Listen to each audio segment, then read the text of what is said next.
Okay, good afternoon, ladies and gentlemen. Welcome on board. You're watching CitizenAY on YouTube. Um, you're watching CitizenAY on YouTube live. As you're those of you joining us now, welcome on board. It is what's this time now? Oh, sorry about this. Just need to check something and trying to make sure. Okay, yeah, got information I wanted. I got something else here. It needs to go somewhere. Oh, here we are. That's it. So good afternoon. As you're watching, please do come in and do share this broadcast. We might do a phone in. Let's see how it goes. We might do a phone in. I might do 2 hour long or something. I'm not quite sure yet. Look, there's a lot of changes going on. We're trying to just deal with things one day at a time, those kind of things. But we'll still be here. Let me just check one or two things. Sorry, I'm just a little bit disjointed, shall we say. So those of you who are watching us on YouTube, we are thankful as ever for your support and your continued support. Let me just go back again. Okay, 1 second please, let me just check that. Okay, so as those of you watching now, right now on YouTube, we would like you to go and do something for us. Good afternoon. We'd like you to go and subscribe right now. Good afternoon to you all. We want to just talk about a few things, and we'll show you what we mean. Hopefully, we'll get there. But anyway, that's the idea. So, what we want to do is, I'm going to put this.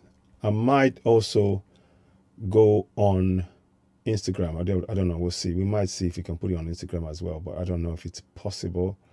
It's just there's a lot of things to talk about. So good afternoon to you all. Welcome on board. As you're joining in, please, the first thing we'd like you all to do is to do this for us. Subscribe to CitizenAY. We'd like you to subscribe to CitizenAY on YouTube. We really do appreciate you. So those of you watching now, give us a thumbs up. Number 1, subscribe. Number 2, give us a thumbs up. Number 3, hit the notification button. Number 1, subscribe. Number 2, give us a thumbs up. Number 3, hit the notification button. Those 3 things we need you to help us do as you're watching us live on CitizenAY on YouTube. There are a number of things that we're trying to do to give you as much update as possible. Good afternoon, Moru Folaiton. Good afternoon to you, my brother. Good afternoon. I appreciate you. Let me just acknowledge your post right now. I'm going to do that right away. Thank you so much. So let me see. So let me put that there. So good afternoon to you all. I just want to make sure that we touch base, and we truly appreciate every single one of you and the support that you're giving us throughout all of this. Without you all being there, I don't think we would have the courage to continue on in this struggle, because it is a struggle. We do not take any of what is being said, lightly at all. So we say thank you and good afternoon. So let me just say that. Welcome on board. So I'm putting that right now. So there you go. Thank you so much. Please don't forget to subscribe. If you haven't subscribed, please do go and subscribe already to CitizenAY on YouTube. Here's how you can do that. We'll just play this little thing here, and we can go again. Here we go. So there you go. You just go and subscribe that way. Subscribe to CitizenAY and tell friends. The more you share this, the more we will reach more people on the platform, on YouTube.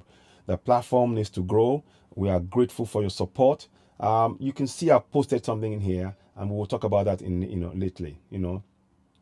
So we just want to just bring things to your attention and make things, make you be aware of certain things and how we need to go forward and address and confront these injustices. We are hearing some information. We might talk about the issue of they've now put the name of Oshibajo, Pastor Ruga, as the new president in 2023. It's all a ruse, and they have tried to they're doing a few things. They've given power to the petroleum resources is being carved up for the northerners yet again. All of this confirms why we must go for self-determination. Very, very important. So as you're watching, please join this broadcast. Join us now. So we're gonna go live right now on YouTube, and then we will continue to have this discussion. So good afternoon. We wait for those on the YouTube join us for a few minutes. We just want to make sure people are watching, and as you are watching, please do subscribe. It's very important that we need your support. Subscribe to us as you're watching us live. Make sure that you subscribe to us. It's very, very important, and we would like you to very much do that, please. It is extremely important. So please, as you're watching, we are very, very grateful. Very, very grateful for your support. Welcome on board those of you who are on Facebook that are watching. I'm going to try and see if I can put it on Instagram as well, so that you can watch it as well live as we are speaking. Not too sure if that's possible, but we will give that a try. We're trying to just reach as many people as possible on as many platforms, because that way we need. Good afternoon, Lulufemi Oshikoya. Good afternoon to you. Welcome on board. We truly appreciate your comments, and please do share as you're coming in. Do share the broadcast as you're coming in. We appreciate and value each and every one of you tuning in and giving us thumbs up and welcoming us. It is really heartwarming to get that kind of response, and we are truly grateful for your support. So do bear with me. I'm just trying to get one or two things in place. We're trying to go live on Instagram as well. Please, as you're coming in, don't forget to subscribe. So let's acknowledge. Good afternoon to you, those of you on Facebook. You're watching CitizenAY, the platform where we speak truth to power. Come on in, join, share, talk to friends. Let them know that we're live on air. We will be coming at short notice. There's so many things going on that we can't give you a precise time. But first of all, above all, we want you to go and subscribe. Go and subscribe on CitizenAY right now. Please don't forget to give us a thumbs up. Hit the like button, give us a thumbs up. Subscribe and hit the notification button, so when we come live you can see us. So good to see you too, Alagba Olufemi Oshikoya. Thank you very much. So I'm going to just acknowledge you. We are acknowledging that you are live with us on YouTube.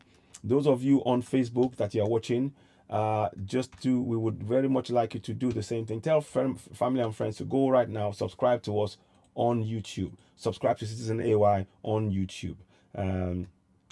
So let me just welcome on board. I'm going to just put welcome on board, a quick message to welcome Alagba Oshikoya on board.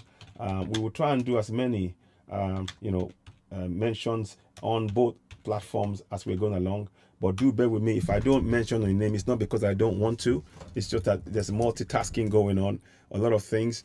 And also we want to talk about this Friday coming. We will be touching on this Friday coming, why it is important that we also make sure that people come out on that Friday. Come out even more so. We have to make sure that our people come out and they actually support this drive that we're doing. 1 second, please. I'm just trying to reach a few things, make sure that everything is in place. So sorry about that. That's I'm just trying to make sure I reach everything so you can see it. So I'm going to try and just touch base with those who have you on Naiben Frankie. Good afternoon. Adeloju Lawal Murita Lagbada Mosi. Wumi Oyedokun and Nigeria Not to Save Lives. Yeah. Owuma Blessing. Good afternoon to you all. So I'm going to be mentioning names as we go along on all platforms. Good afternoon, those of you who are joining us right now. So we welcome you. Please do subscribe. Do not forget to subscribe. As I'm talking to you now, I'm trying to make sure we tune in also on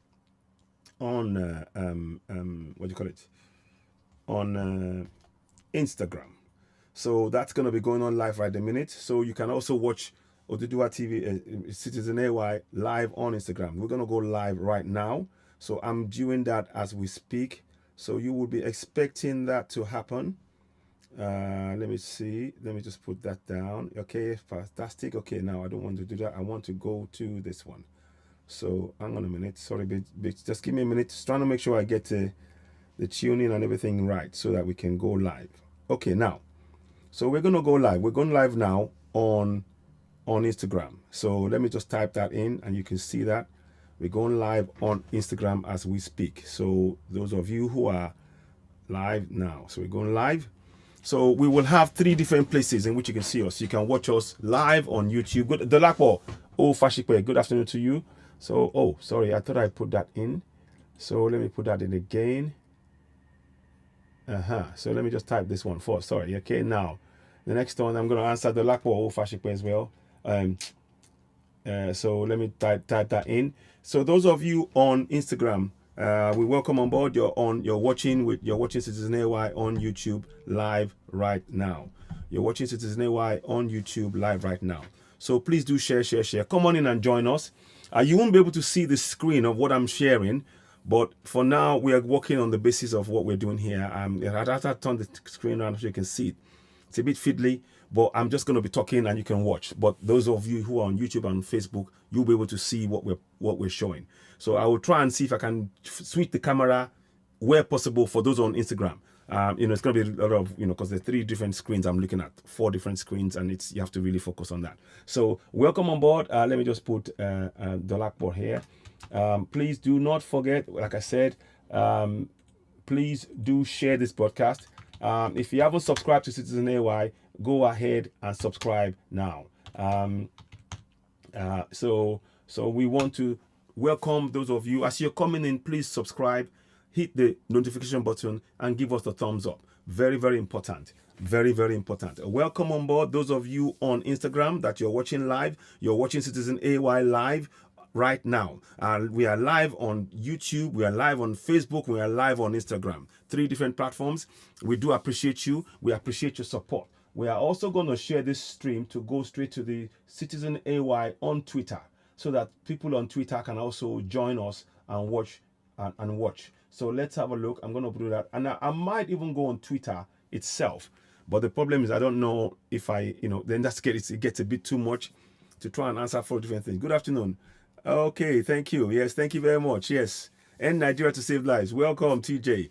And that's our main guy there, TJ. You know what he did there. He really, Yoruba Nation now. Absolutely. Yoruba Nation now. Yoruba Nation now. Yoruba Nation now. Please keep sharing Yoruba Nation now. Bolaji Jayola on Facebook. Thank you very much. And also somebody on Instagram, we gained someone just said Yoruba Nation now, and also on YouTube Yoruba Nation now. So our message is on the 3 different platforms are the same. We are all saying at the same time, Yoruba Nation now. And that is the message that we want sharing. Barry O Universe, welcome on board. Bolaji Jayola, Yoruba Nation now. Ebony Johnson, Chidi Okafo, Kashimu, Oshegun, Oluwabu Kuolami, Olubukola, good afternoon.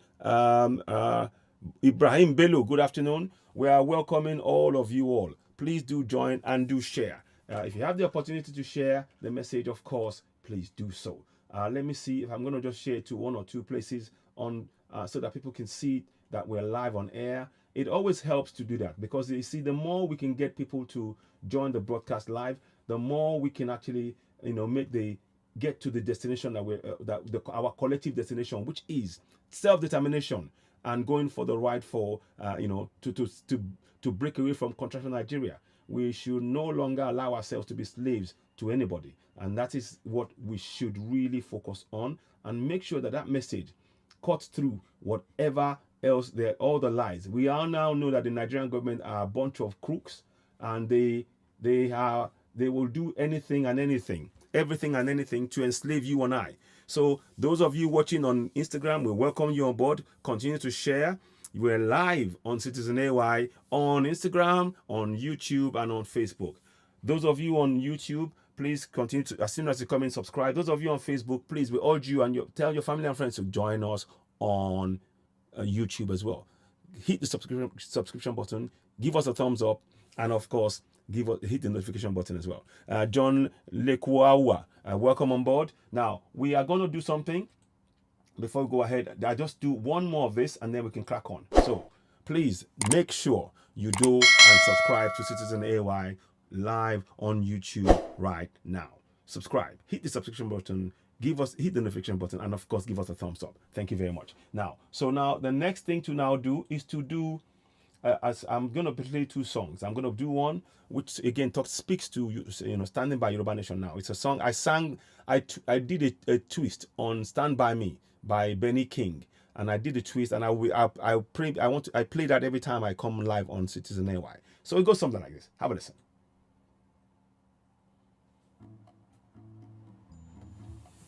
Stand by Yoruba Nation. Here you go. Live. Hope you can all hear me. When the night has come and the land is dark and the moon is the only light we'll see, yeah. I won't be afraid, no, I won't shed a tear, just as long as you stand by Yoruba Nation. And darling, darling, stand by Yoruba Nation, we'll stand by Yoruba Nation, we'll stand. Won't you stand by Yoruba Nation? If the light that will look upon you tumble and fall, and the mountains should crumble to the sea, yeah. I won't cry, I won't cry, no, I won't shed a tear, just as long as you stand by Yoruba Nation. And darling, darling, stand by Yoruba Nation, oh, stand by Yoruba Nation, oh, stand. Won't you stand by Yoruba Nation? Ladies and gentlemen, let me tell you about this story. Yeah. See, they found the skull of a 30-year-old man that was 13,000 years old. In Yoruba land. That's correct. He spoke Yoruba. He is Yoruba. You see, Yoruba land and Yoruba people, we are one. We are one. Don't let anyone deceive you. That's correct. Believe in Yoruba Nation. Absolutely. Yoruba Nation, now. Yoruba Nation. Now. Yoruba Nation. Now. Here we go.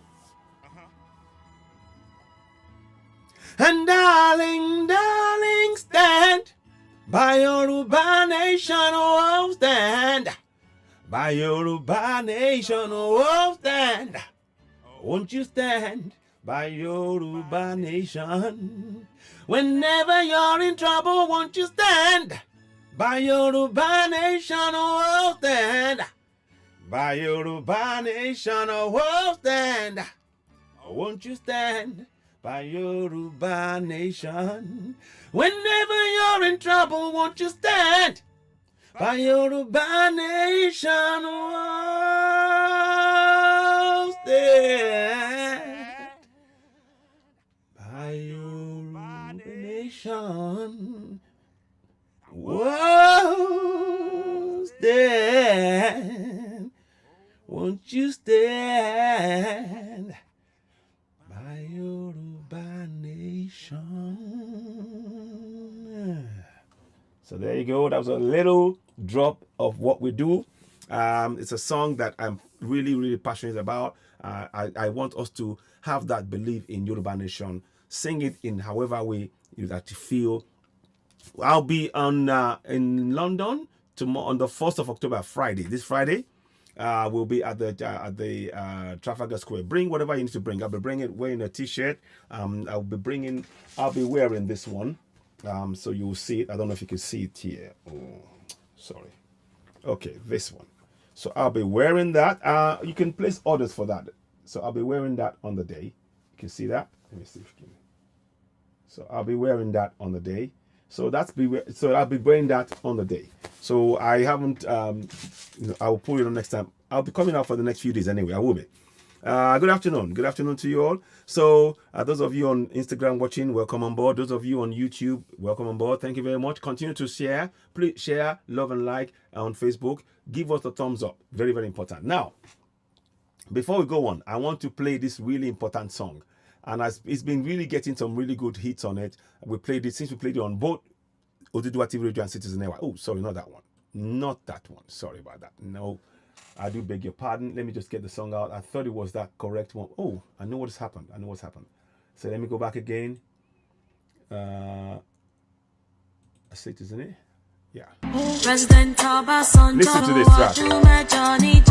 So let's go back again. This is by Idris Karim, and see what you all think. President Obasanjo Johnny Joba. I must use Ota revenue build Abeokuta. Yes. Dapo Abiodun fi owo Ota ko Ijebu. Ota second highest industrialized local government. Yeah. See the jaga jaga. Yeah. Still the yama yama.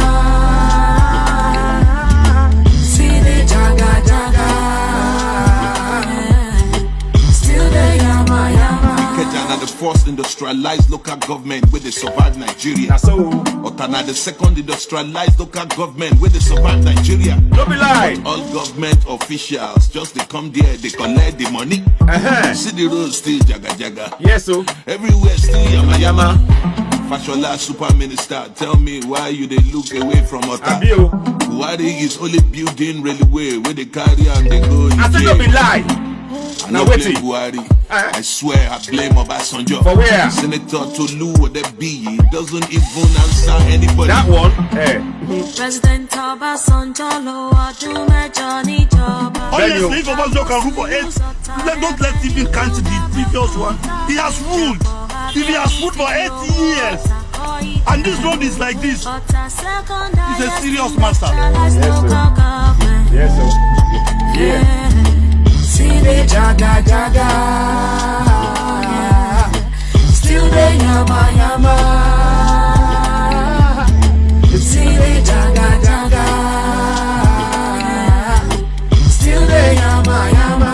Obasanjo lo ọdún mẹ́jọ gbáko lórí àléfà. Bẹ́ẹ̀ni o. Láti yànà pàjá lọ sí ìlú Ọ̀tà àrípàtó. Kò sí rọ́mẹ̀. Gbogbo ọ̀nà lórí jagajaga. Bẹ́ẹ̀ni. Ọ̀nà lẹ́yìn gan yamayama. Yamayama ni o. Bàjọ́yà dára níta. Má sùn wọ́n nílé.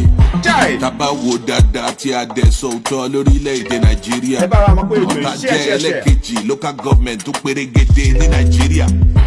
Ọ̀wọ́ èèyàn wa jẹgúdú jẹra wọ́kàn wá sọ́tà wá gbowó ọ̀tà.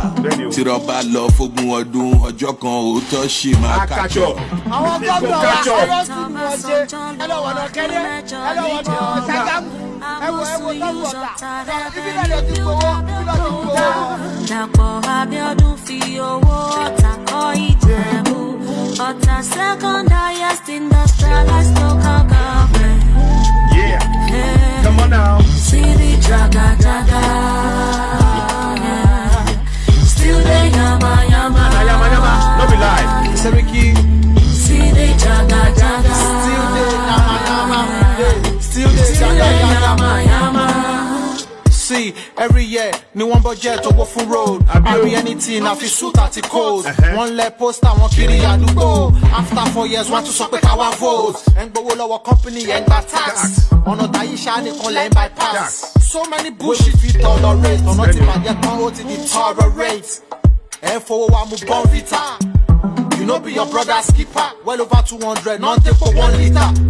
Ṣayẹwà ìlú làṣìwọ̀ tó máa fi wáyàwó lọ́wọ́ yín ni a ní láti mọ̀. Àwọn ará bí tún ti bá kọ́bọ̀. Wọ́n rẹ́dí láti ná wá kọ́bọ̀. This is a call to all stakeholders. Bishop Oyedepo of Winners Chapel. Obasanjo, called the Vice Chancellor of Belt University. Manufacturers Association of Nigeria, Ọ̀tà branch. Hotel, bars, and filling stations. Owners along the Iroko Road. It's time for you all to wake up. I'm a Yoruba. Yeah.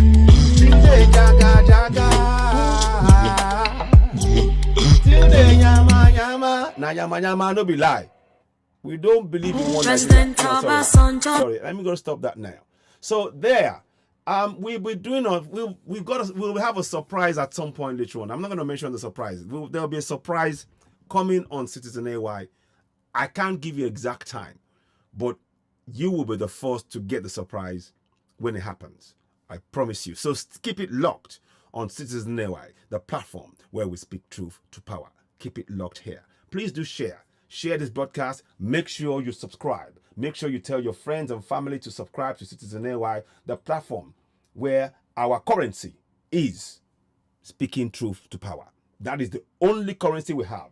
We do not believe in the lies that we've been told.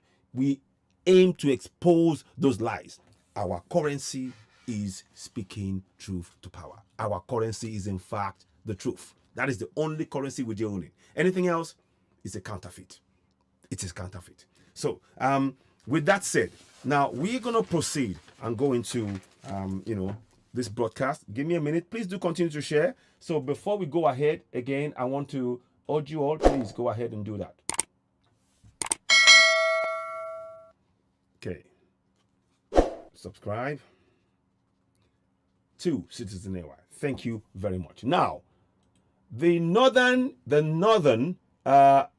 yes, exactly, and understand it is great. Absolutely, Dolakpo on YouTube, Dolakpo of Fashikwe says it's Fashikwe says it's great that our young ones can see what's going on now and understand. Exactly. This is why we're doing programs like this. You see, what we're doing, many people, when I started doing CitizenAY back in 2018, I started off as CitizenAY.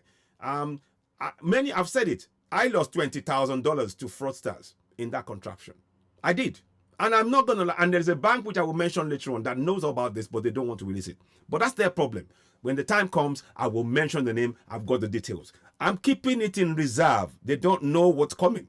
But when the time, so that bank better start making sure, because I've got the details and I will make sure we expose it. But right now, so back in 2018, I tried to, because of lack of health care, because of the lack of health care in that contraption, tried to help a family member. Of course, I got scammed. Fine. Now, went through the bank system, you would think the bank will help you. No. EFCC, oh, bring million. Police, bring million. Every time they're saying bring million. Their job is to help protect citizens, and all they're doing is exploiting citizens. Now, for myself, I had a breakdown on this. Good afternoon, Murita Lagbaramosi. I had a mental breakdown on this. I did. It actually hit me. And when I came out of the breakdown, I did. I'm not going to hide it. I did. There's a record about it. It happened.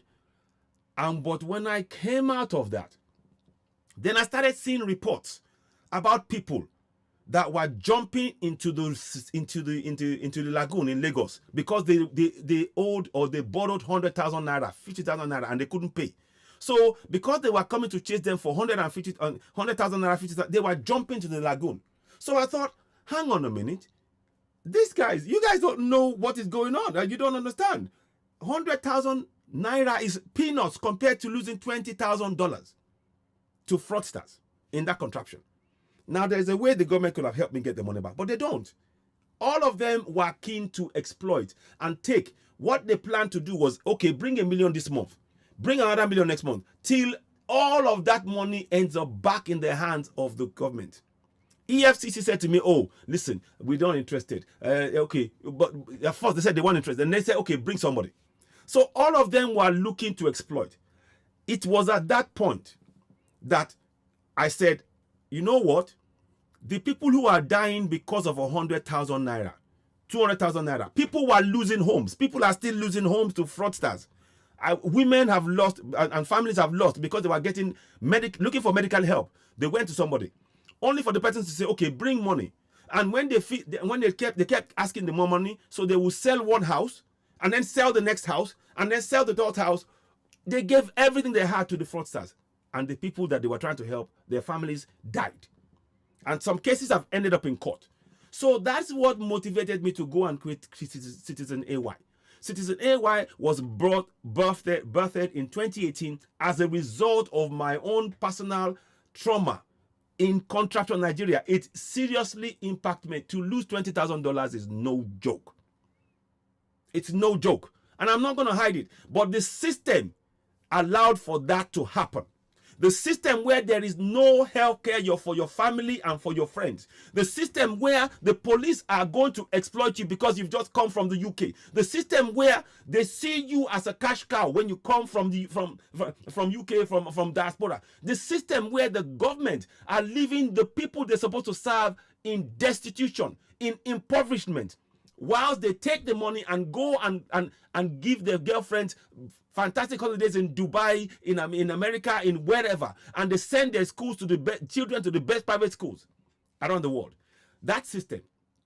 You see, it was at that point where I saw several people jumping into the sea for money, not 150,000 naira, 100,000 naira, that I said, you know, they haven't got a problem. So what should I do?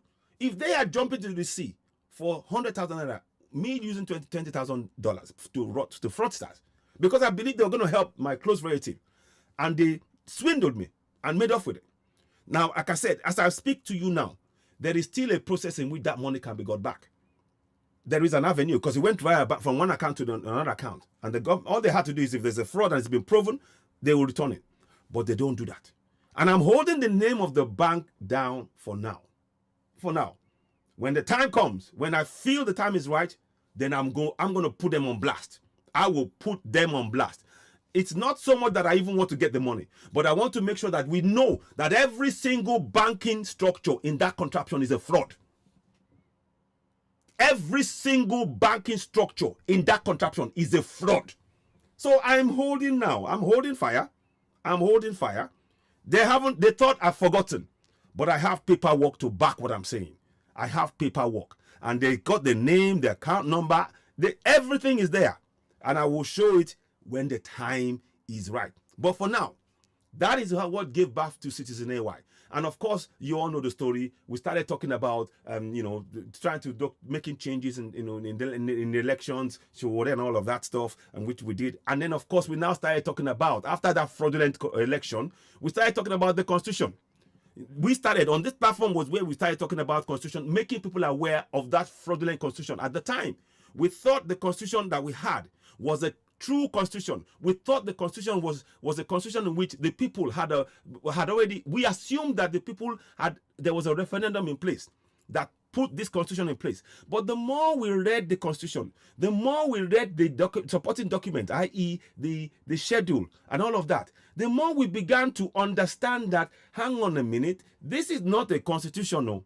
This is what is called a promulgation decree. Let me help you.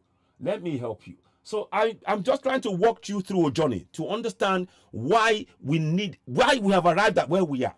And this is the time for all the youngsters, the people, the 20s and 30s and 40s, and myself, 50s plus. We need to stand together now. As Southerners, bring down this contraption called Nigeria. It has enslaved us all for 61 years in a few days, long enough. And we need to confront it together as Southerners. We need to confront this together as Southerners and bring it down. We must go for self-determination.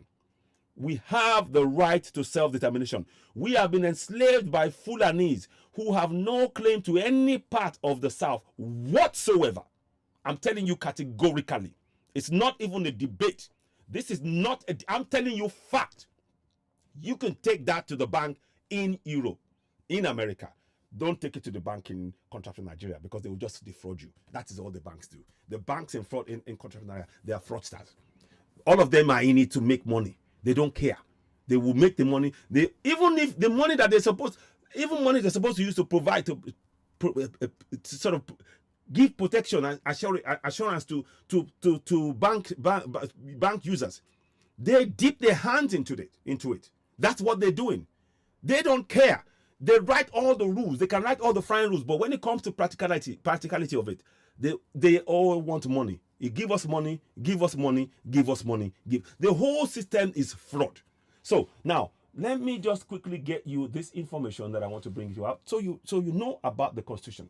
So those of you watching me, good afternoon, Obagulemi, welcome on board, thank you. So those of you watching, people are watching on Instagram, people are watching on YouTube and on Facebook. So I thank you all, welcome on board. Now let me just show you this picture. Excuse me a minute.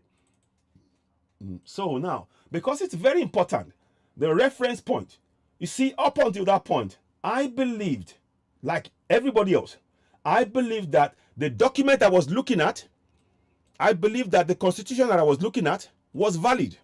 But there was one document that was hidden from us all. There was one document that was hidden from us all. It was a document that contained, it's called the Laws of the Federation of Nigeria. And it was created on the 5th day of May 1999. You see that document in there. If you look at that document, at every level, you will see mentioning of the federal military government.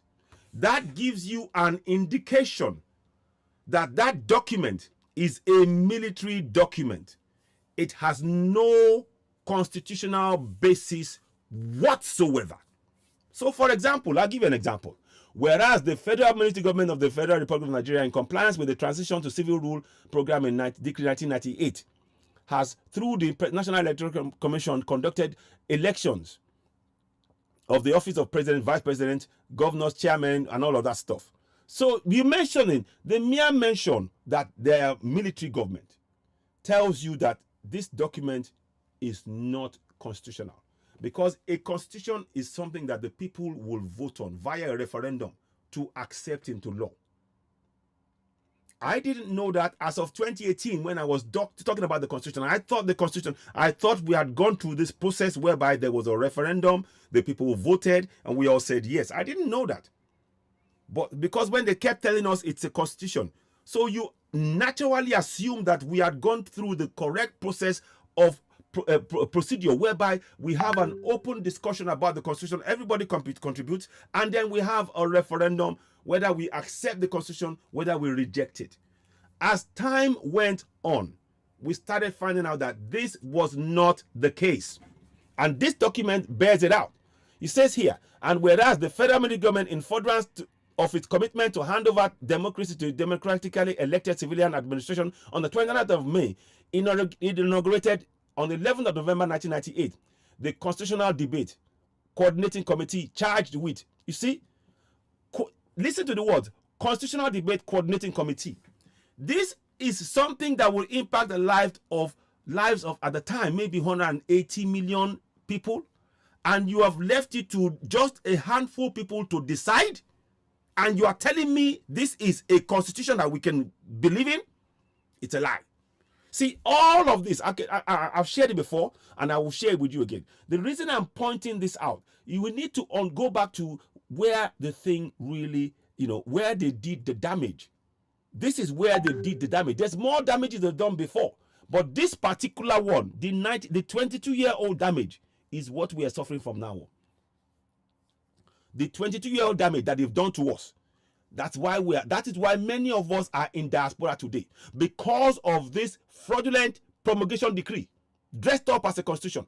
So anyway, let's carry on. So what I'm trying to show you here in all of this is that the Constitutional Debating Committee, for 180 million people, how? Tell me how. Why didn't we have a referendum? You are saying us that the North has all these people and everything else. Why couldn't we have a referendum? Why this imposition? So alarm bells started ringing when I saw this. Because at every stage, you are seeing that the committee, they change between the military government and the committee. The military, there's no difference between the military government and the committee. They're one and the same, because they appoint themselves to be in those committees. And then you think you have a government. You haven't got a government. It's a military decree, what we have. So anyway, to fast forward, I don't want to talk too long, but I'm just giving you a background. Those of you coming in, please continue to subscribe to CitizenAY on YouTube. Go and do so now. Let me just give you a little bit of a reminder as we go along. So go ahead, click the subscription button, give us the thumbs up, and of course hit the notification button. Subscribe to CitizenAY on YouTube. So good afternoon to you. I'm just those of you on Instagram. Now let us continue. Now the next thing I want to bring on board here is, as you're watching, I hope you can see the bit I'm talking about here. Sorry, I want you to see. It says here, there's a bit that I want you to look at. It says here, there shall be a constitution which shall be set out as in the schedule to this decree. Now, this is the decree. You see, that is the decree. What you are looking at, this document is a decree. Because it says here, there shall be for Nigeria a constitution which shall be set out in the schedule to this decree. So this is a decree that has been hidden from many of us. Some of us are now aware, but this is what they did. So they said that decree, they said it was going to come into law by 29th of May. Now, at this point, from the 5th of May, listen to this slowly. Just listen. From the 5th of May to the 29th of May, we are asking the people, the government of Nigeria, to provide a referendum that took place. That's all we're asking for. We are asking the government of Nigeria to provide evidence of a referendum that took place, that enabled them to pass this decree into law on the 29th of May. Because the constitution is set out in the schedule to this decree.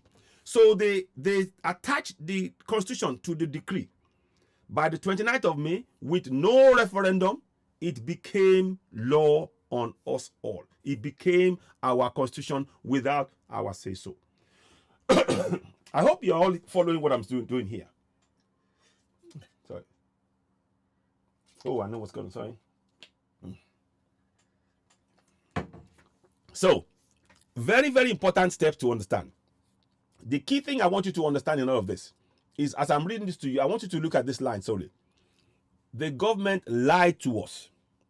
They lied because they said, wherever hereafter it may be necessary for the constitution to be printed, it shall be lawful for the federal government printer to omit all parts of this decree, apart from the schedule, and the constitution as so printed shall have the same force of law, notwithstanding the omission. So they omitted this decree.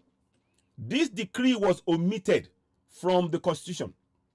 Remember, they said the decree will be attached, the constitution will be attached to the decree. That's what they said. Now, when they were about to print it out, they gave themselves, I'm reading to you, so you understand the trickery, so you understand the fraud. It has been a fraud from day one. Babangida and all of them, Abdul Salam, knew about this fraud. This is a fraud, and it's a fraud that is still carrying on till as we speak. Now, it talked about here, it says, wherever it may hereafter be necessary for the constitution to be printed, it shall be lawful for the federal government printer to omit all parts of this decree, apart from the schedule. So they omit the decree, but they leave the schedule, which is now known as the constitution. So that you will think that this is something that has been just the constitution. You don't have the process in which they brought that constitution into place. So you just think it's a constitution that's been passed. Very important point to understand. And that is what they're doing. So, and you go and look at the top of the document as well. It says here, Constitution of the Federal Republic of Nigeria, promulgation decree. So you know the document is a decree. It's not a debate. It is a statement of fact. It is not a debate. It is statement of fact. So these are why we need to understand that we are under a fraudulent governance. We are under fraudulent governance, and every government that swears on oath on this constitution, they are supporting a fraud. Every subsequent government that supports this, that swears on oath to protect the constitution, they are protecting a fraud, because it's not a constitution but a decree. You can see it in black and white. So these are things, so these are the things that we want to, we won't remain silent, or we won't, yes, like I said. So these are the things that we want to bring to your attention. So please, I will share that link again. I'll share this one to you all, so that you can read it yourself and be sure and know that this is the decree that they imposed on us all. So when you see the Nigerian constitution, and I'm going to do something right now. Let me make that smaller, and then I will, no, hang on. Sorry, 1 second. I'll come back to this one now. But I wanted to do this first. It's very important we do this first. So now this is the decree. Now I'm going to show you the constitution without the decree. Here we go. Let me show you. So let's go and do this now. So you can find the fraudulent constitution at www.citizenay.org. So just type that in, it will come up. Now I'm going to bring in here download the Nigerian Constitution. Now, I want to go and this is the new update. Now we have the proposed Constitution of Yoruba Nation, but below it we have the fraudulent Constitution. In fact, I should really name it fraudulent. I should call it the fraudulent Nigerian Constitution, and I will do so. So now, straight away, look at the words here. Look at the words that you can see in the middle. It says here, Constitution of the Federal Republic of Nigeria. No mention is made of this document, which I'm going to bring back to you again. No mention. See? It says here, Constitution of the Federal Republic of Nigeria, Promulgation Decree number 24 of 1999. There is no mention made of it.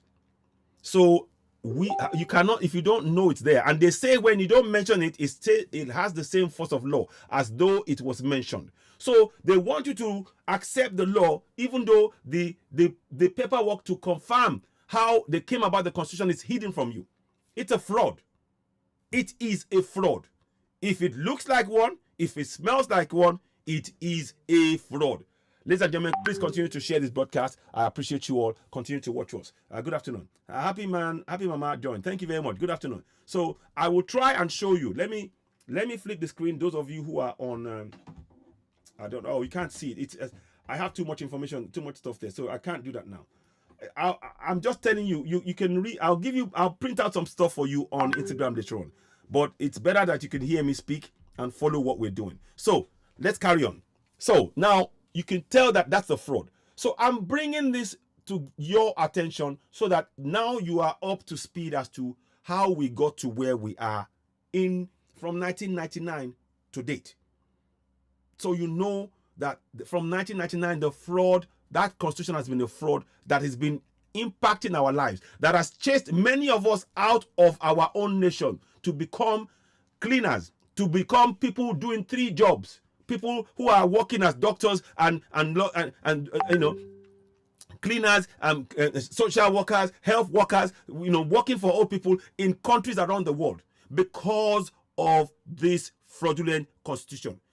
It's important we understand the link. Many of us have not connected why we had to leave. Because of the fraudulent Constitution that they imposed on us, many of us, they made our lives as Southerners unbearable in our own land. So instead of building a nation, we became people that were going to flee the nation to survive. And then they could then encircle the rest of us and enslave us and take our wealth from us. So it's important we understand that. Now, in furtherance of their plans, I am going to now go to today's topic. Thank you for listening. I hope that has made sense to you. Those of you watching, I hope what we just said now has made sense to you. And we want you to continue. We want you to continue to spread the word about the fraudulent Constitution. I will try and see if I can actually share that document online right now, so that because I'd like to keep it live and keep it, and let me go. In fact, I'm going to do that right now because I actually believe it's important to get those things in place. So those of you who are watching, when you go on CitizenAY, you will see the decree. You will see it come up. I will just post it and I'll quickly talk about it briefly. So let me do that right now because this is important information that every single Southerner must have. Because when you have this information, then you have no doubt as to why we need to dismantle contractual Nigeria. That is our goal. That is our singular most important goal collectively as Southerners. That we must do it. That is something we have to sign up to without question, without even question or debate. Now let's go in and get the pictures in there. You will see come up in a few minutes. Let me go in here. 1 second, please. I'm just trying to get you the picture because I like to make sure these kind of things are things. These are important information that we must have to hand at short notice. So let's go here. Is that there? Oh, okay, I don't want that one. So let me go to the other one. Let me get the other one. So 1 second, please. I want to make sure I get a much more. That's it. Okay. Now, I think that's it. So now, please download. Please copy and share this one. Copy and share the decree used to impose the fraudulent 1999 Constitution upon us. Used to impose the fraudulent, you see it, 1999 Constitution upon us all. Hang on, let me just give 1 second, please. 1 minute. Just go 1999 Constitution. Yeah. Constitution upon over 180 million people without a referendum.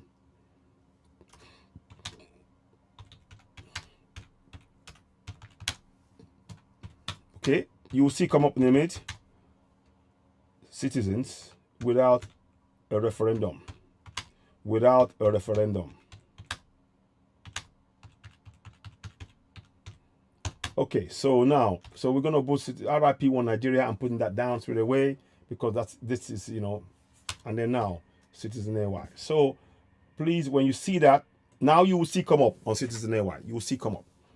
And I will go into it and you can see it. So I hope you're following me. I know it took a bit of a time to explain that, but sometimes we need to go and break things down a little bit. And I will continue to do that. Very, very important. Now, let me show you what it looks like on the screen now that you will see it. Let me bring out what it will look like to you on the screen. So here we go. So when you go and look at it, this is what you will find. You will find this.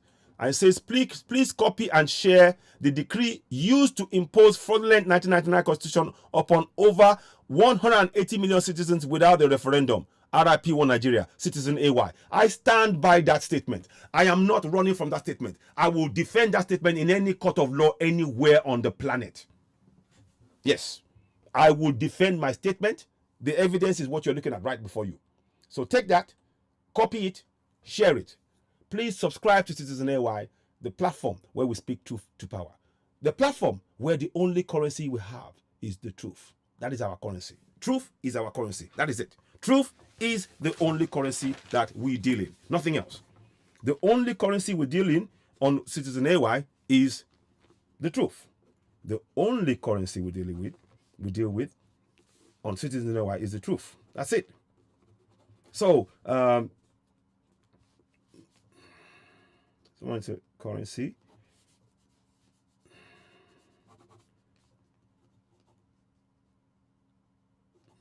Is the truth. So I'm just pushing that down so that those of you, that's another thing that we'll be doing. You heard it first here.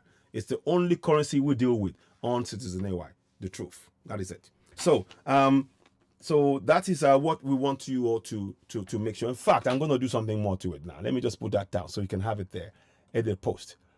So I'm going to put it here and I'll put it in speech marks so you can hear. So that's another thing that we're moving forward. 1 minute. Okay. Okay. So 1 minute, please. Just give me a minute. Yeah, in fact, I'm going to do that.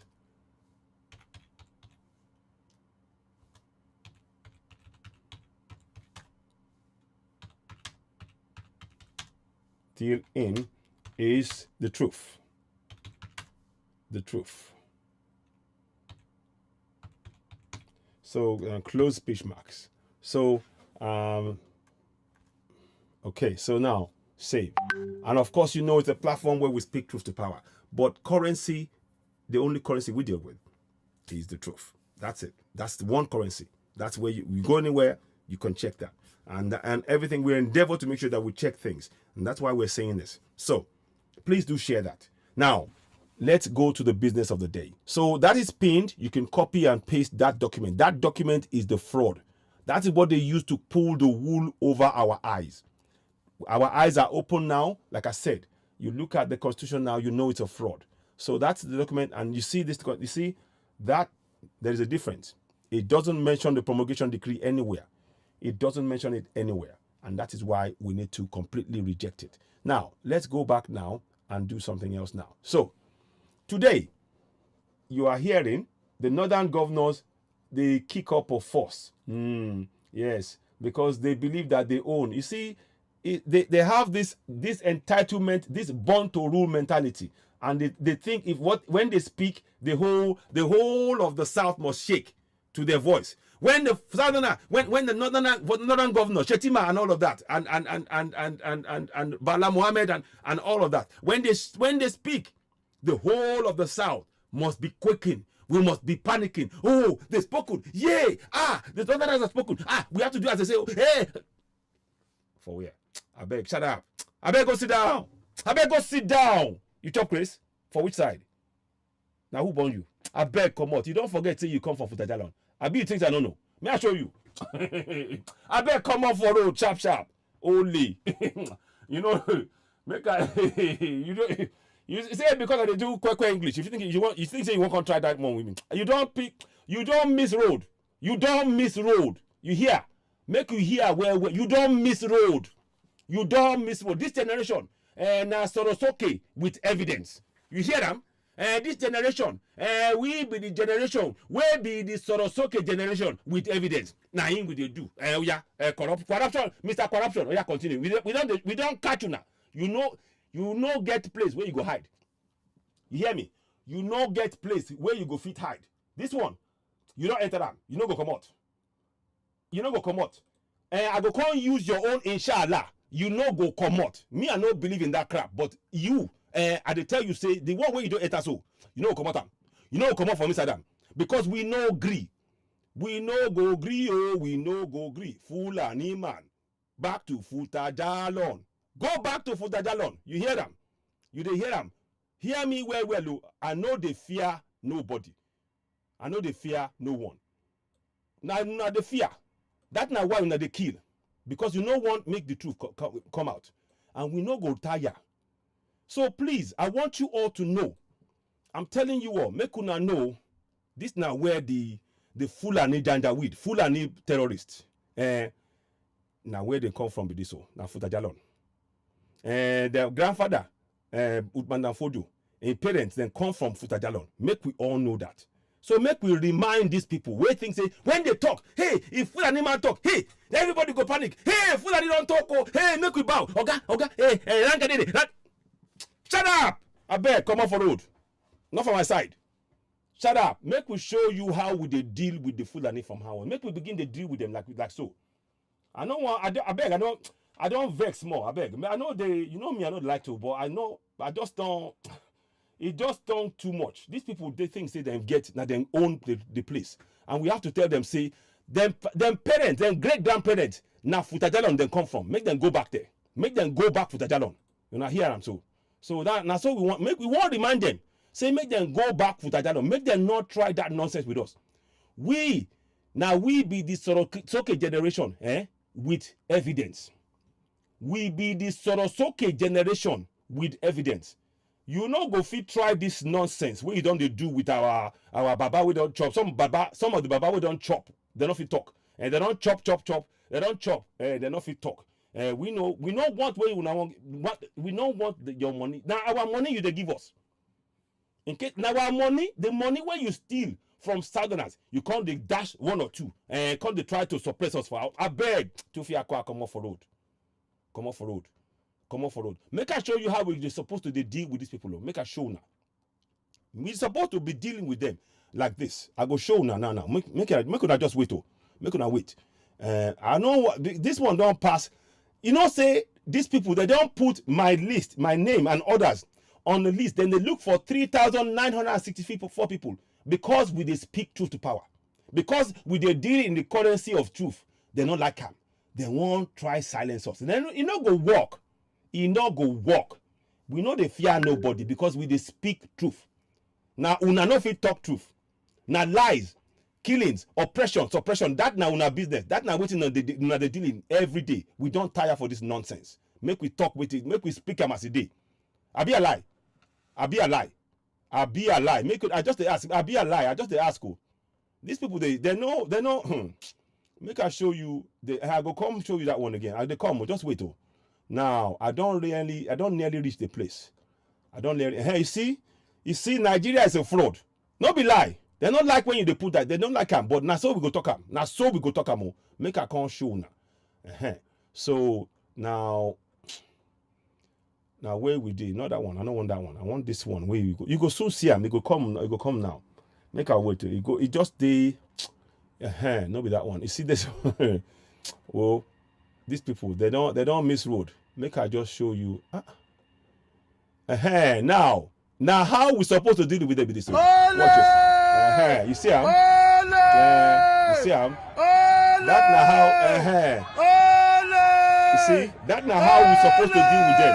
Criminal association. Yes, so. Yes, so you see, they do nothing. You see,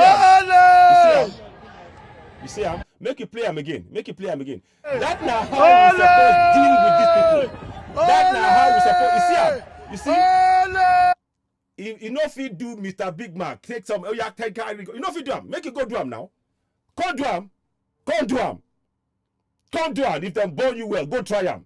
Now jail you go end up inside. But if Nigeria now, yeah, Namibia, Oga, I go. I beg, come, make we see how they deal with them. Make we show them how we they deal with these people. This nonsense. See, exactly. You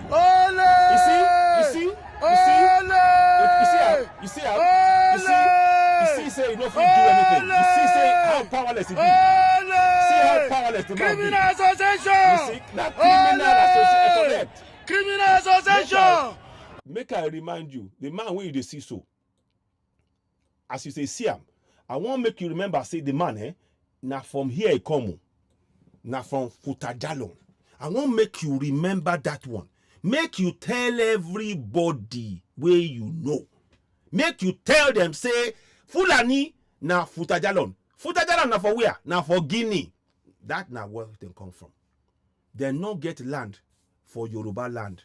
No get land for Igbo land. They no get land from nowhere. Now Futajalon. Now you they see from up so. Make you remind them. When you see them, when you hear them, make you they tell them, make you they remind them, say, now Futajalon they come from. And no be lie. No be lie. Waiting at the talk so, not truth. Now waiting at the talk so, not 100% truth. You know say me. I they tell una facts. I know they come bobo una say this that. No, if you not lie, I go say, oh boy, I know fit back am. Once I don't establish that, me I go talk am. Nobody go silence my mouth. I know they accept this. We must not so we must deal with these people. This bunch of nonsense. When they come they lord them over us for our own place. Now our own money then go take. Come they oppress us for our own land. I beg you don't do. So when you see them, I beg make you remind them, say now Futajalon they come from. Make we play them again. Criminal association. Yes, so make you hear them. So I go. You see? Yes, so you see? You see now? You see? You see now? You see as they look.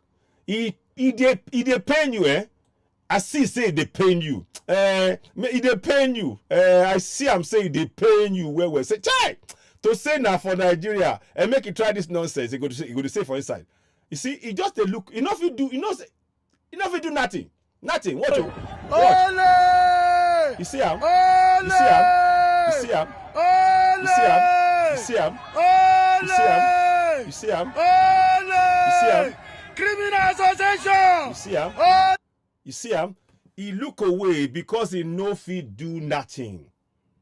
And I want make una remember say now from where they come be this na Futajalon. They must go back there. No ho-ha. This one no be ho-ha. Make them go back because the killing done too much. I be a lie, my people. I be a lie. I just want to know. I be a lie. I be a the lie. Make una let me know if witness they say. Now just the guy too shy. Correct talk. You see him. I'm not be lie. These people come they come from Futajalon. Make una know. Make you tell everybody where you know. Fulani man come from Futajalon. The killing we don't do, they don't kill us enough. He don't kill us. So now we go can't say he don't do. Oh yeah, come out. Oh yeah, pack your stuff. The one we light, the one we heavy. We don't want to know. Oh yeah, begin to go back to Futajalon. That's now where your own grandfather. If you want your estate, go find them. If you want your estate, go find them inside. Go find them inside Futajalon. You know get estate inside Nigeria. You know get estate inside Yoruba land. You no get estate, You no get any estate inside Yoruba land. You no get estate inside Igbo land. You no get any estate inside Middle Belt. No estate, zero. Make you now understand that. Remind them say na Futajalon, their grandfather, na they come from. They trek, can't use they trek small, use horse small, waka small. Inside, can't come to what they call Hausa land. They won't come try say conquer territory. They tell you now say your territory na conquer territory and you go accept them. I beg make you now wake up. We be the Soroseke generation with evidence and so we they do them. You see, You see, at man, he look away. He know if he do nothing. Because he knows say the game. He knows say if he do, this one not be Nigeria where he goes and I may be the Lord. Nonsense. And we they tell you, you don't belong inside the Southern Territory. Make you commot your nonsense. Take and go. Coming exactly. More is coming. Make you commot your nonsense. Go back to Tajalon. Now they tell you now. This is evidence. Let them come and dispute it if I'm lying. Let the Fulanis come and dispute this if I'm lying. Tell them to come on this platform and let them dispute if I'm lying that they come from Futajalon. And I will give them more evidence to confirm that their great grandfather that they talk about is from Futajalon because his parents came from there. They gave back to him in Goba, but they came from Futajalon. That is a fact. Let them come and argue it.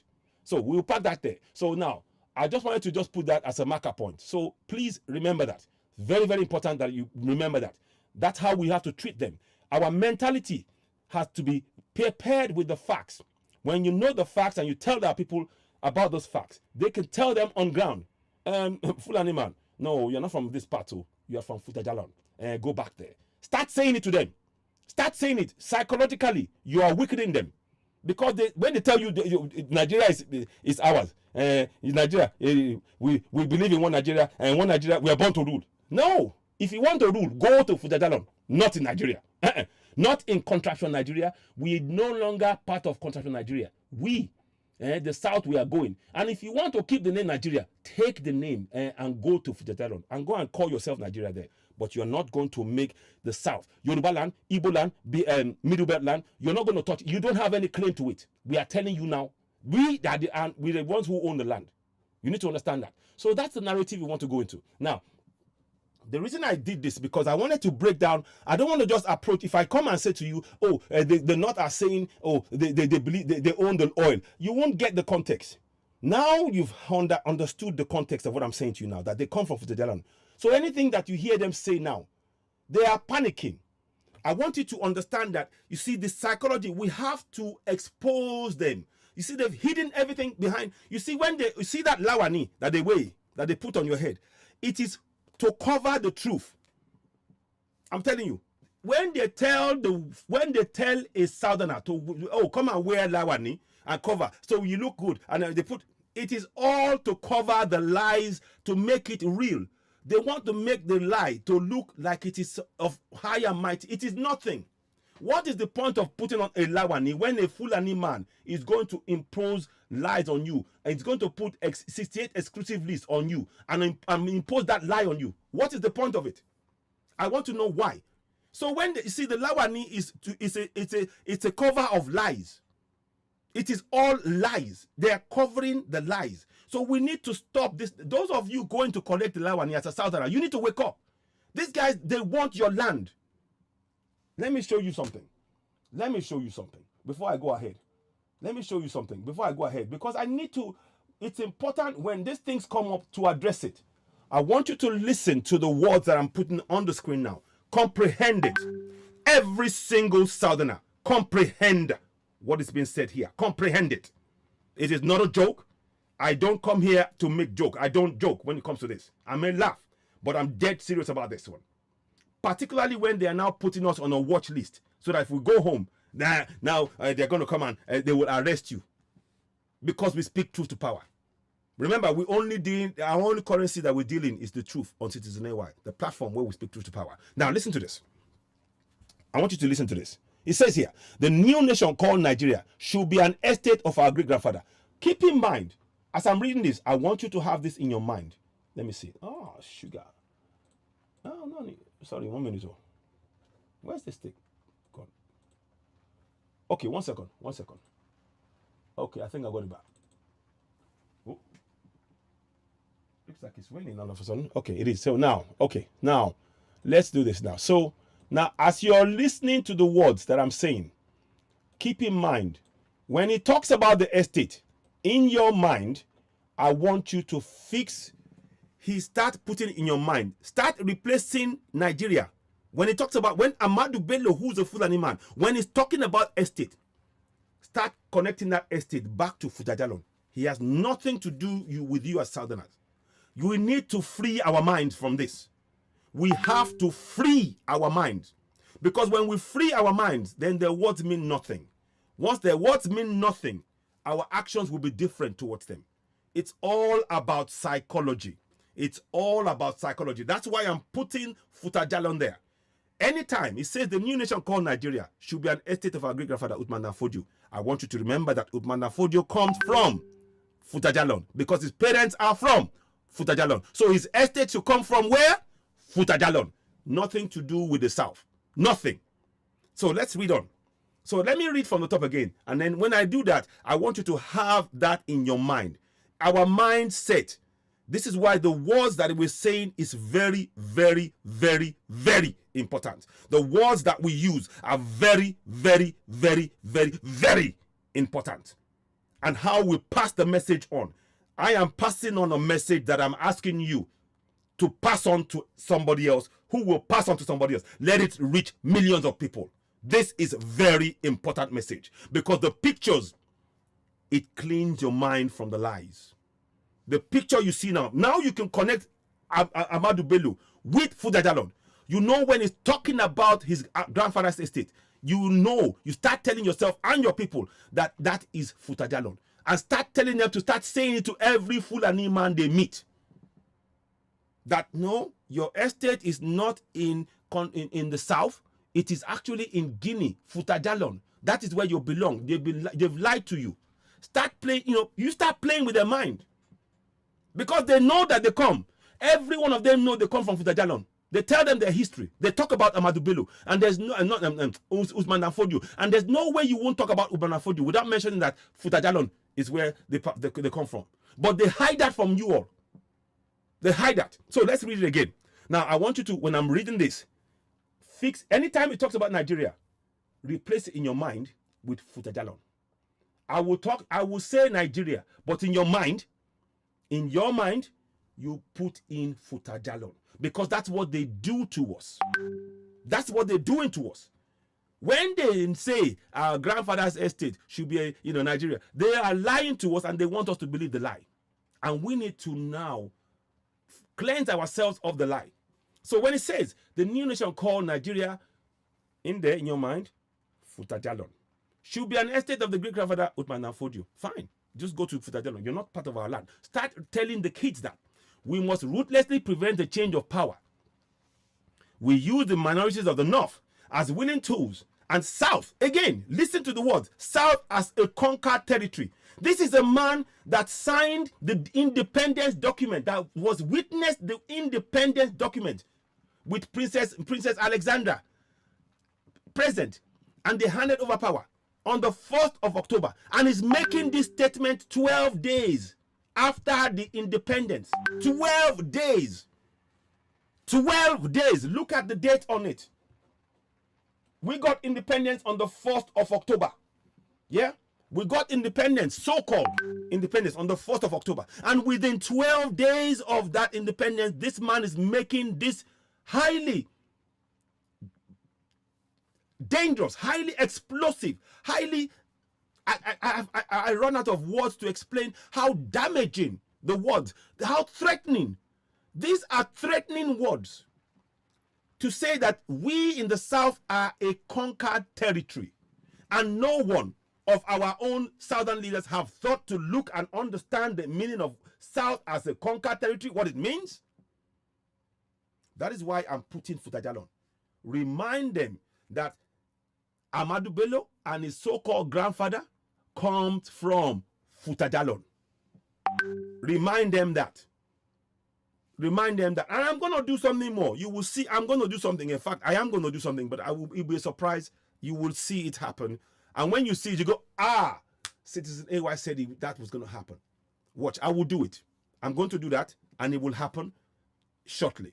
But I'm going to keep that under wraps, but you will get the message. When you see that, you will go, yes, CitizenAY said that. So look out for it. But I'm not going to say it now.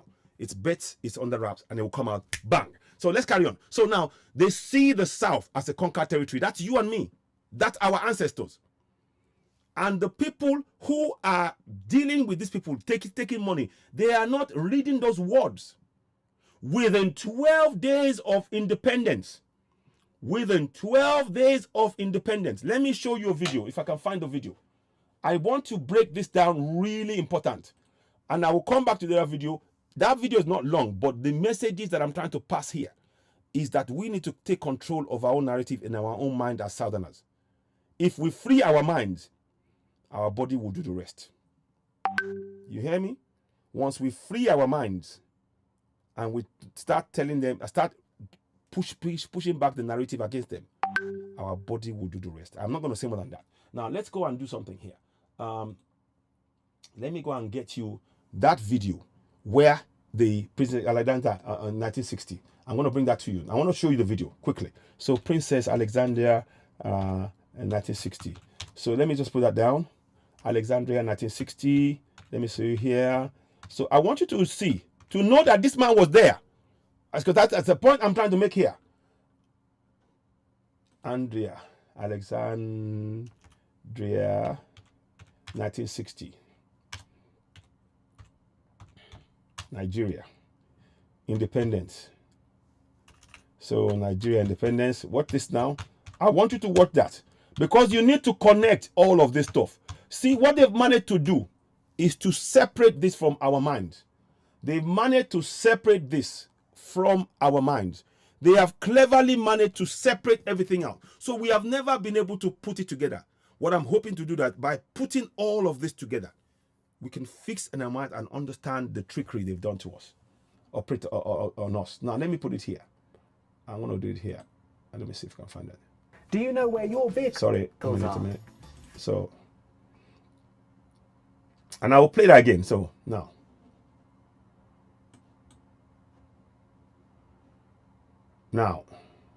A first-class show. Now, here we go. Now, watch this now. I'm going to do this. Watch it. I want you to watch it and I'll bring it back. Okay? Now, keep in mind, please. Now, I want you to keep in mind. I want you to keep in mind that this was done.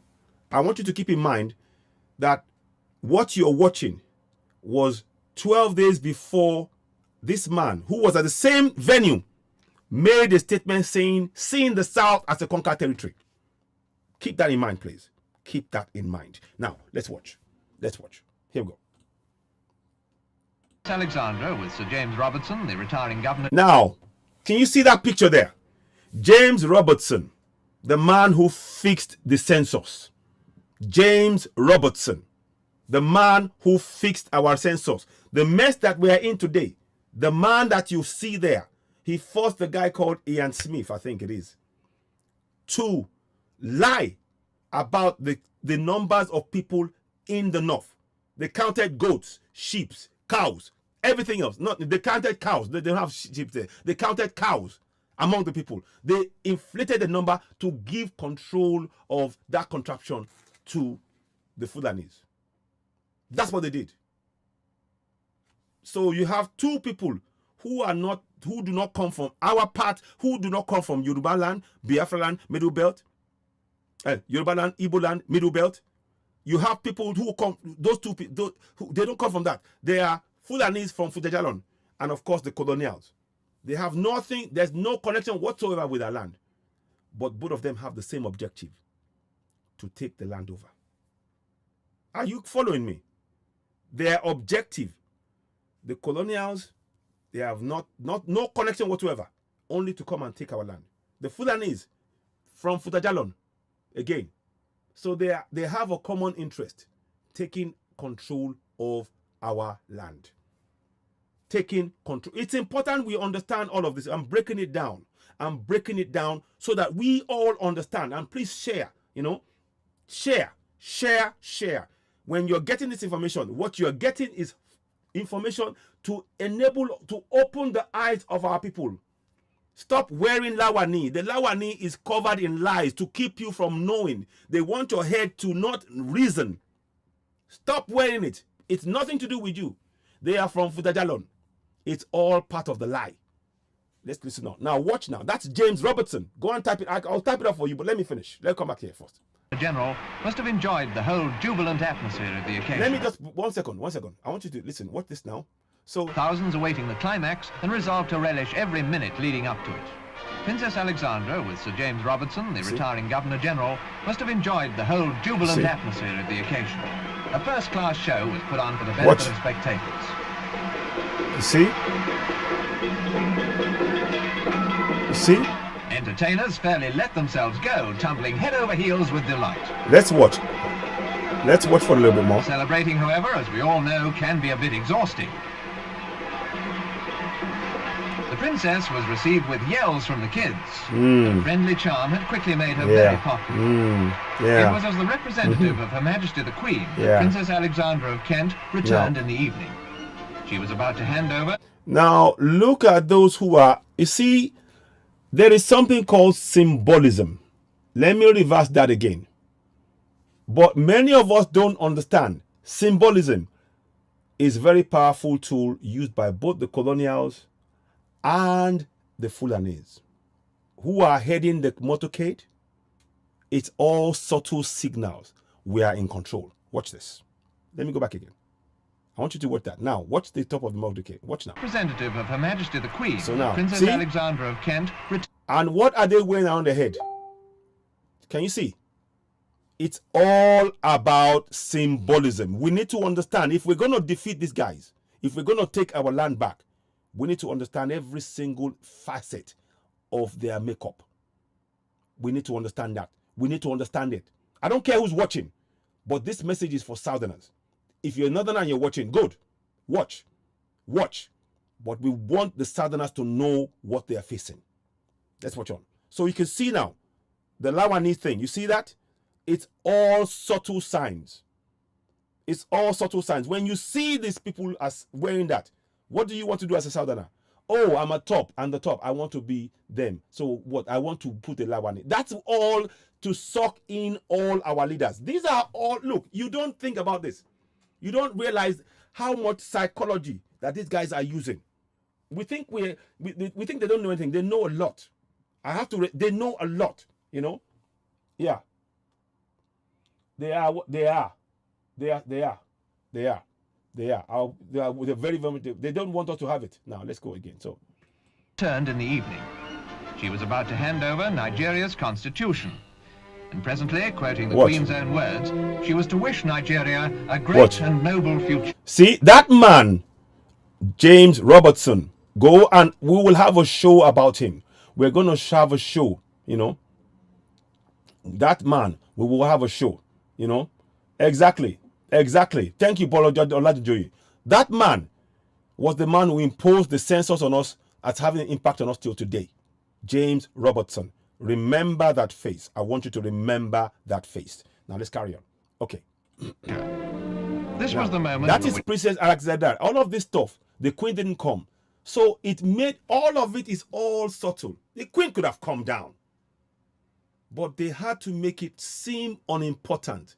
Make it almost look like it didn't matter.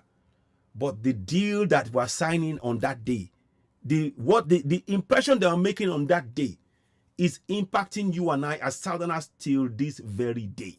So let's watch on. Here we go. The country's leaders, in partnership with British authority, had patiently worked. The Nigerians themselves emphasized that all has been done in friendship. See?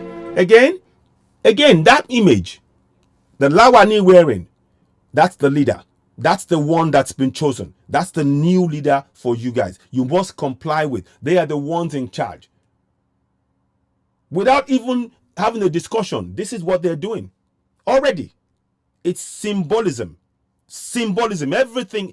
And once you can understand what symbolism is about, symbolism is about soft power, psychologically putting it in the minds of the people and they do it with it, and you comply with it. You don't know.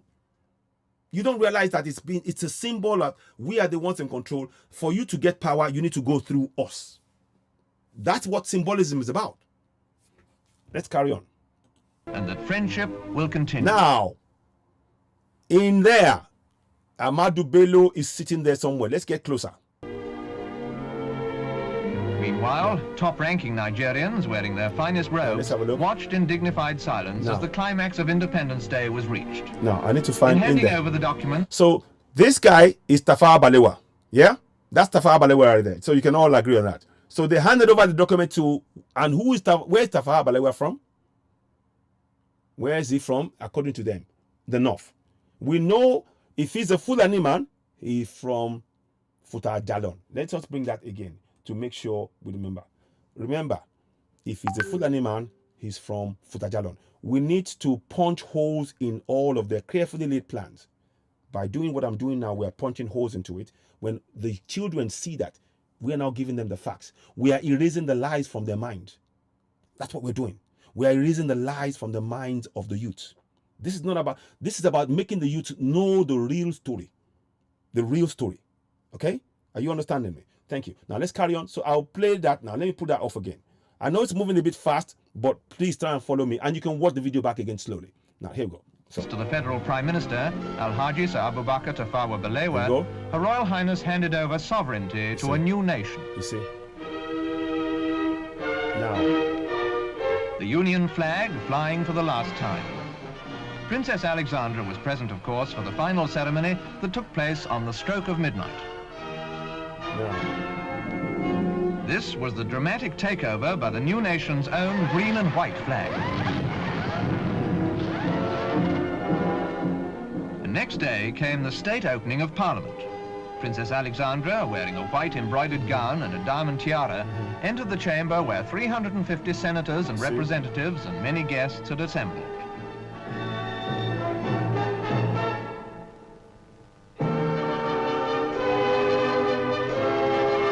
Now, I just want you to just watch all those things to understand what's been done. This was the first session of the first Parliament of the new Nigeria. Now, the man in the middle is Nnamdi Azikiwe. And look at the position. Look at what he's facing and reading directly to. Again, symbolism. But of course, we're not reading this. We're not understanding the symbolism. He's reading his head down. She's sitting on top of a throne above him. Is that independent? Is that independence? Is that independence? I'm just asking simple questions. Oh, sorry, that one's gone. Okay, we have to. Is that independence? Is that independence? I'm just asking, questions here. I'd like to ask questions as we go along. What you see right there. You see, when you look at it first glance, you don't see it. You don't see it. You don't see what I've just shown you now. But when you take a second look at it, when you take a second look and you go, hang on, what did I just see? And that is the point about symbolism. Symbolism does exactly that. It subconsciously lets you submit yourself to the power without realizing that you've submitted yourself to it. That's the point about symbolism. And when you do, when they now suggest to you that, but that guy's in control, you don't challenge it. Because subconsciously, the image you saw has made you bow down. What is it doing there? It's bowing to the power. So let me ask you again, are we really independent even now? Do you think so? Do you think we're independent now? Now let's carry on. Dr. Azikiwe, President of the Senate and Governor General Designate. See? He is at the lower, it looks nice and everything, but the position is what you're looking at. Let me go back again. See that? I want you to remember, fix this in your mind. Is that a position of power? Type 1. If what I'm saying makes sense, that is not a position of power. That is a position of weakness. And it is raised. If you look on the either side, those areas, they are cleverly raised above everything else. So there is no doubt where the power lies. There is no doubt. There is zero doubt. Type 1 if you agree with what I'm saying. Let me just see how many people respond to what I'm saying here for I go. Type 1. We need to explain this as we go along. And I want to make sure that we all follow what is going on. Type 1. Thank you. Wemi Adesonya. Thank you. Type 1, if just type 1, because it's important we understand please don't forget, I'd like you all to go and subscribe to CitizenAY right now on YouTube. please go and do so now. We need to build the platform up. It's growing, but and of course we need always need more. So that way people can get onto, when we go live, they can see us live. I want you to remember what you're seeing right now. Let me move this one to the side. What you're seeing right now is Nnamdi Azikiwe, the so-called president of Nigeria, in a subservient role. He is in a subservient. Just look at the picture, and you will understand that he is in a subservient role. You need to understand that. If we are going to break free from this, it starts with our psychology. It's not about weapons. That is the final stage of the whole process of taking over. To taking over is psychology. The psychology is taking over first, and you don't even know it's happening to you. That's the point I'm making here. And we need to now address that point. We must address that point. And that's what the Fulanis are still doing, psychology. So when you as a leader go and put a lawani on your head, I'm now seen as a leader. No. You are bowing to what they want you to bow to themselves. That's the same thing. So you can see, Zik is like he's pleading, please let us be free. Let us be free. That is the image. So I'll leave that for a minute. Now let's go on. So President of the Senate and Governor General Designate, addressed the Princess, asking her to open Parliament by reading the speech from the throne. See? Did you hear? Did you hear? By reading the speech from the throne. So why didn't the president read from the throne?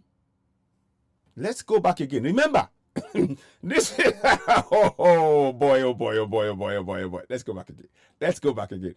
I know it's, just listen. This was the first session of the first Parliament of the new Nigeria. Everybody, if we were seen as equals to the UK, shouldn't he be reading from the same place? If we are seen as equals to the UK, as independent, indeed, why is it that he has to read from below? And then, she now...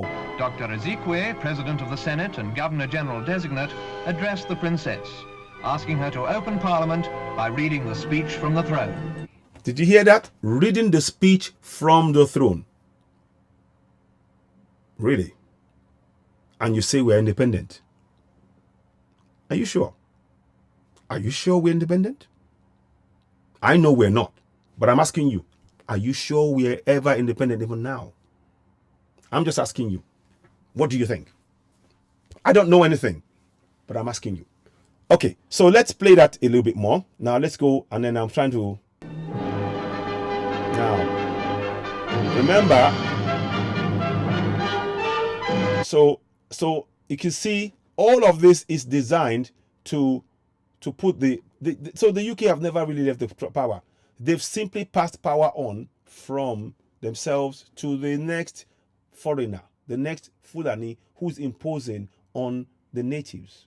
In 1912, there is a document I'm going to get at my hands to, there where they talked about the Fulanis are non-natives, and we, the Southerners, are the natives that they must control.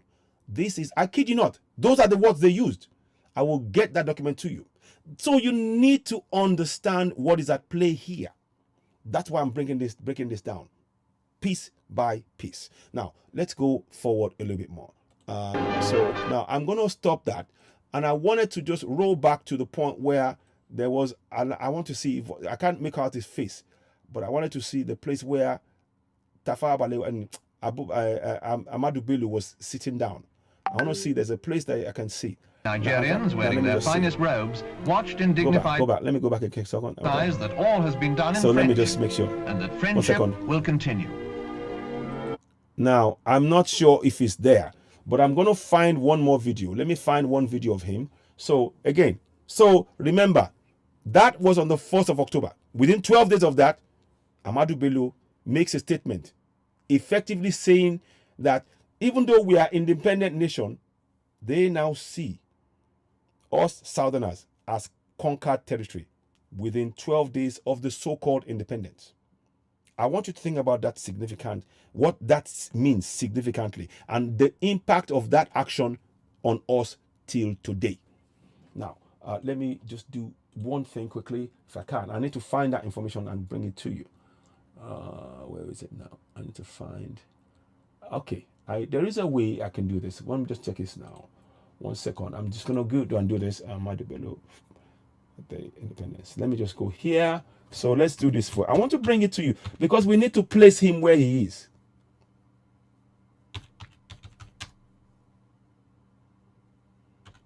Let's go. On the 1st, you see? 1st of October 1960. Okay.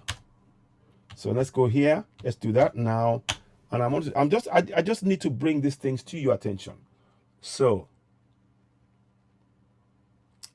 okay, there's even so there's even now, thank you very much. Watch this. Thank you. I knew there was something I had to find. Now, watch this. It's gonna be slightly long, but I want you to watch this. Now, so whilst they were having the thing on the 1st of October, here is Saldana of Sokoto, host Princess Alexandria at Sokoto Durbar, Independence Celebrations 1960. Did you hear that now? Let's play it. Watch this. So that's the Saldana, right? Can you see that? There you go. Now, let me proceed. So, you can see now, there is no argument. There is no argument about the Saldana being aware of the independence. He was there. He hosted the woman who gave Tafawa Balewa the reins of power on behalf of so-called Nigeria. So you can see, I needed to see a picture of him there. So now, when you now see that, we now read the words again, and I want you to see how that makes you feel. Let's play on. So there you go.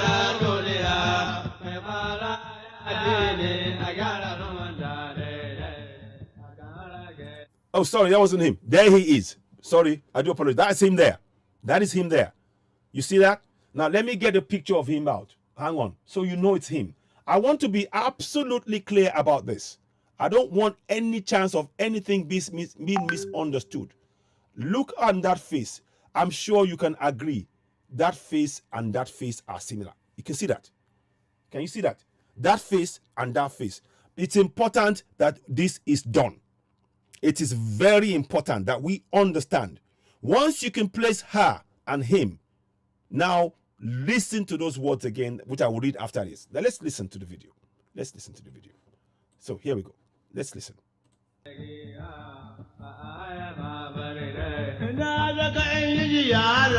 Can somebody translate what they're singing? Because I think that even has significance. So anybody who is very well versed in Hausa or Fulani that understands what they're saying, get in touch with CitizenAY. I want to play this and let's find out what they're singing. It'll be interesting to see what they're singing, what it means. So if you're a person listening to me, please get in touch via the number 447399580606. Leave a message, WhatsApp me. If you understand what they're singing, we're going to play. That's him there. And I want you to remember, as you're watching him, remember his words. He sees the South as conquered territory. Look at the smile on his face. Remember that. Let's carry on.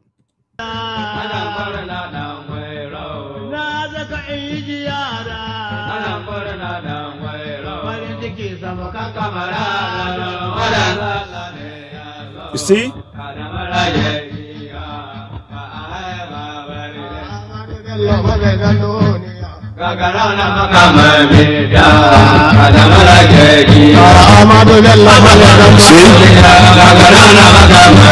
Doesn't that look like a jihad? I'm just asking, how many of you feel there's a sense of jihad in the way they did that? I'm just asking. I don't know, but I get a sense that that is a message that we are in charge already, without saying anything. But let's carry on. You see?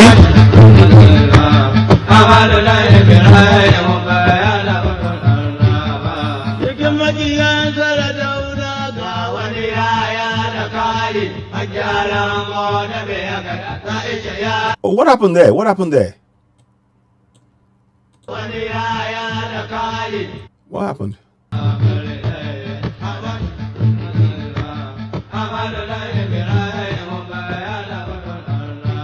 Oh, he fell. It looks like he died. It looks like that guy died right there. It looks like he died right there. It looks like that guy died right there. Have you noticed? Let me go back again. Sorry about that. I just, you know, it's just little things you need to study. So it was picked up.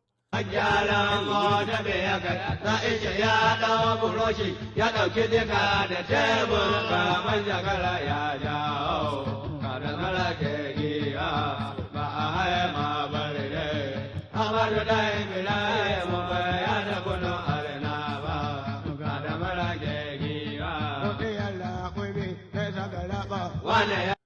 what does that mean?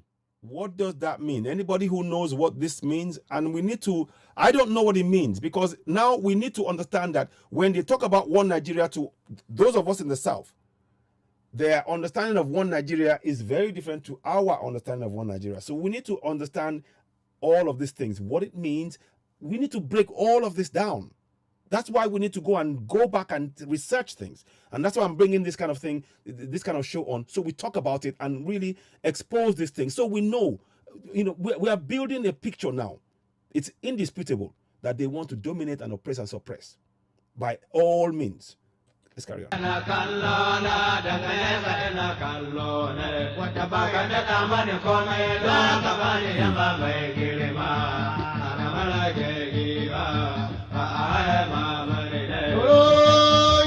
Now let's have a look.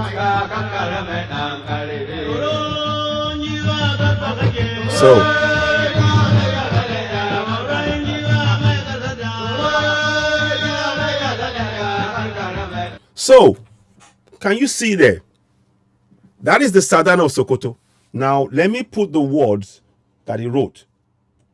Is with the Princess Alexandria, who's representing the Queen.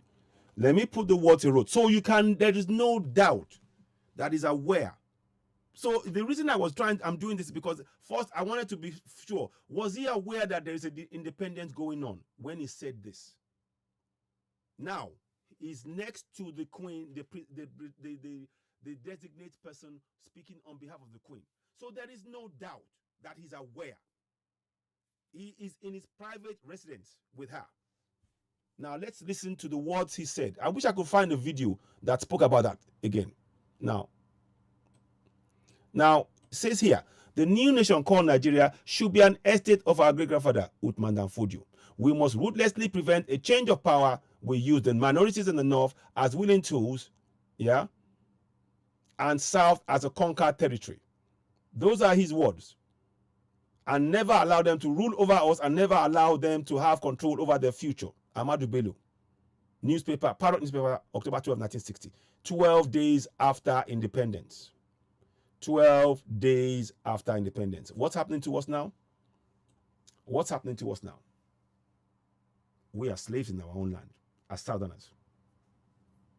We are almost conquered. That's the plan he wrote. And he's standing next to the person who are simply taking power from one person who's a colonial to another person who's now a surrogate for the colonial, who comes from Futa Jalon. He comes from Futa Jalon. And his words are this. I need you to remember, I'm trying to put this in your mind, so we fix this in our mind. Once we can begin to do this with all Southerners, we take away their power. Once we can begin to expose this to as many Southerners as possible, the narrative, the people who are even behind them, when they see that we are doing this and we're exposing them, do you think a Fulani man will be comfortable to come into the South, knowing that the Southerners know their real story? Simple question. Do you think so? You see, psychology is very, very important. Psychology is really, really important. Psychology is extremely, Exactly. So you can see all of this. So he comes from Futajalon, and they are both foreigners. They're not part of contraction of Nigeria. They imposed it on us. He's from Futajalon because he said his grandfather. He said it. His grandfather is Udman Fodio, and we all know that Udman Fodio is from Futajalon. She comes from the colonials, representing them, who reluctantly gave power to them because the clamor was too much from the south. So to control us, he imposed another foreigner on us. So can you see the picture that is clear? This is a clear picture that we need to start sharing. So these videos are very important things to look at. So let me play a bit more. I'm not going to play the whole thing. See, look at the smile on his face. Contrast that to the chilling words. Look at the smile on his face, and I want you to contrast that with his chilling words. Look at the smile on both the picture that's below next to the words and his face, and look at the chilling words. South as a conquered territory. Those are chilling words, murderous words. Can you now connect it? And of course, do not forget, he's from Futajalon. That is a message we need to send to each and every one of us in the South. He's from Futajalon. And they want to impose themselves on us. So I'm just bringing that to your attention. Now let's go and see if I can pull this together now.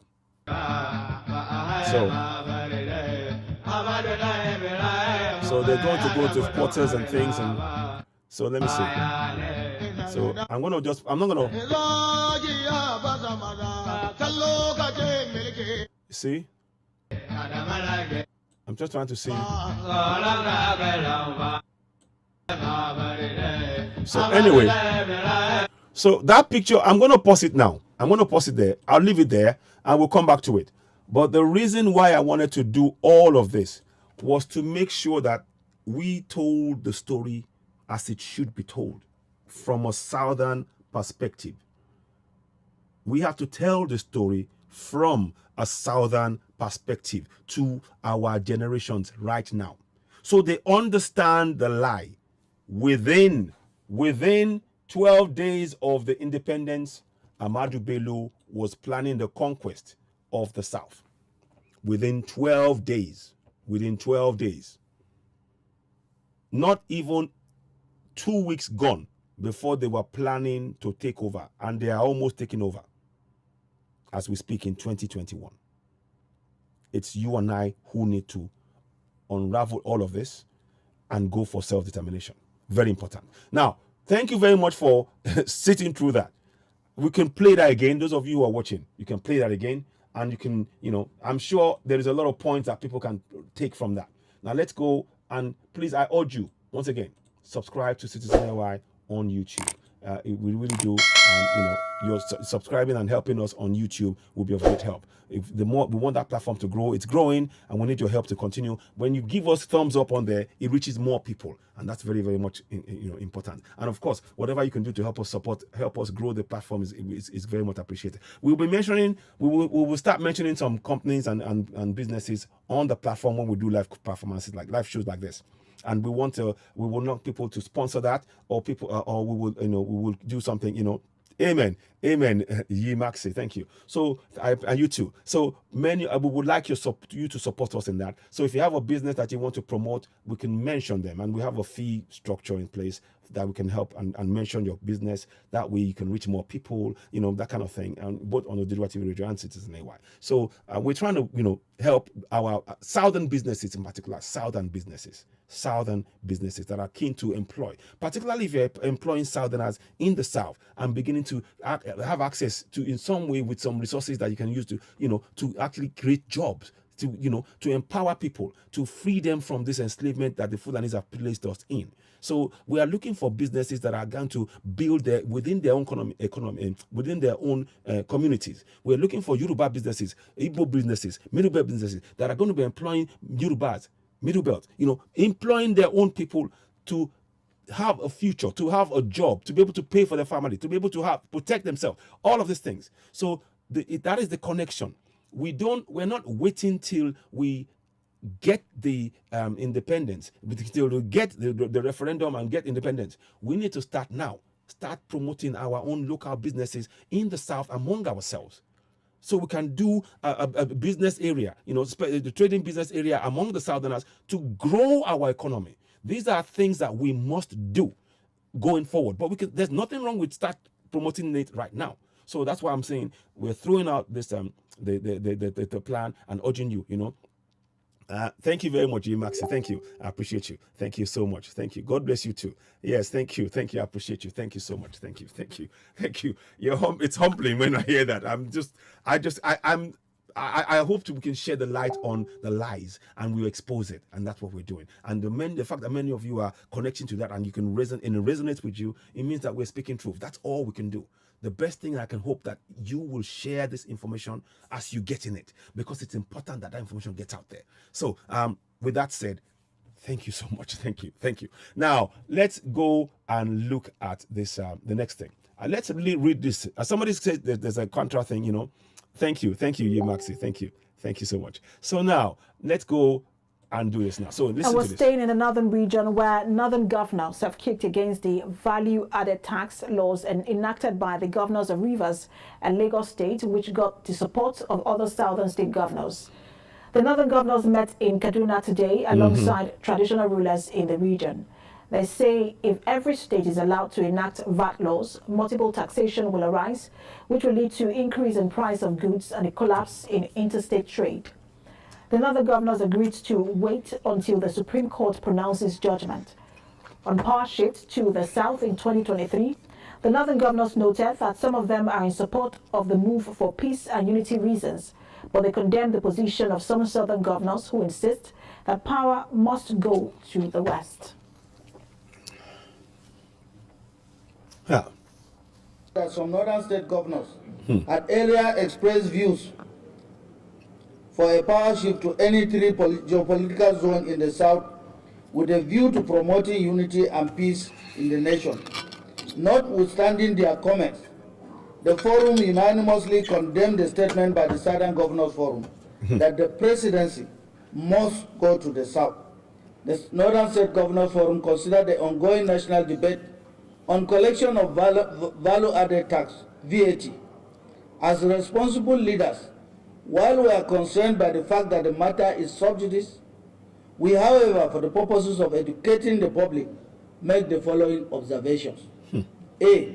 The judgment of the Federal High Court calls to question the constitutionality of VAT, withholding tax, education tax. Let me stop right there.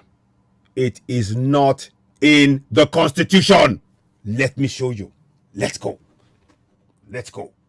You're not going to get away with that. No. Here's the Constitution. Let's go into it. We're going to go to page 75. Yeah. Because they like to talk about on the Malami, is it Malami? Abubakar Malami said that VAT is in the exclusive list. It is not in the exclusive list. It is not. So we are going to go onto the exclusive list now. And I've done it before. I'm doing it again. We're going to go from number 1 to number 68. It is not there. Even in their fraudulent constitution, it is not there. Listen, watch this now. So you can all see. Number 1, accounts of the federal government, of the government of federation of offices, courts, authorities thereof, including audit of those accounts, arms, ammunition, and explosives. 2, 3, aviation, including airport safety of aircraft and carriage of passengers and goods by air. 4, awards of national titles of honor, decorations, and other dignities. Now you understand that even when you think, somebody in the south is being made a king, this is something that is being controlled from the center. I am hearing that for you to be a governor, a senator, a House of Assembly, House of Reps, a king, and any of those things, the Emir of Sokoto or Kano, one of the two, has to agree for you to be. That is how bad this is. That is how bad this constitution is, and we need to bring it down. So let's carry on. I'm just giving you a little bit of side news, but anyway, let's carry on. So our word of national titles of honor and dignities. So you know that's even a suspect thing. Bankruptcy and insolvency, banks and bankrolling, banking, all of this. How you can have all of this centralized, and you think your economy will function is a lie. It's nonsense. It's about domination. Now, so borrowing of money within or outside Nigeria for the purposes of the federation or any of the states. So it's a state cannot, you have to get your hands in and control this nonsense. Censors, again, including establishment of maintenance of machinery for continuous universal registration of births and deaths throughout Nigeria. How many people have, does the government, for example, know how many people the Fulani terrorists have killed? If so, can they provide it? Do they have their names, ages, birth, their sexes, how old they were? They know. Do they have all this information? I'm just asking. Anyway, so citizenship, naturalization and aliens. Well, certainly the Fulanis are aliens. They don't belong to contraption. They don't belong to the South. Fulanis are aliens. They belong in Futajalon. They belong. Let me help you on that particular one. There's no doubt about that. They belong in Futajalon. That's where they belong. They belong in Futajalon. Never forget that. I will be reminding us over and over. Consciously, we need to keep putting that message out there for us to know who is Middle Belt, who is Igbo, and who is Yoruba. They are none of those. They don't belong in the South, and they have no right to see us as a conquered territory. We need to take control of the narrative. Now, so commercial and industrial monopolies combines trust. Construction, alterations of roads, anything, and may be declared by National Assembly to be federal trunk roads. The roads are rubbish. The song was saying is jaga jaga. Control of capital issues, copyright, creation of states, currency, coinage, legal tender, customs and excise, defense. You see everything I'm doing now. Deportation of persons who are not citizens of Nigeria. Exactly. Bala Muhammad, you forgot this bit too. You are saying to us to waive this and say all Fulanis from all over Africa are welcome. The man should be arrested just based on this 18 alone. Governor Bala Muhammad stated, I'll see if I can find the video, that all Fulanis are welcome in Nigeria because they are all Nigerians. I think you follow. That's what he was saying. That man should be arrested for treason because by doing that, he's actually going against the constitution which he swore an oath to protect. But hey, because it's Fulani, it's okay. Fulani man, what's a few words between Fulani men? It's nothing. Nobody will arrest him. That's what's happening. These are things that we need to be aware of. I'm dead serious. I know you think I'm just joking. I'm dead serious. Now, so the designation of the securities in which the trust funds may be invested, diplomatic, consular, trade representation. You know what happens in all of our diplomats everywhere? Look at it in New York. They are in New York, all over the world, they are all headed by Fulanis or deputies. And the deputies, where there are deputies, they are the ones in power, not the people who are in the front. Or Ogutade, if you think Ambassador Ogutade is the one who's controlling things, you're laughing. You're just fooling yourself. He doesn't control anything. He's a face. He's like Azikwe. He's a man with all the pomp, but no power. I'm telling you, you can take it or leave it. I'm telling you the fact. Anyway, let's carry on. So, so these are things that we need to be aware of. So, election of the office of vice president and all of that stuff. See, all of that, export duties, exchange control, external affairs, extradition, fingerprints, fishing, immigration, implementation, importation, incorporation of regulation, winding up bodies, assembly of state, insurance, labor, trade unions, relations, legal proceedings between state government and all of that, maritime shipping, and navigation, meteorology, military, army, mines and minerals. Mines and minerals are things that should be controlled in each of the states, but they took it to the center to have direct access and denied locals of those resources. And that is why the constitution was put in, so that they have direct control and take away our resources whether we like it or not. This is one of the reasons. And this is in a constitution that there is no referendum to support. There is no referendum basis upon which this should be passed. And that is one of the things why we're going for self-determination. So I'm just bringing in key points here. The mineral resources is a big one. That number 39, item 39 is a big red flag. Why we must go for self-determination. Because they put it in there without consultation of the people. Do you support this? There was no debate. They just imposed it. It was an adopted. Our Yadudu said they adopted the constitution. You can't adopt a constitution over 180 million people. No way.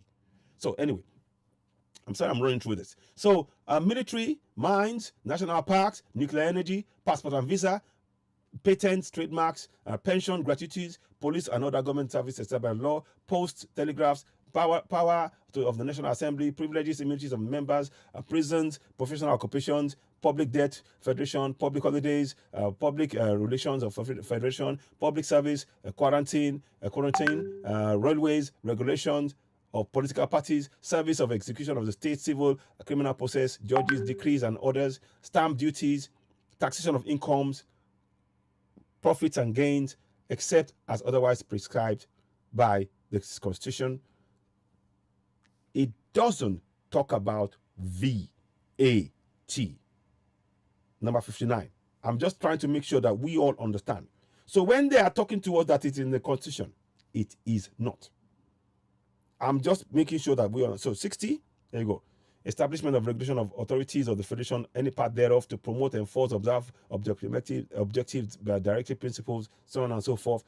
61, formation of annulment of decision of marriages and other marriages under Islamic law, customary law, matrimonial causes, the relating thereto, trade and commerce in particular, traffic and federal trunk roads, water from resources may be declared by National Assembly as sources affecting more than one state, weights and measures, wireless broadcasting, television and other broadcasting television provided by the government, state allocation of wavelengths or fire for wireless broadcasting television transmission, any other matter to which National Assembly has power to make laws in accordance with the provision of this Constitution, any matter incidental or supplementary to any matter mentioned elsewhere on this list.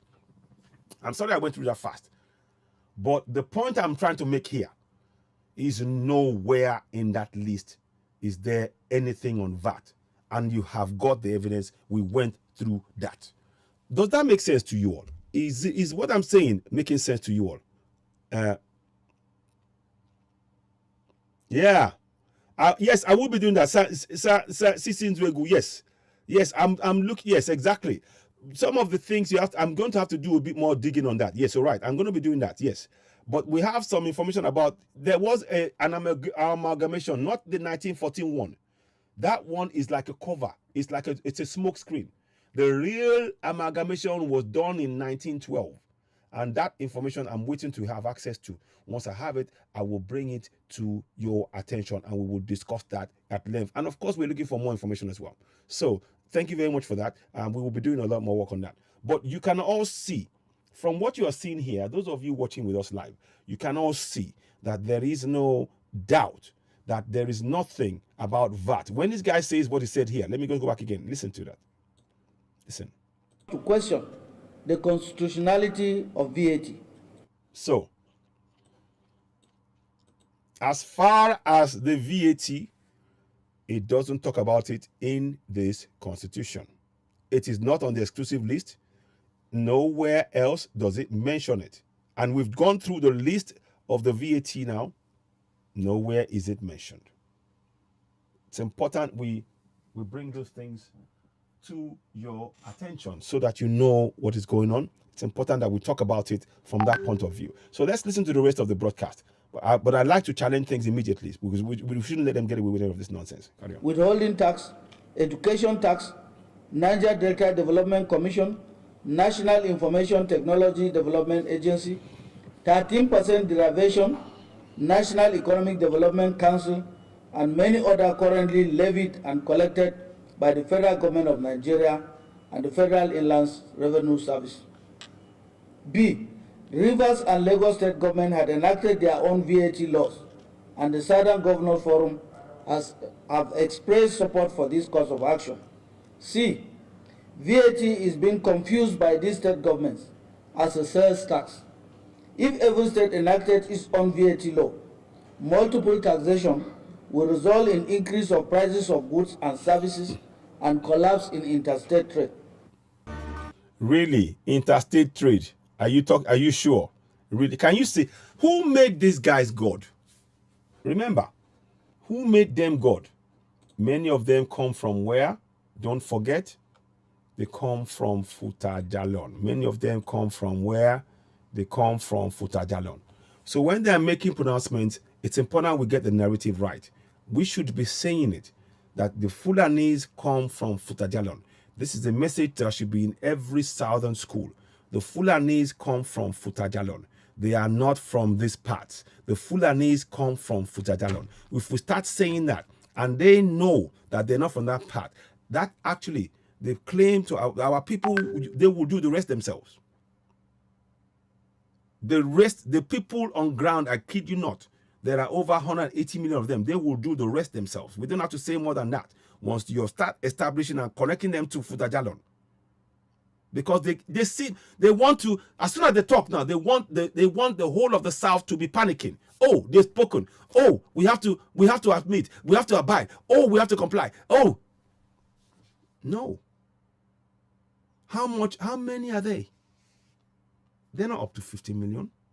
We are at least 180 million in the whole of the South. That is, and the evidence of that is the way they are allowing Fulanis and Fulani terrorists to come into all parts of the South, because they haven't got the numbers in the North. So they are telling their brothers, Governor Balamara is telling them to come in, to come and pastoralize. Not what they mean when they say come and graze your cattle. You have the land. Come and take over the land from the owners, the Igbos, the Yorubas, the Middle Belt. That's what they're doing. And that's why our narrative among ourselves, because many people have the belief that they should be part of contraption Nigeria. Well, if they're killing us and we do not start making this fact known, these are one of the ways we can challenge them.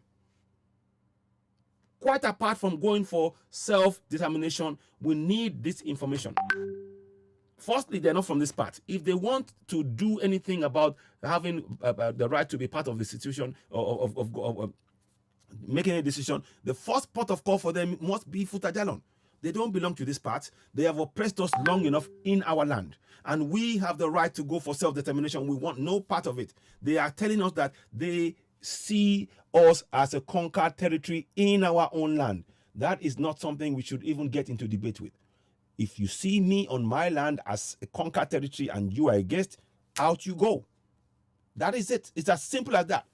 This nothing to do with religion, nothing. Just tell them the facts. Remind them they come from Futajalon in Guinea. We need to start doing this in our towns, in our villages, all over Middle Belt, Yoruba land, Igbo land. We need to be doing this as a matter of course now. This is something we should be hammering home. 2-year-old. They are raising 2-year-old to tell them that their grandfather, so-called Usman Danfodio, gave them that land.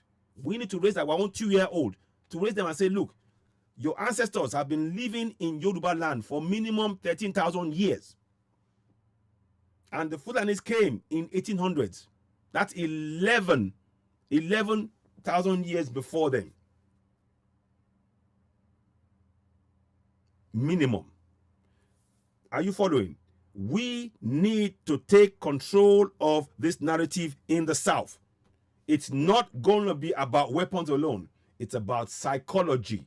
It's about spreading this information. They come from Futajalon. That is a powerful information that you can say. Once you start saying that, even those who are coming, they will start getting panic that sugar. These guys know that we don't belong here. We are coming here. The time will come. They will resist us forcefully. You have to put in their mind doubt. That's all we need to do. Once we put doubt in the mind of those they're sending, that these guys know that you're from Futajalon. One day they're going to all come out against us.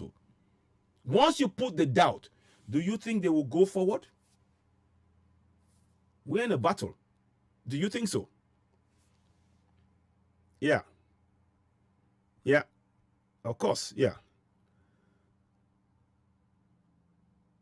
Yes, exactly. We can. Exactly. I personally envisage this. There is no way for the northern governors will support the VAT collection by state governors because it doesn't favor them. The south governors, what's your next plan of action? Can you foolishly accept the principle of monkey, the chop up when they walk? No, I hope they don't accept it. I hope they don't. John Odion Yefefe. Odion Yenfe. Sorry. I hope I'm saying it right. So these are things. Now, let me open the phone line so we can have a chat. And anybody want to call in? You want to call in? Or let me see if I can do this phone. I'm going to switch the phone lines on. Maybe we can have, I don't know, 15, 20 minutes. If you're up to calling, my phone is down at the minute. I thought the battery, it just ran out. So I'm going to try and see if it works. I did connect it, but sometimes it doesn't go off like that. So, but it's fine. We will organize it better. So I'm trying to see. Let me see if we can put it back on. Okay, it's gone flat. So we just gave him. It might not. I'm trying to connect it to again. Is that working? It just died on me just now. So, what are your thoughts on what you've had so far? Is what we've saying, has it made sense to you? Now, do you have the clear evidence now that within that fraudulent promulgation decree dressed up as a constitution, promulgation decree number 24 of 1999, within that, there is no VAT mentioned in the exclusive list? We have just gone through that live on air. It is something that you need to share with people. We've now further broken down that within 12 days of the independence, where Ahmadu Bello met in person, met Princess Alexandra, who was going to hand over power to us as an independent nation, met her. Within 12 days of meeting her, set about describing us Southerners as conquered territory. Now I ask you again, are those the people you still want to be one Nigeria with? Are those the people you still consider yourself to be one Nigeria with? I'm just asking again.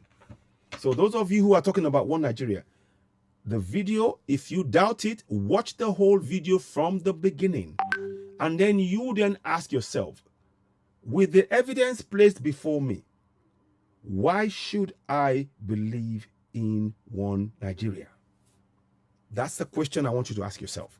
You ask yourself in your own conscience.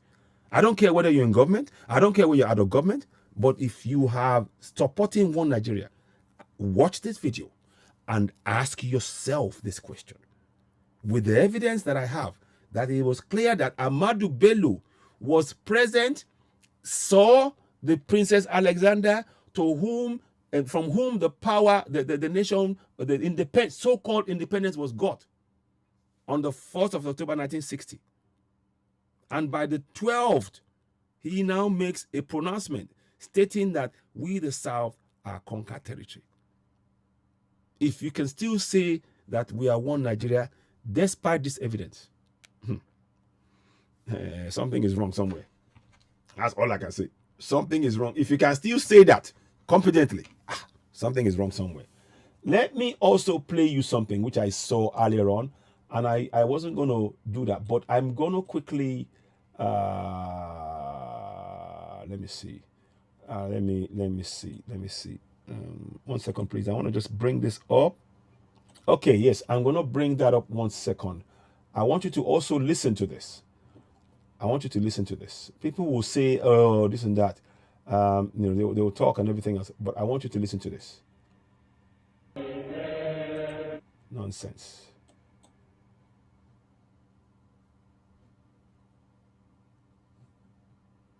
Let me see. I want you to listen to this bit. I don't want you to just hear. This is the man that also said this, as well as saying, let me put it this way. Let me do it this way. So I'm waiting for the battery to come back. Hopefully, if it does, if not, I will just, I'm going to listen to those words. Again, listen to his words. Let me see. 1954 to 1966. Now let's listen to these words. For people whose desire is mainly to dominate everybody. You see? If they go to a village or a town, they want to monopolize everything in that area. If you put them in a labor camp as a laborer, within a year they will Let's make this bigger. to emerge as headman of that camp. Let's and so on. Well, in the past, our people were not alive to their responsibilities, because you can see from our northernization policy that in 1952, when I came here, there weren't 10 northerners in our civil service here. And I tried to have it northernized, and now all important posts are being held by Northerners. Is this policy of filling all... Did you hear that? All important posts are being held by Northerners in the North at the time. Fair enough. What do you think is happening now across the whole of the South? What do you think is happening now? All of the posts, the ports, you name it, they are all controlled by Fulanis. That's the agenda that he had in mind. He had the temerity to complain about Igbos. But what he's doing, his words don't match his deeds. He sees the South as conquered territory. He doesn't say that live on air. But he sees it as conquered territory. You see it there. South as conquered territory. But yet he has to complain that, they want to dominate. So who is doing the dominating? Is it Igbos? Is it Yorubas? Or is it the Fulanis? Who's doing the dominating? In the context of the words he wrote here. We are only judging by his own words, though. We're not adding anything to it. I'm not adding a single thing. You can see it. I'm not adding a single thing to this. I am only using his own words that he wrote 12 days after the so-called independence. Let's listen on.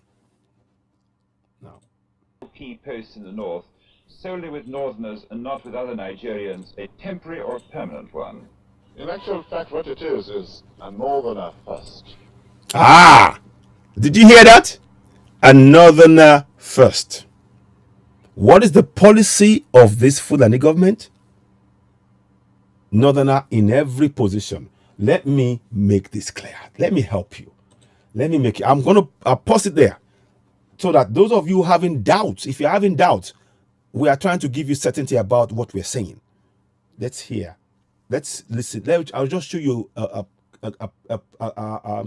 article, and I want you to understand why we need self-determination. I've already shown you his words on the 12th of October 1960.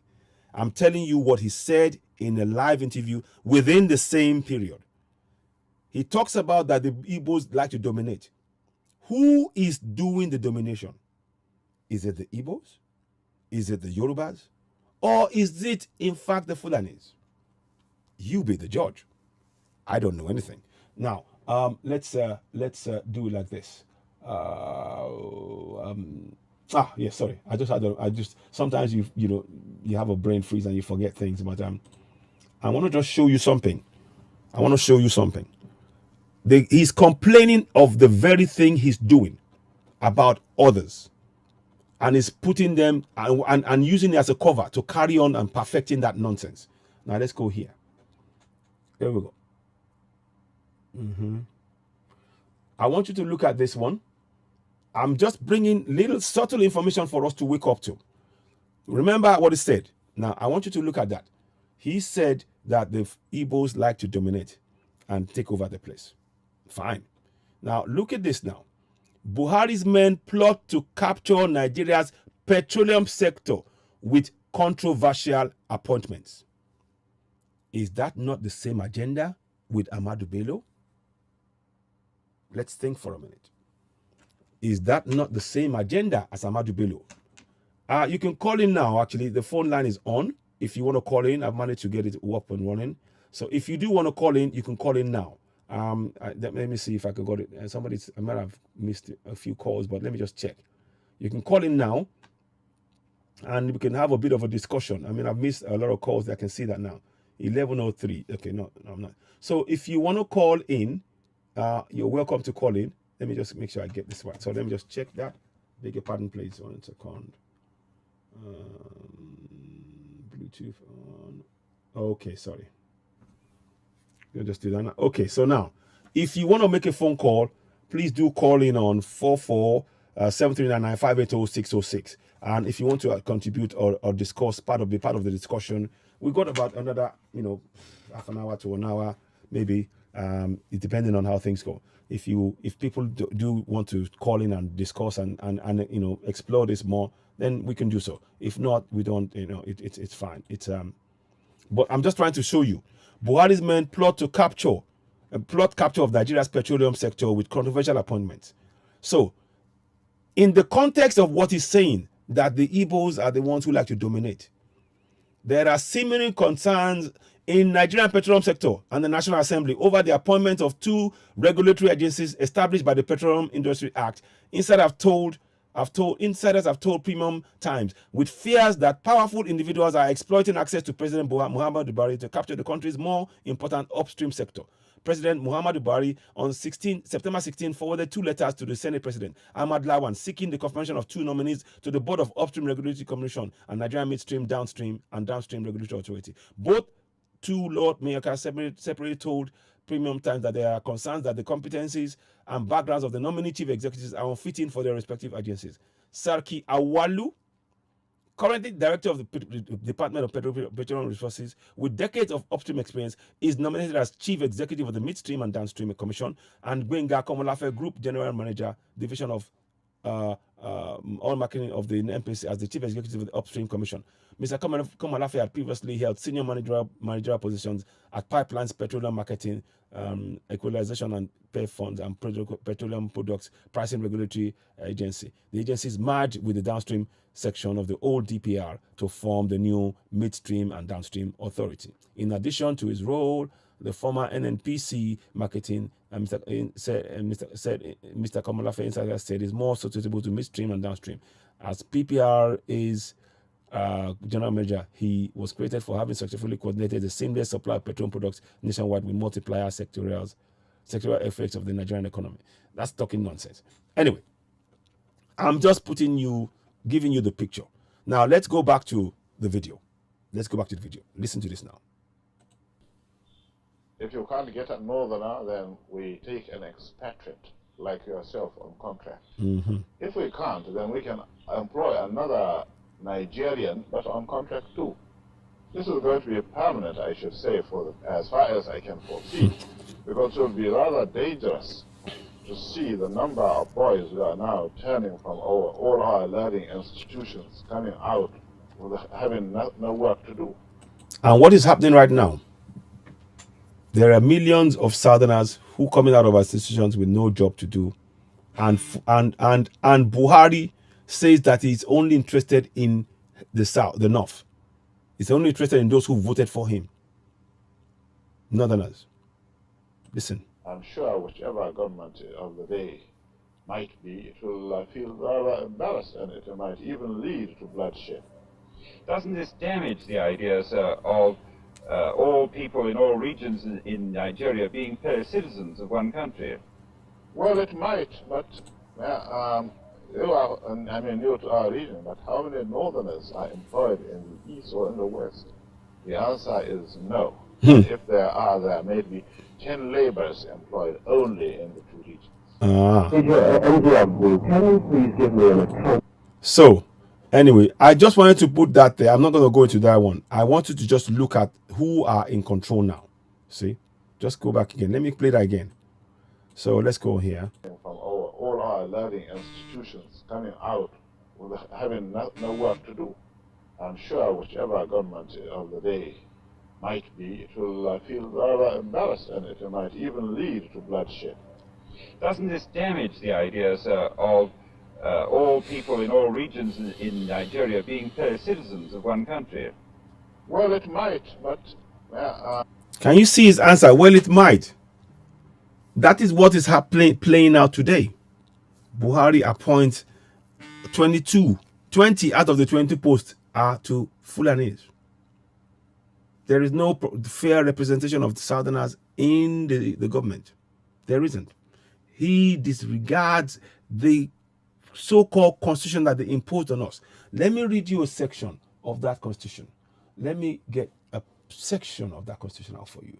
1 second. Let me see. Where is it? Oh, sorry about that. I'll be back in a minute.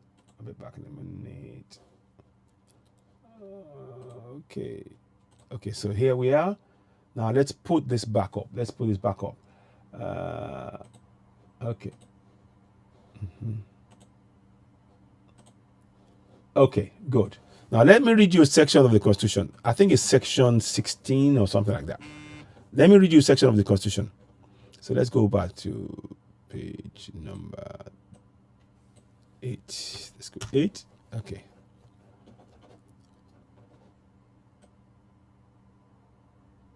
I think it's 16. Let me see. Is it 16 or 18 now? Let me see. 1 second, please. 1 second. 1 second. Is this 16 or 17? I can't remember. 12. I need to remember which one it is now. 1 second, please. I'm just going to find this for you. Yeah. Okay, 14. Section 14, subsection 3. I want you to listen to these words. Listen to these words. The composition of the government of the Federation or any of its agencies and the conduct of its affairs shall be carried out in such a manner as to reflect the federal character of Nigeria and the need to promote national unity and also to command national loyalty, thereby ensuring that there shall be no predominance of persons from a few states or from a few ethnic or other sectional groups in that government or any of its agencies. So let's go back to the video again and listen to what he says. Let's go back. Embarrassed, and it might even lead to bloodshed. Doesn't this damage the idea, sir, of all people in all regions in Nigeria being fellow citizens of one country? Well, it might, but you are new to our region, but how many northerners are employed in the east or in the west? The answer is no. And if there may be 10 laborers employed only in the two regions. So, can you see? Again, I'm going to put it up here. It's important to put these links in place so we understand exactly what is being done here. They don't even comply with the constitution that they imposed on us. Because another thing I want you to bear in mind, you see, the Fulanis, they consider themselves above this constitution because, of course, it's in English. It's not Sharia law. It might make mention of Sharia law in certain places. It is Sharia law. It's in English. So the law, as far as they're concerned, this constitution is made for Southerners to comply with, even though they wrote it. That's another complex thing that people are not processing. The constitution is written by Fulanis for Southerners to be used on Southerners. Let me say that again. The fraudulent constitution is written by Fulanis for Southerners to comply with. Is written by Fulanis for Southerners to comply with and adhere to without question. Because it's not Sharia law. Remember, they are going for Sharia law. They don't believe, they want to eradicate Western law. You don't think so? Watch this. Let's go and get this to you. Get it for you. Let's go and get 1989 declaration. Let's go and do that, shall we? So that you can see. Many of you you're not connecting the dots, and we're trying to help you connect the dots. Very important that you connect the dots. Alternative declaration. Listen very closely. Here we go. So it says here, and it all ties into what Ahmadu Bello said. Among other things, that only Muslims should be appointed to strategic posts. Remember, he said you have to be northerner.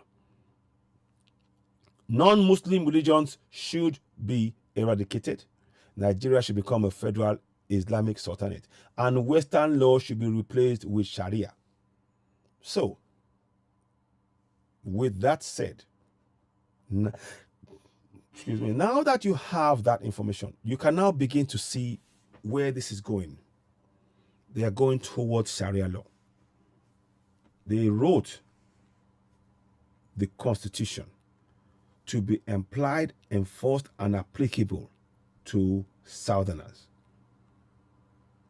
Why is it that a Fulani man can go to the South and say, oh, I'm grazing, I need land, and he can get it? But let a Southerner go and try that in the North. Just go and try, if you won't be killed instantly. That's what I'm telling you. the constitution is written by northerners, Fulanis, to be used on southerners, and for southerners to comply with that constitution that the northerners wrote. We played no part in drawing up that constitution collectively. That is why we are calling for a referendum. Does that make any sense to you all? Is that making any sense? I just want to be sure. And the number is ringing. Let me just check. Let me check that the number is actually ringing. Make sure I can get this right. So it's very, very important that we understand what's going on. So, yeah. So all of this is to get us to start thinking that we have every right to go for Yoruba nation. Every right. And I'm urging you all to please do not relent. Yoruba nation, Igbo and Middle Belt nations, we're going for that. Please, I want us to, Southerners, to look at ourselves as one. I support the creation of Biafra nation. I support it. But there is a process we need to get through to get to that stage where the creation of Biafra nation will take place. There are certain things, there are indigens that the UN recognize as we speak. There are indigens that the UN recognizes as we speak. If we were to go and say, right, we want to have Middle Belt, we want to have Yoruba nation, and we want to have Biafra, they would have to then go and look at what makes up that area. What is the map of Biafra? What indigenous people are in that area? And that is what I'm being careful about my use of the word Biafra. I am very, very much for the creation of Biafra once we get through the process of referendum. I am, and I'm looking to have meetings and discussions with people to explain this a little bit more. I am for that. But the process to get from where we are now to now confidently speak about Biafra nation, there is a gap in that middle that we need to feel properly. And the reference point, if we're going to get the UN to do the referendum and come and carry it out, we need to go with their reference point. The reference points are the indigenous people in those areas, and they have them on the maps. And that is very, very, very, very important to highlight that. I state again to my Biafran brothers, yes, please, when we're going for it, go for Biafra nation. But the process before this referendum has to be everybody in the South standing as one. That's the process. And I would like us to really think about that. Nobody is stopping. I am not. I am for Biafra creation. But that process has to start with the connection between the indigenous people and the land. That's the thing. The connection. There has to be clear connection. If you say Biafra and it covers other areas and there are other indigenous people who don't necessarily agree with, they're not recognized by the UN, that's a problem. And we need to navigate that. Instead of fighting each other, we can navigate it. We just put in that process a step backwards, and it's not backwards, a step, delaying it a step further, allowing this process to run its course so that we all as Southerners get, no, we all have one Eastern region. Is Biafra not? Okay, Paul Ezeme, I am not, look, it's not down to me. It isn't down to me, and I'm not. Look, I am for Biafra. I'm going to say this now again, please. Please, I don't. And I'm not, please don't misunderstand me. One has to be careful about how we do this. I'm going to show you something. I saw something that I did, and give me an example of what I mean. And we need to, whoa. So please, my brother, don't think I am against that. I am not. I am for Biafra. It's very important, and I'm going to state this. Let me just, I am for it. And I am for it, but the process to get there is what we are talking about. Please don't misunderstand me. I am for Biafra, but the process to get there. Let me just show you something. Let me see if I can find this. What's the time now? Oh my God, 15 minutes. Okay, so now, where was it again? Sorry, 1 second, please. I had it somewhere. Let me just check. I'll quickly get something out for you. 1 second, please. Sticky. Because now that you mentioned this point, it's actually a good point to talk about. Like I said, I'm making it very, very clear. I am for creation of Biafra, and I don't have a problem with that. The process to get there is where we have to be nimble on our feet. Let me see.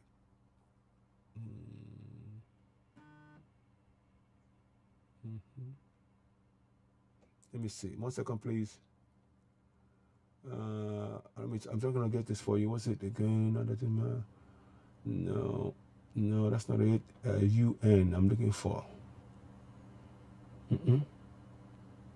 1 second, please. I'm just trying to find this information. I've been doing a bit of digging, and we want this. We have to get it in the right way, so that it doesn't be. We don't want to shoot ourselves in the foot in doing this, and I'm not. We have to do it in the right manner. Okay. Let's go and have a look at this. Let me see. Okay. Let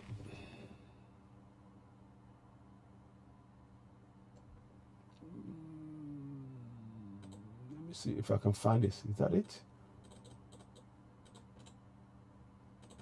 No. Sorry, 1 minute, please. I'm just trying to get this information out for you so you can see it yourself and not be.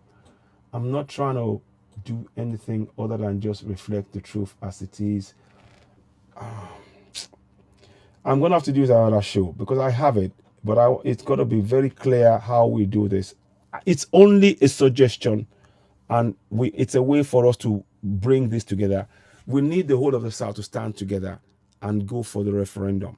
That is what I'm saying. Biafra stands alone unquestionably. Once we get the referendum, that can kick in. But it's to get that referendum that I'm talking about now. So it doesn't stop you from going ahead and talking and promoting Biafra. But in the process of referendum, it is really important the steps that we take. So that's all I'm saying. The steps that we take in that referendum is what I'm saying. Now, let me just go and get this. Okay. Let me try one more time.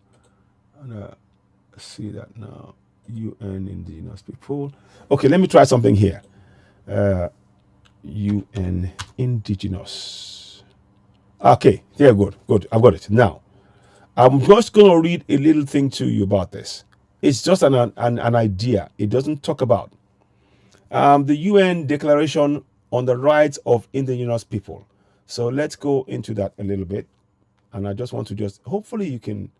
Do you know that Nigeria signed against it in 2007? They abstained. Was it abstained?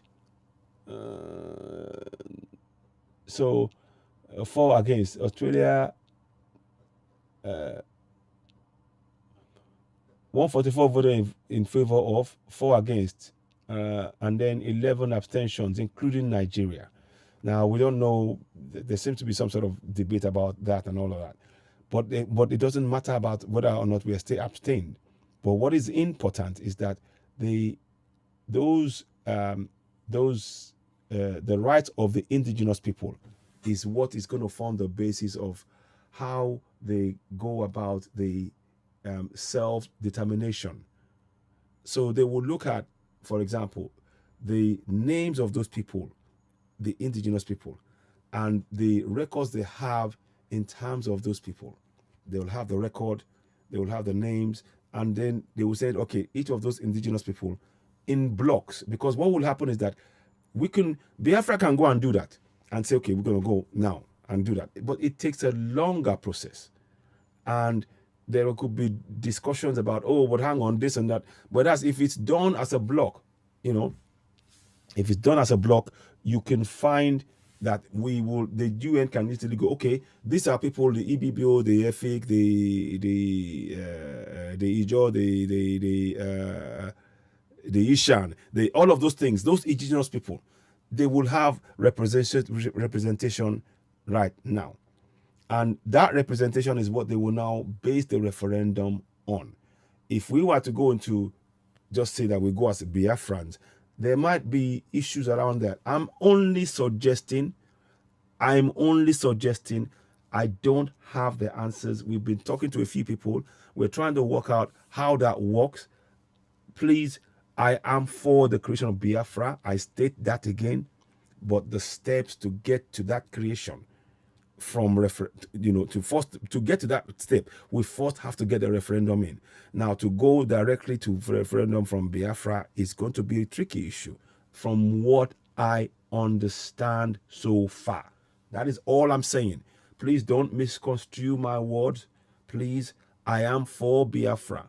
It's the process to get to the point where we can now confidently say Biafra nation has come. That's what I'm talking about.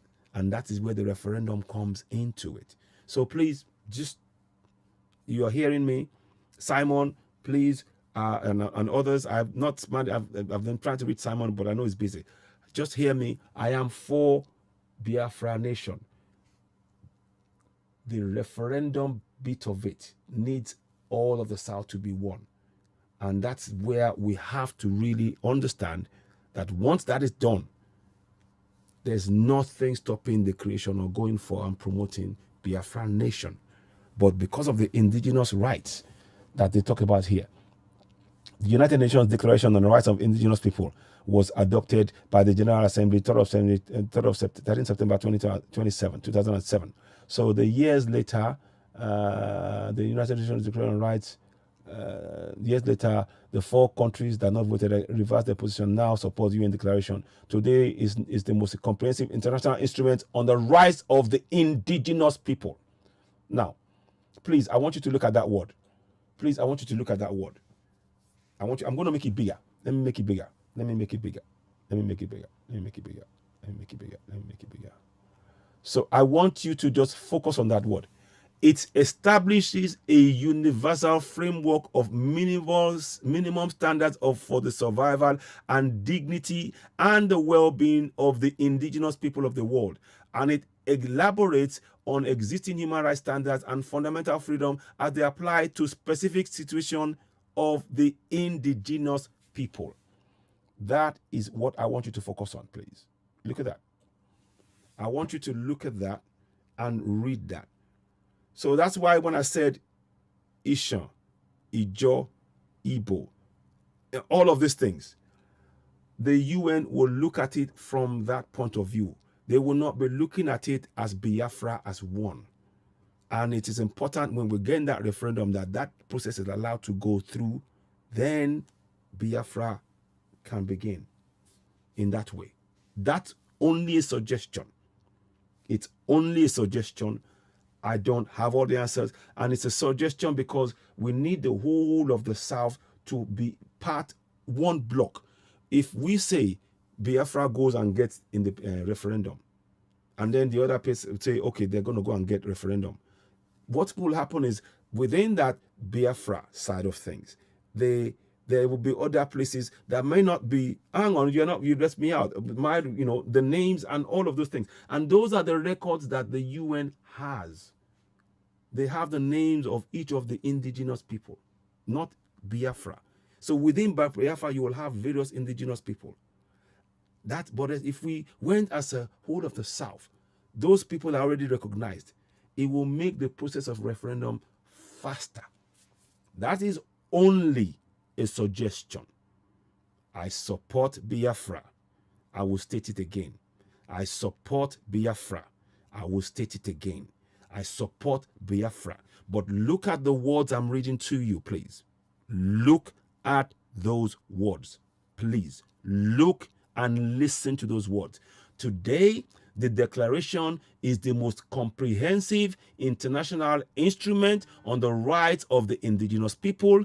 It establishes a framework of minimum standards for the survival, dignity, and well-being of the indigenous peoples of the world. And it elaborates on existing human rights and fundamental freedoms as they apply to the specific situation of indigenous people. So it digs right down to the specifics. So if you're talking about indigenous people, I'm sure in Biafra land, for example, you will have different indigenous people. So Biafra land does not contain just Biafra people or Igbo people alone. That is what I'm saying. And that is the reference point that the UN will be looking at. So let somebody, okay. Hello, somebody's going to call in. Hello, caller. Yes, sir. Good morning. How are you doing? I'm good, thanks. From United States. My name is Paul. Yes, thank you. I disagree with you on this particular one. Okay, that's fine. That's fine. What happened in Biafra land is this. When Ojukwu went to go Abuja Accord in Ghana. Yes. Okay, after the agreement. Mm-hmm.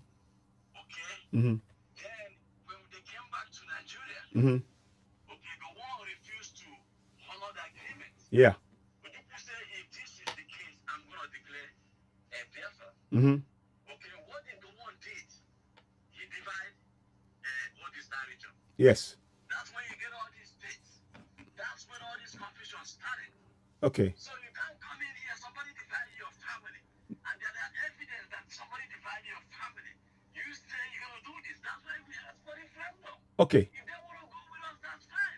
Okay. But the bottom line and the truth is that these people are Biafra. They do this thing to rule us. No. I'm not.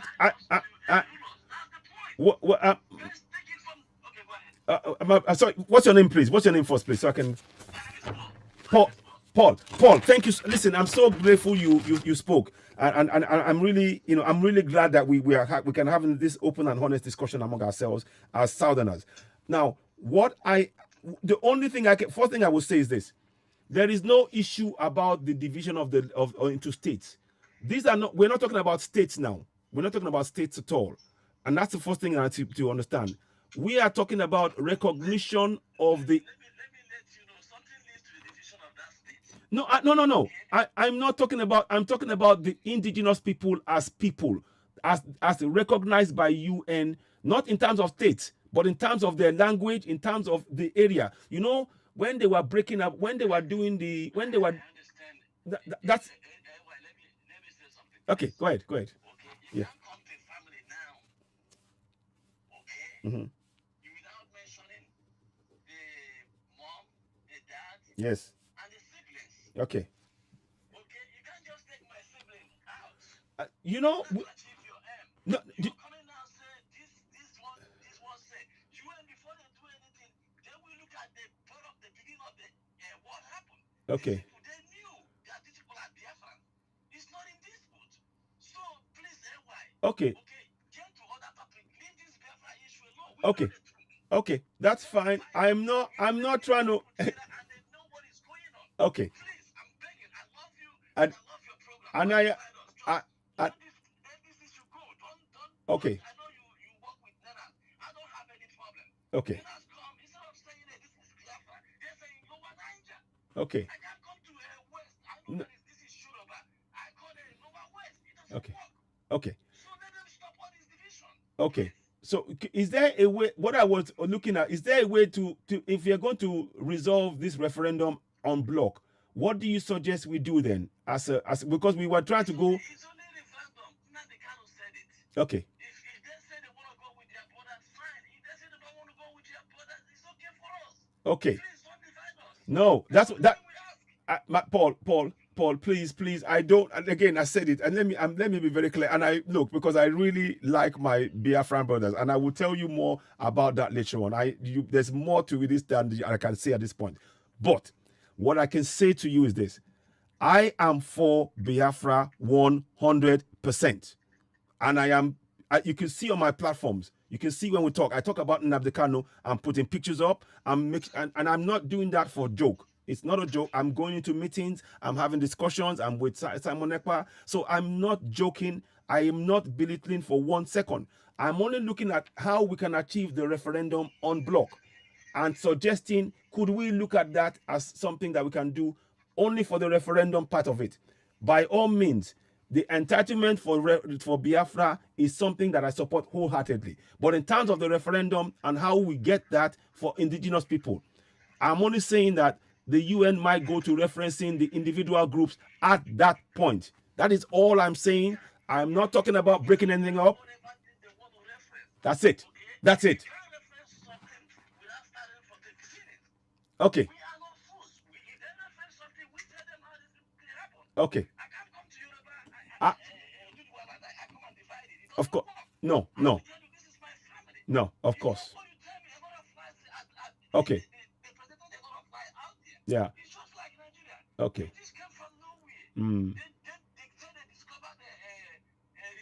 Yeah. It isn't.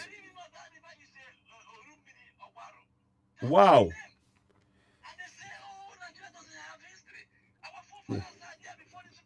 Yeah. Yeah. Yeah. Okay. Okay. Okay. You know, it's certainly my brother. I am so grateful for me. I'm trying to learn all the time.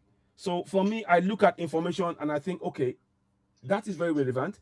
How can we put it together? Now, for me, now it's a question of how to work and get that referendum. Whatever steps we need to take together collectively, I think we can do is what we should probably focus on. And definitely, I'm not going to be, when I talk about this, it's not to try and divide. Please, I am for Biafra Nation. I'll continue to say that. All hail Biafra. I support it. I want that to be very clear. Thank you so much. Thank you, Paul. Thank you. Thank you. Bye-bye. Bye. So that is a very interesting discussion right there. I am so glad my brother called in. And I love these things, this kind of discussion. I want my Biafran brothers to understand, and I fully understand what is being said here. I am no expert, please. I'm no expert. I will say that. But I believe that dialogue among ourselves, what is said now about somebody, that the thing, I know that because of what the Aburi thing, and they won't change it, they suddenly went and created states and all of that. I understand that. And that's there. But we're not talking about, I'm not talking about states. I'm talking about indigenes and how to manage, to fit into the narrative of the UN so that they can treat the whole thing en bloc, the whole of the South as in bloc, is what I'm talking about. But that is only for that one process so that they recognize each of the people in there. That is it. After that, we carry on with Biafra, we push, I am for that. I am for that. For example, Yoruba Nation now. I'll give you an example. We're saying Yoruba Nation. We still haven't agreed if we're going to call it Yoruba Nation or Oduduwa Nation. But we are all going with Yoruba Nation right now. When we get to the stage where we've now passed the law, proposed, got the constitution, at that point, it will form part of the referendum where we're going to decide, what shall we call ourselves? Are we Yorubas or are we Oduduwa people? Then that's going to be thrown out to people, whatever the people say, because again, it's ultimately the people. It is not down to us. No decision that I'm looking at. I'm being really, really careful about it because I know it's a very sensitive point. So you see that I'm not just talking. I give you evidence of what the UN are saying, how the UN view it, and whether we like it or not, UN are the authority on how people view the makeup of that area. As far as we can tell, yes, we can challenge it. Yes, we can, and we must in certain things, and in fact, we challenge it. But if we know that's heck you. Sorry. Hello, caller. Your name and where you come from, please. Hello, Mr. AY. May you live long. Amen. Thank you, my brother. Thank you. How are you doing today? I'm good. Thank you very much. And yourself and your name, please. Yeah, Mercy. Yes. Let me go straight to the point. Yeah. Okay. The word Biafra. Yeah. The country Biafra. Yeah. Has been in existence. Mm-hmm. Not a brutal war. It's a genocidal war. It is. Yes, I agree. Yeah. I agree. The other Western countries. Yes. Yeah. Because of what Britain gonna get. Yes. So when you talk about Biafra, Mm-hmm. you are talking about a country that was established. Mm-hmm. A country that has money Mm-hmm. in existence. Mm-hmm. As I'm talking to you, I still have Biafran towns. Wow. In Okay. a large quantity. My father gave it to me in a large quantity. Okay. So we have our national anthem. We are not forming anything. Second in command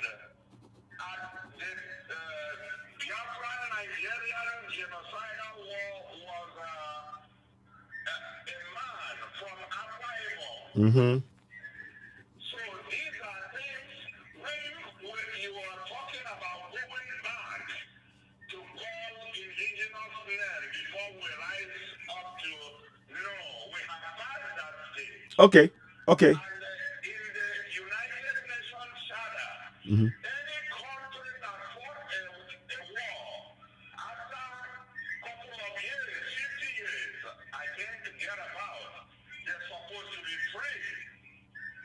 But where I get a little bit confused is on one thing. Mm-hmm. When you look at, when I was growing, Yes, sir. the name I always hear was Efik, Hausa, Yoruba, Mm-hmm. and the Igbo. Yeah. So when I think about the Fulanis Mm-hmm. that have taken over everything, I Yeah. think it's because of our father's foolishness. Yes. Your father, my father. Yes. Like I want to tell you now, if I am in a position, I will pick up the corpse of Azikiwe and burn it again. Because he is the one that put us in this mess. Nigeria is not supposed to be in existence. The Niger area, like the German. Yeah. Yes. When you tell a German where you come from, they say Niger area. Yes. That's Niger Area. Yeah, exactly. That's a racist slur. It is. That's what what's it, her name again, Flora Shaw, Yeah. because of their racist in nature. Yeah. That's the name they called. And we all are parading Nigeria. I'm not proud of that name. I don't. I am not. Because they know what it means. Yeah. Niger area. Yes. So I am angry. I want this Nigeria to end Yeah. quick as possible. But my Yoruba brethren have to do one single thing Yeah. to facilitate this move. Okay. So that all of us will be free. Yeah. One thing, not restructuring. Yeah. Not Nigeria is falling like they said the other day. Yeah. I had them online. Yeah. Nigeria is falling. United Nations should come to our aid. Let Nigeria fall. Let these people, Fulanis, go back where they come from. Yeah. Because immediately, Oduduwa nation or Yoruba nation, whichever one you choose to take, immediately that name stands now. Yes. Your flag stands, everything stands on its own. These people will start to think of where they're going to be. Yeah. Because they have put in the Hausas, very brilliant people. I love Hausas. Yes. They have put them down in a long time. Yes. You see how they killed the man that was talking Yes. about the atrocity. My Lafia. Yes. My Latvia. Yes. They killed him. They didn't waste time to kill him. They brought him into DSS custody. Yeah. Each time they were doing their thing, poisoning him. And they took him where they took him. He died. He's a dead man now. Yeah. The same way they killed Abiola. Mm. And today you hear them, we are compensating the Yorubas with It's nonsense. they call what do they call it? So something to do with Grand Commander of the Federal Republic. Something. It's the president, and nonsense. It's nonsense. Yeah. No. That's correct. Yeah. Yes. Yeah. Yes. Indeed.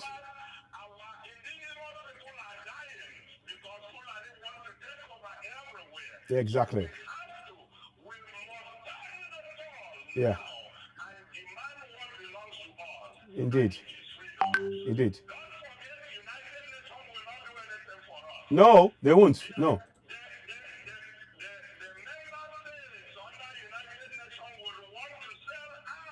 Yes.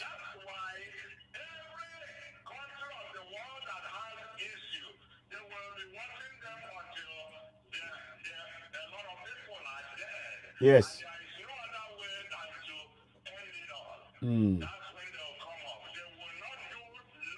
They won't. It's true. It's true.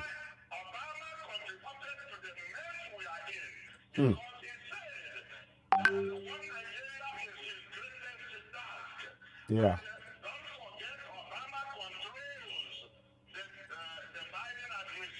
Yeah.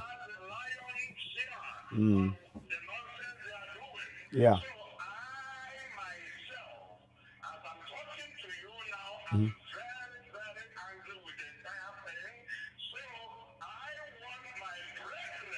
Yes. Yes. Yes. Yes. Yeah. Yes.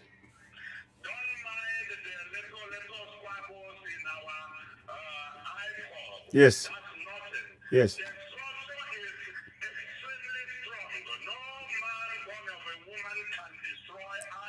Absolutely. Bruh, yes. Yes. Yes. Absolutely. And I support it. Yeah. That's it. Yeah. Yeah. Yeah. Yeah. Yeah. Yeah. Yeah. Yes. Yes.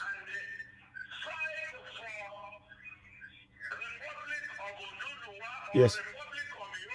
Yes. Yes.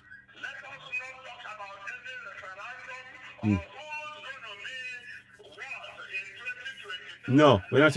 No. Yeah. Yeah.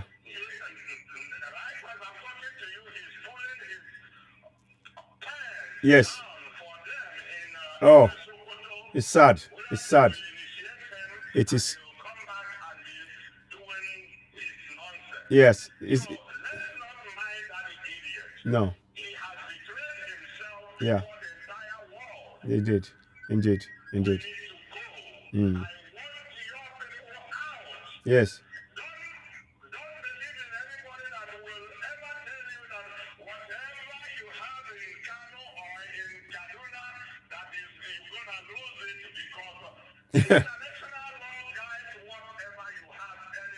Yes. Yes. That's it. That's it. Exactly.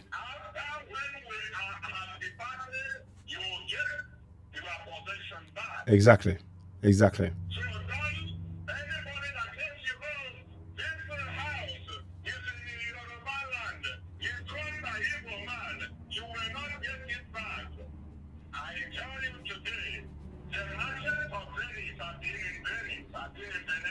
Yes.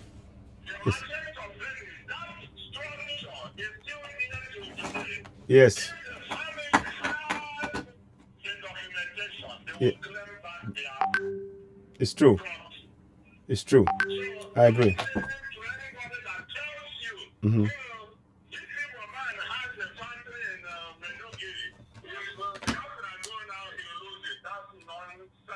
Exactly. Yeah.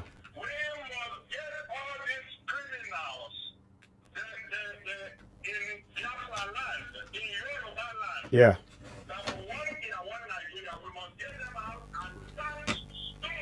Yeah, indeed. Yeah. It is, yes. Yes. It is crazy. It's scary. Yeah.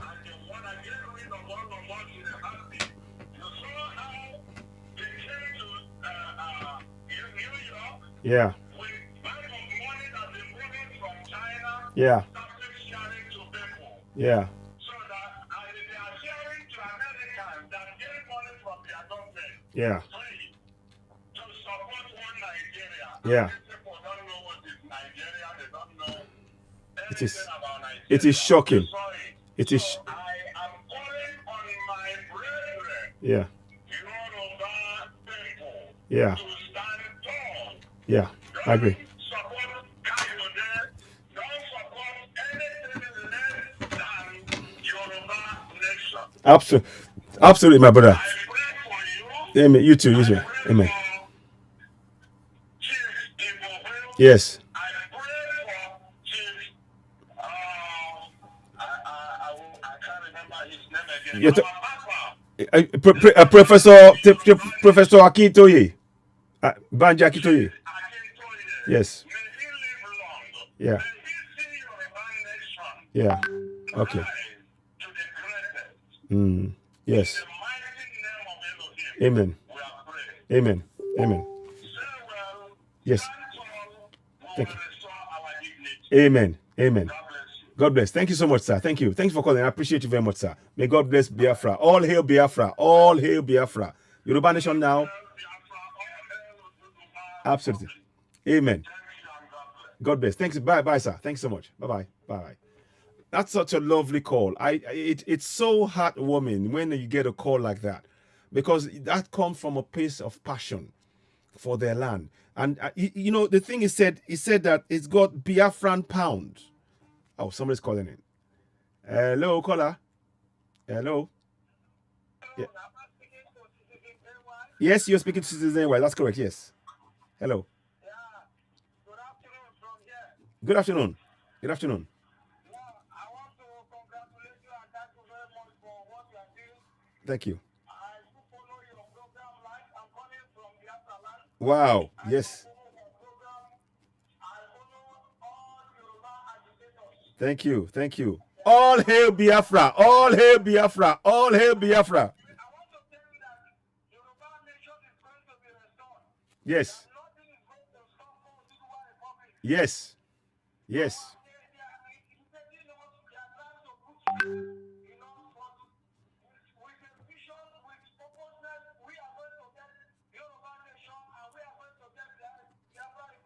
Yes. That is the only way. Yoruba Republic is the only way that the Yoruba man can be respected all over the world. Absolutely. Once you continue to keep Nigeria together, what you are doing is to restore your suffering. Yes.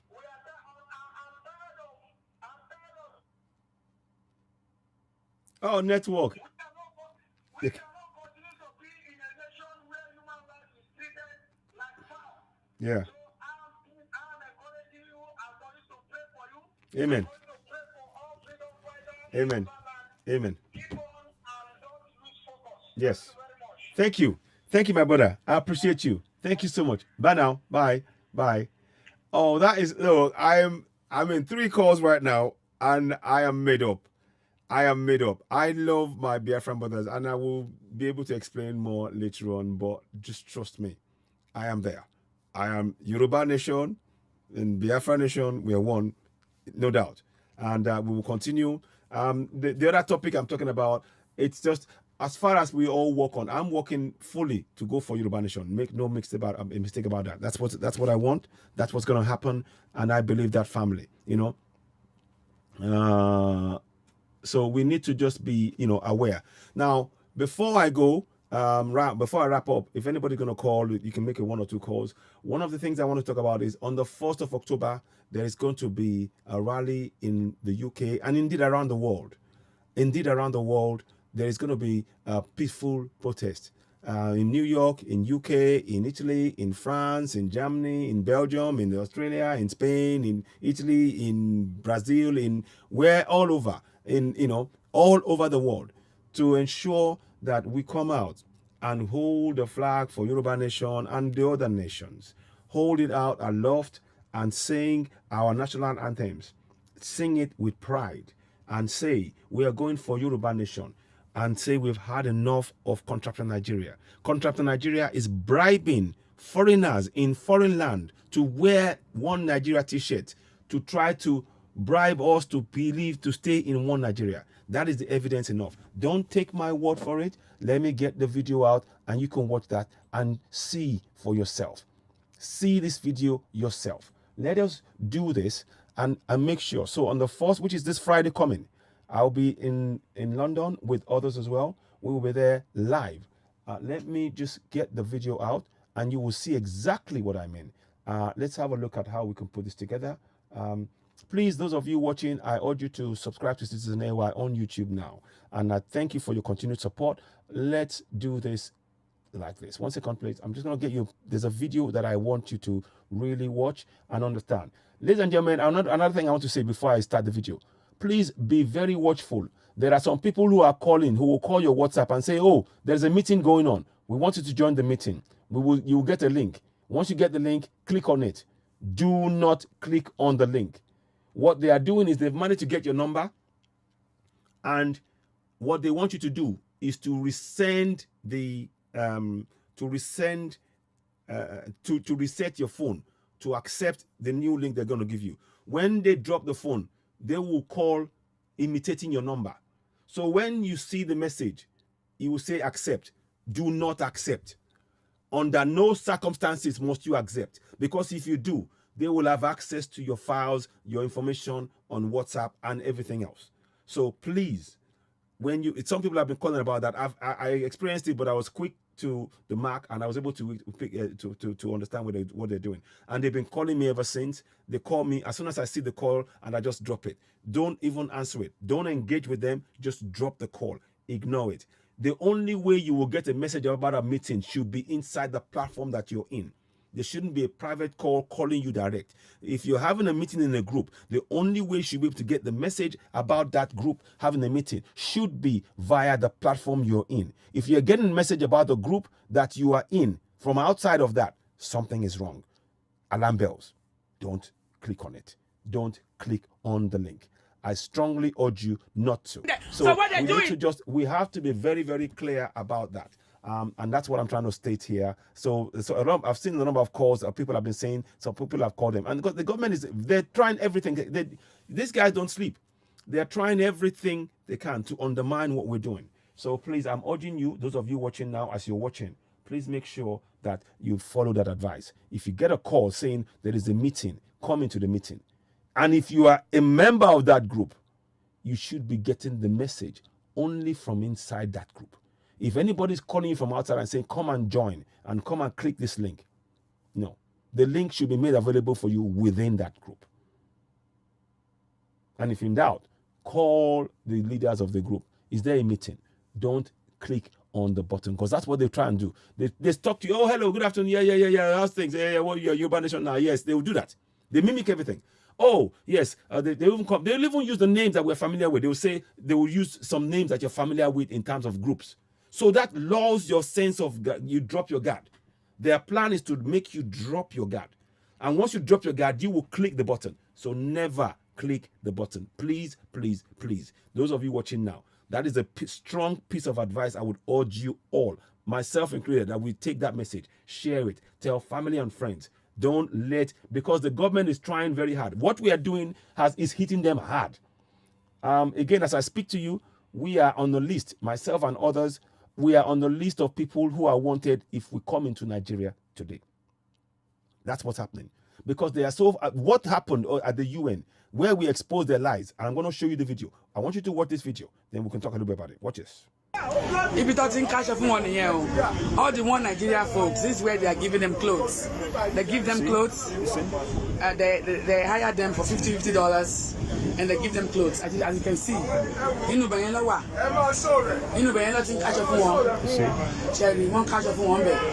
inside, you see, that is inside the Bank of America.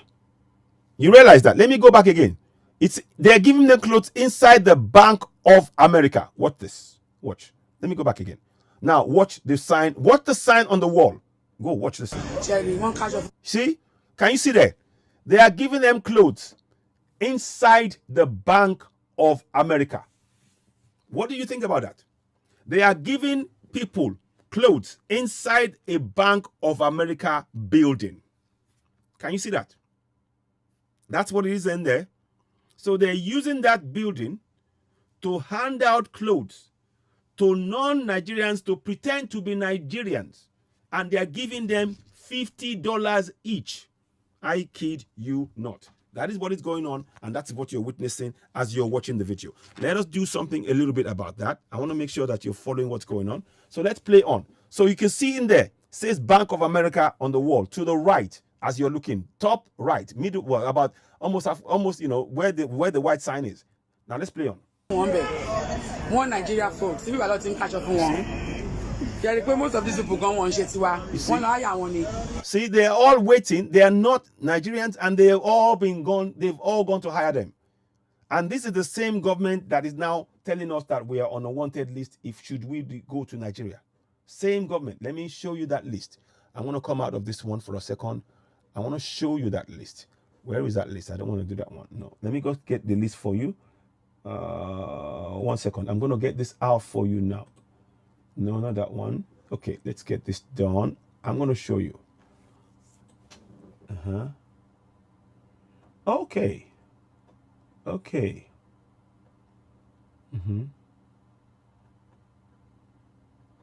Okay. I'll be in touch with that one. Let me do this one straight away. Actually, I'm going to do that. 1 second. So, okay. I'm going to do that right now.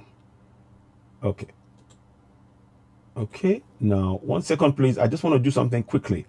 I've got some information and I want to make sure I have it in to hand somewhere so I can access it and then be in touch and all that. So, okay, we'll be in touch with that one later on, no doubt. Now let's go ahead and look at this information that I wanted to bring to your attention. By the way, there's another information I saw. When I told you guys that things were happening, they're laughing at us. There's two things I want you to see, but I'm going to come back. This is going to take longer than I planned. I wasn't planning to do that, but now let's have a look at this information. Oh, God, I've just lost it now. Yeah, here we go. Now, I want you to look at this.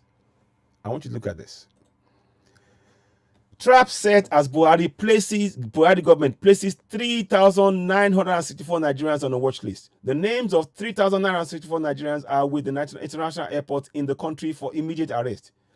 Confirmed reports have it that the wanted persons are now on the watch list of the Nigerian Immigration Service. Moreover, while passports belonging to these people have been suspended, they will be arrested on site by security agents.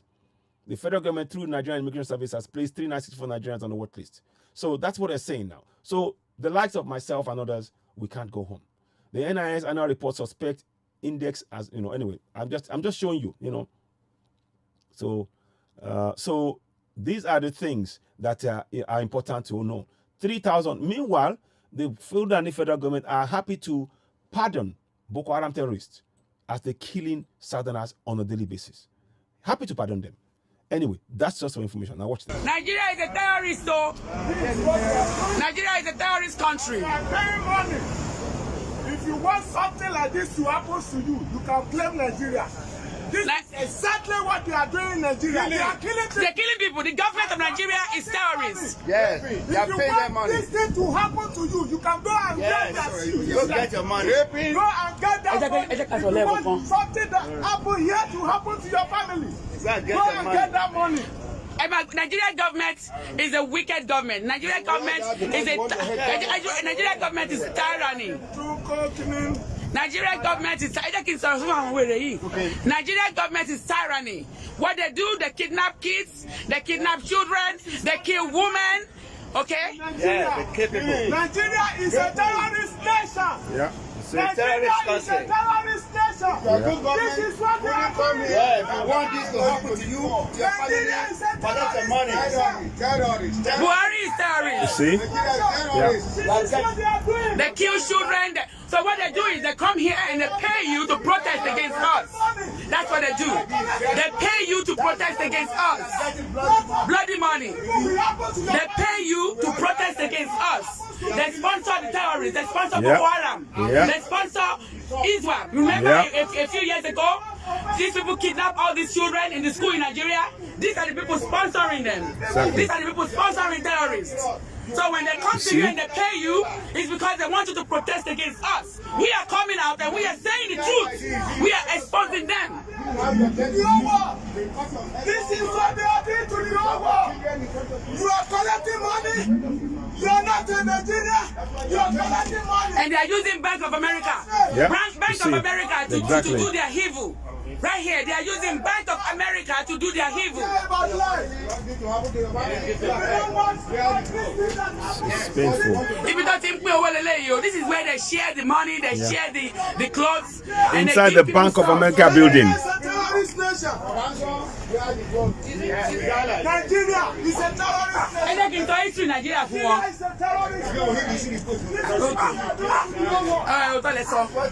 This is what is happening in Nigeria, killing, sodomy, killing, kidnapping. When you wear those clothes, you die like this.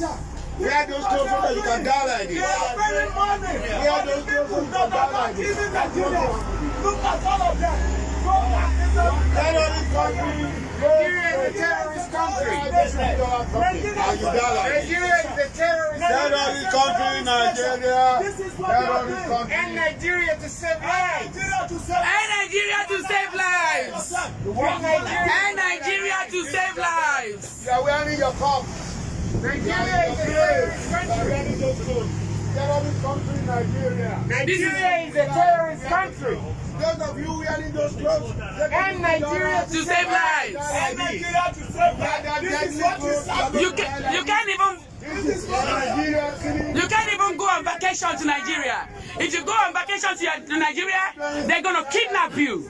They're gonna kidnap you. They're gonna kidnap your kids. They're gonna kidnap your wife. They're gonna rape your wife. And this government refuses to do anything about it. They refuse to hold their people accountable for those stuff.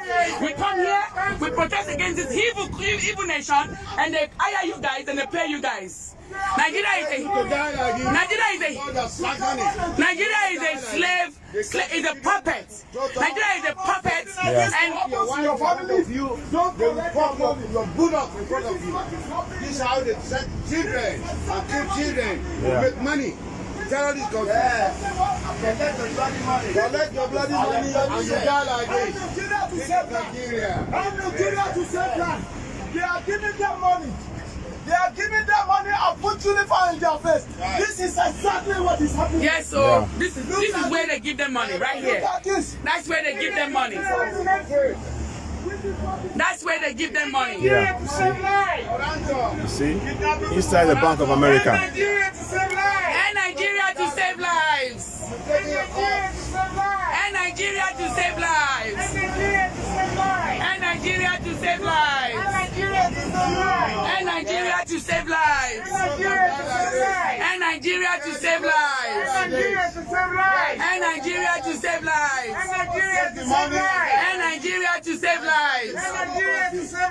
And Nigeria to save lives. Yes, and Nigeria to save lives. And Nigeria to save lives. And Nigeria to save lives. And Nigeria to save lives. And Nigeria to save lives. And Nigeria to save lives. And Nigeria to save lives. And Nigeria to save lives. And Nigeria to save lives. And Nigeria to save lives. Look at that, they are holding placards. To save lives. You see, unity, but they are not Nigerians, terrorists. Buhari is there. I'm so glad they challenge. Nigeria is there. Nigeria is there. Fraud. Nigeria is there. Fraud. Nigeria is there. Fraud. Nigeria is there. Hello, caller. Hello, caller. Good morning. Sorry? Ekaro. Wole láti Ìgbà. Yes. Okay, so okay, welcome, Butter. Yeah. Go ahead.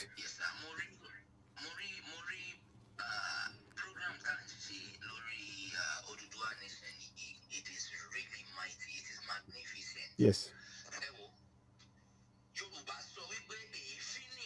Benny.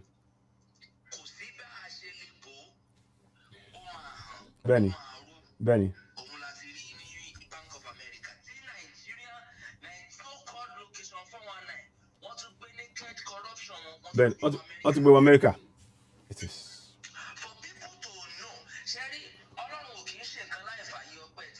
Benny.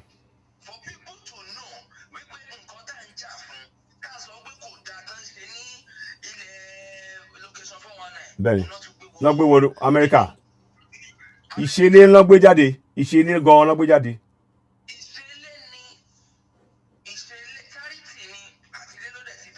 Bẹ́ẹ̀ni.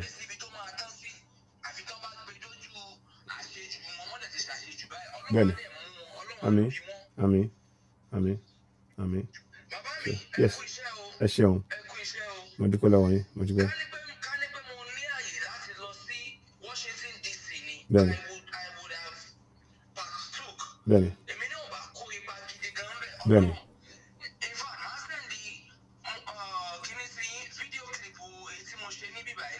Please send it. Please send it. Please send it.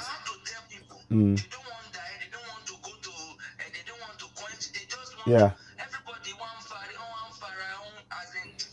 On farada.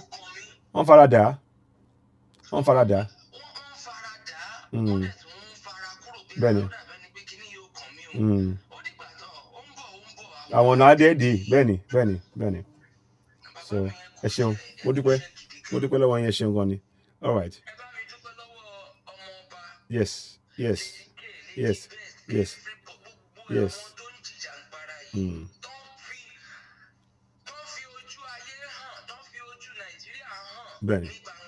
Bẹ́ẹ̀ni. Ẹ ṣeun. Adúpẹ́. Amen. Ẹ ṣeun. Mo dúpẹ́ lọ́wọ́ yín. Ẹ ṣeun. Àti máa sọ̀rọ̀. Mo dúpẹ́. Okay, baba. Hold up, sir. Ẹ ṣeun. Ẹ send it to me. Please send it. Ẹ ṣeun. Okay. Thank you. Hold up. Bye. So that was a brother from US, and he's got a video that he's gonna want people to share, and I will share it. So let's carry it to watch it. Nigeria is there. What do we want?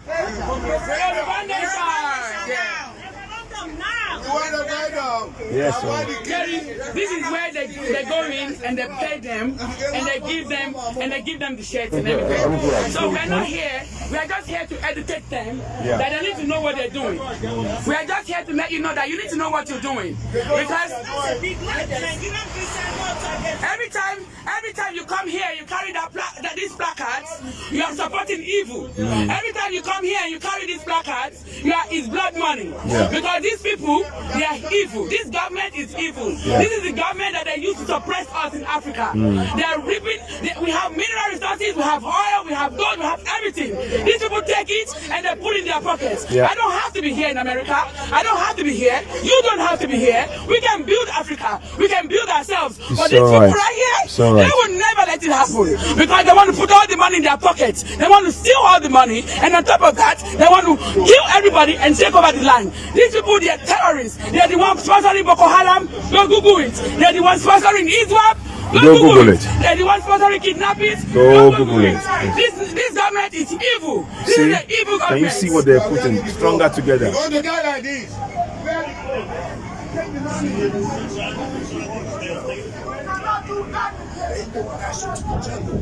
I mean, they were paid money. Yes. The white men. Yeah, but you don't understand. The white men told this one to do it for us. So we do it to each other. But you are helping. You're not. We're not going to complain. We're trying to stop it. But these people, but guess what?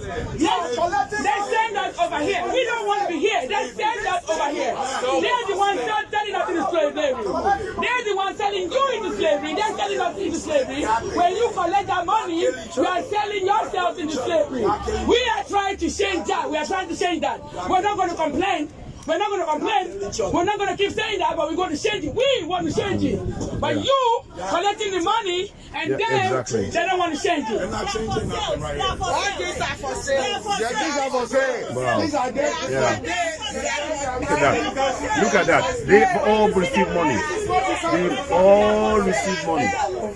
At least 20 people I can count there. They've all received money. Do you want this thing to happen to your family? If you want this kind of thing to happen to your family, continue to hold it. Continue to hold it. Continue to hold it. Wear Nigeria. Continue to wear it. I mean, you are not giving Nigeria. we punish all of brother. I understand. You understand what I mean? We're not going to get out of here because we have the right to be here. We have the right to be here, just like you have the right to be here. You are selling your people into slavery. Yes, America does it. We know that. We know the history. We know the history. But guess what? But we are not going to continue doing it. We are not going to continue doing it. We are putting heat on our people to stop it. Yes. Brother, think. Think. You're not thinking. Think. So that's why we're trying to because and they're still doing it. And they're still doing it. It's quite a shame that he can't see what he's saying because he just wants the money. You keep complaining, but you don't want to change it. You don't want to change it. They pay you $50. You should be ashamed of yourself. Exactly. You should be ashamed. He's hungry, man. $50. Did you hear? They pay them $50. You should be ashamed. Be ashamed of yourselves. Be ashamed of yourselves. Be ashamed of yourselves. Be ashamed of yourselves. So, ladies and gentlemen, there you have that video. It is on CitizenAY and OduduwaTVRadio. Let me play you one more. I think remember then start thinking about wrapping it up. I want to look at this now. They're talking about Oshibajo for 2023. There's a poster in Osun State. So that's why we said no to elections in 2023 elections. No to 2023 elections. No. RRP won Nigeria. So we're saying that because these guys are refusing to address the major issues. Look at this. I want you to look at this information. Let's read this one, for example.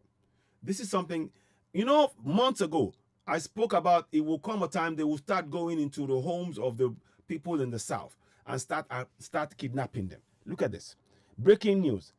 Gunmen kidnap Air Vice Marshal in Lagos in Ojodu, I think it is Aja. The Air Vice Marshal Sikiru Smith, retired, has been kidnapped by some unidentified gunmen in Aja, Lagos State.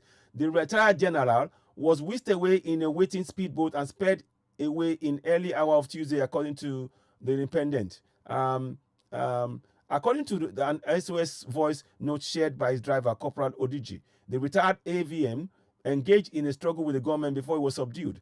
Odiji stated, "There is an emergency. I am Corporal Odiji, attached to Air Vice Marshal Smith. They just abducted him from the side where we are walking. Some gunmen who were wearing masks just came and snatched my bus now. They shot everywhere. I was near where I was fixing my bus vehicle. As I saw coming, I saw them living in a boat, but I wasn't armed, so I just ran to the side and I saw his glasses where he struggled with them. Please pass information. It is an emergency." The spokesman for the Lagos State Police Command, Mr. Adekunle Ajishebutu, when contacted, promised to make inquiries and give a detailed response in due course. The spokesman for the Air Force, Air Commodore Edward Gapquet, also pronounced to make inquiries and provide information matter later. However, AVM Smith was commissioned by the Nigerian Air Force as pilot officer in 1979 and had a highly successful military officer that combined soldiering with serious academic pursuit. He holds a BSc, MSc, MBA, PhD degrees. He's an alumnus of Harvard University and a fellow of the many professional bodies, including Institute of Management. Smith attended several military courses, both locally and overseas, which include flying and engineering. He was awarded numerous military decorations, such as Distinguished Service Star, Pass, Staff College Dagger, fellow of prestigious National Defense College. The notable appointments he held include Commanding Officer, Air Engineering Wing, Sierra Leone Liberia Commander in Nigerian Air Force Station, Calabar Deputy Director, Air Engineering Nigeria Air Force Headquarters, Abuja Commander 333 Logistics Group, Kaduna Commander 401, Aircraft Maintenance Depot, Ikeja Chief of Logistics, Nigerian Air Force Headquarters, Abuja, Chief of Defense Communications, Defense Headquarters, Abuja. The reason I am doing this is to make you understand that these guys are not going to stop. It is down to you and me to continue to put the pressure. I said this months ago that they will be coming into homes and are kidnapping us. Luckily, luckily they didn't take his wife. Now, we don't know what will happen to him. Is he going to be ransomed or is he going to be killed because of his knowledge? I'm more concerned because of his knowledge. Because of the knowledge that he has, they may want to make sure that they don't want to leave us with any knowledge to be able to defend ourselves. That's their plan.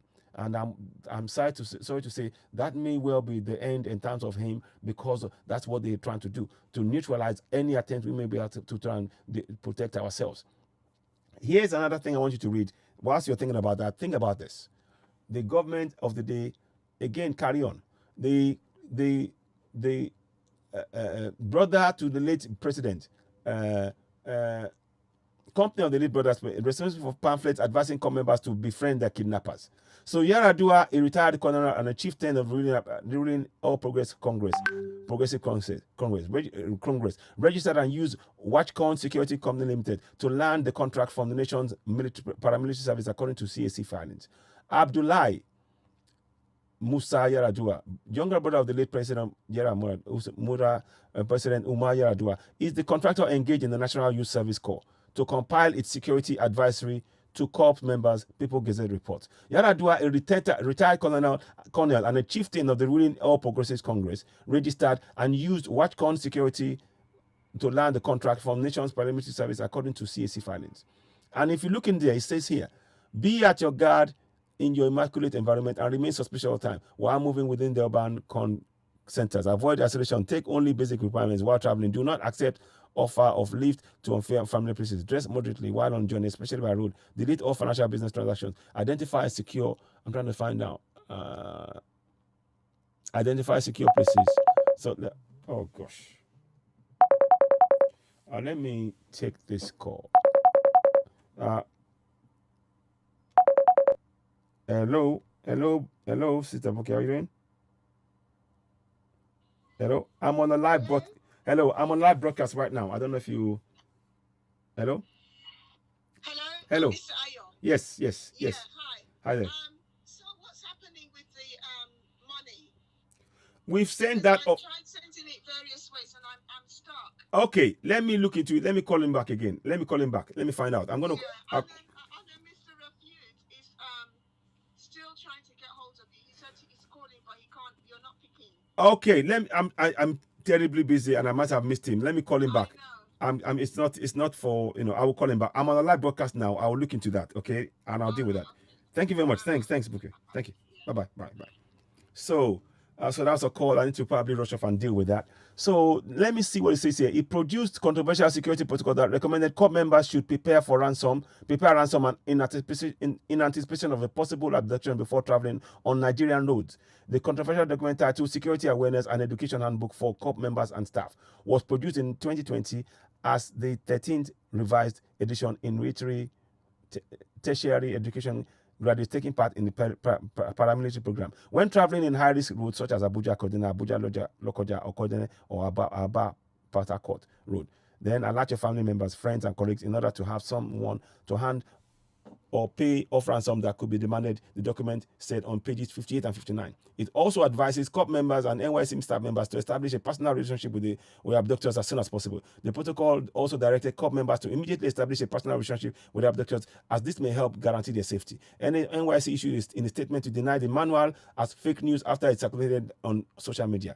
Management wishes to emphatically state that the clause quoted is not embedded in the NYC security tips, which was a tips pamphlet, which was put together by a highly respected retired security expert. The NYC had stated in a statement. The agency later admitted the ownership of the document and said it was conducting an investigation, but did not reveal the name of the respected security expert that compiled it. The newspaper, however, traced the owners of Watchcon Limited, credited in the NYSC document, and found it to belong to Yaradua, who registered it with other partners in October 2011 under RC 986237. Yaradua retired from the Nigerian Army in October 2010, 5 months after his brother died in office as president of Nigeria. He subsequently joined politics in Katsina and has played a crucial role in consolidating power within Yaradua political dynasty. He sought Katsina governorship in 2015 under the All Progressives APC, but lost the primary elections to Aminu Bello Masari. He remained in the ruling party, and vowed in 2019 that APC will remain in power for long after President Buhari's tenure. It's unclear how much Yaradua farm received for security advisory contract, or whether it went through competitive bidding as required by the federal procurement regulations. So look, I'm just giving you more information. These are all things that is, that is just really, you look at all this and you begin to wonder, what exactly, what does this fill you with confidence in one Nigeria? Because he's a brother to the president, the late president, he's getting contracts. These are shocking things that are going on. And I mean, the list is endless. Meanwhile, there is a sad story of, several start. I've just told you about the abduction of the air commodore, I think it is. These are things that are just sickening. Let me show you one more thing, and we'll probably wrap it up there right about here. Let's have a look at this now. No, this is a military officer that was arrested. My base. You see, look, listen. The base I was supposed to protect. We were at Beneshek, advancing, and the call came to my commander that Giwa Barak was under attack. That same 14th of April, that was the same day Boko Haram attacked Chibok girls. It was a bloody operation. Listen to the story. I am Trooper Temple Ahonanya, a special forces soldier. I was enlisted into the army on the 20th of August 2012.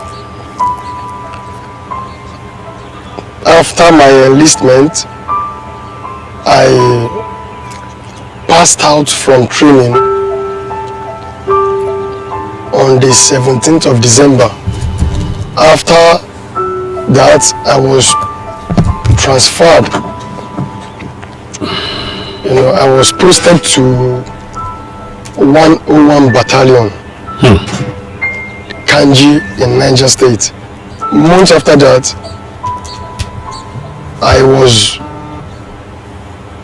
inducted into the theater fully for the purpose to counter the terrorists, the Boko Haram terrorists terrorizing us in Nigeria. When I got to Maiduguri, to Borno State, Maiduguri, as the journey went on,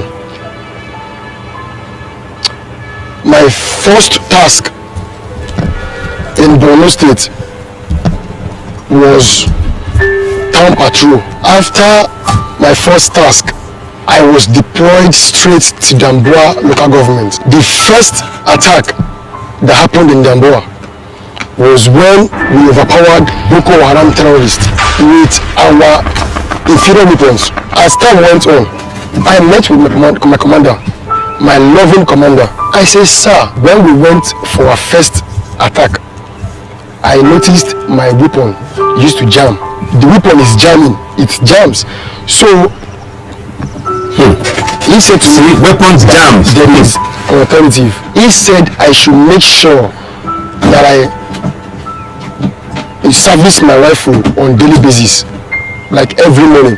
I said, Ogasa, I normally used to service my rifle daily because of the terrain. The first day I went to Sambisa Forest. My first encounter in Sambisa Forest was when I knew that what Boko Haram terrorists use against my troop was more sophisticated than the one I used. When we got engaged in a fierce battle, as they were firing and we were firing, I discovered my weapon, the start of my weapon was nowhere near. I discovered they were using Browning machine gun. That's Browning machine gun with the anti-aircraft machine gun. You see that? Those two machine guns were what my troop lacked.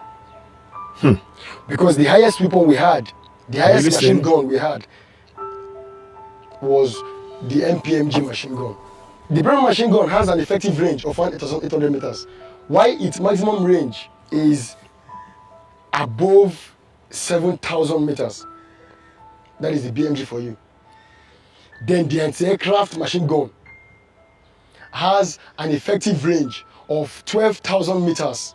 The killing range of the rifle I used in Borno State to counter terrorists has an effective range of 400 meters. The killing range. See? While the maximum range is 800 meters.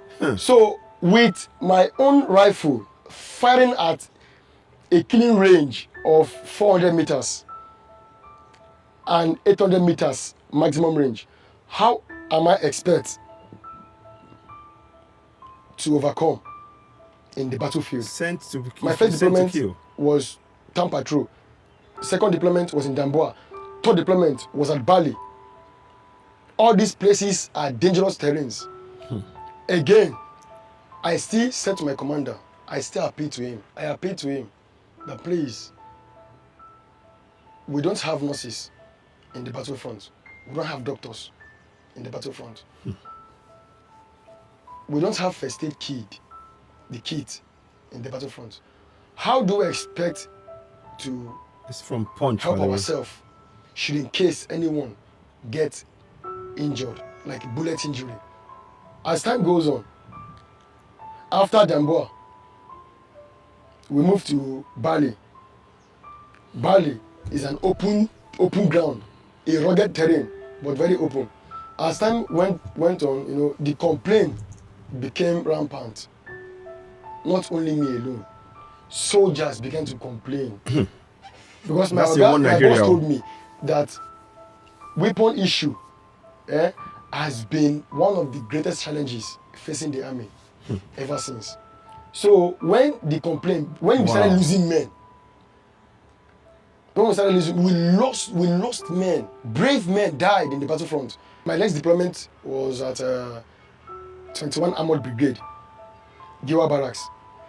That was where my team formed a defense platoon. We were briefed that of a threat by Boko Haram terrorists. Unknown to us that their plan was to use that attack as a means of decoy, for everybody to concentrate on that barracks. That was when Giwa Barrack was attacked. 14th of April 2014 was when Boko Haram attacked my base, the base I was supposed to protect. We were at Beneshek advancing, and the call came to my commander that Giwa Barrack was under attack. You guys are all listening. We had to leave. We had to turn immediately from Beneshek back to 21 Armored Brigade to repel the attack. But before we go there, Boko Haram terrorists had already caused damage. That day was bloody. Soldiers died, but I cannot ascertain the number of soldiers that died on that day. Soldiers died. Boko Haram terrorists, most of them never escaped. Most of them never escaped. They did not escape. Because the Air Force jets came, it gave us the morale, the confidence to fight back. When the Air Force jets came, the first person the Air Force jet targeted was that man behind the anti-aircraft gun. It was a bloody operation. That same 14th of April, that was the same day Boko Haram attacked Chibok girls. That was the decoy I talked about. They formed a decoy to divert attention. The firing lasted, the battle lasted for like let's say 1 hour plus, 1 hour 30 minutes on the 9th of July 2014. My team was to advance to that same Damboa again. On our way going for that deployment, I noticed we were going with soft skin vehicles. And then when I checked, I saw no BMG and anti-aircraft machine guns. I myself was demoralized. The next thing we heard along the expressway going to Damboa was an RPG from nowhere. Before you knew it, they started engaging us. But because of the fact that we used soft skin vehicles, 9 soldiers died at the spot. leaving 23 other soldiers with bullet injury. On the 9th of July 2014, that ambush was suicide. If one soldier die, we weep. The pain, the feeling you get. So 9 soldiers at a go, 23 others bullet injury, because we used soft skin vehicles. If we had used bulletproof vehicles, there is no way any soldier will get injured. Now, after that 9th of July ambush, that Boko Haram killed 9 soldiers and 23 others injured, was when we appealed to the commander. After that time, we buried our dead. After we buried our dead, the rest were taken to military hospital for treatment. After 2 weeks interval, a tax came from the GOC for us to deploy at that same Damboa local government again. Damboa again, same Damboa again, that we went to and couldn't combat these people very effectively because we lacked support weapons. A call came from nowhere that my troop refused order. That was the information that came, that my troop refused order. My troop did not refuse order. We waited. Me, myself, I waited. I waited there waiting for the weapon to come so we can advance with. And they brought that old armored personnel carrier, that old Stair APC. I waited to see if there were other weapons to support, to back up that Stair APC. No weapon came. No weapon came. So at such, I had to mellow down. They didn't use Mozu, not by Mozu. So that was when another came for us, my team, to be arrested. What? Why are we going to be arrested? But the arrest didn't come officially. What came at first was that we want to be briefed, that the GOC wants to brief us. You know, I felt very discouraged after a 1-year heavy gun battle duel against terrorists, defending my country, defending my nation. The next thing that I saw was handcuff. From handcuff, I was taken into custody. And then I asked the military police intelligence why he handcuffed me. He said he was following order to handcuff me. I didn't say anything, but I panicked in the cell. That was how it started though. Like play, we were locked up in an underground cell. Underground cell. Again, cell. Lady K is locked out in under. For 1 year, we didn't see the sun. Me myself, I just use time to see if I can be peeping outside to be seeing the sky, because the sky gives courage. The sky gives hope. That's from the Punch. That's from the Punch.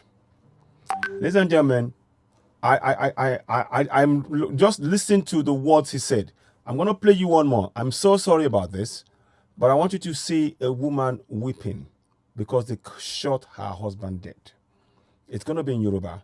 I'm going to play it a little bit today. I'm not going to, because I watched it the other day and I was trying to finish off something. And I mean, this is crazy. Let me.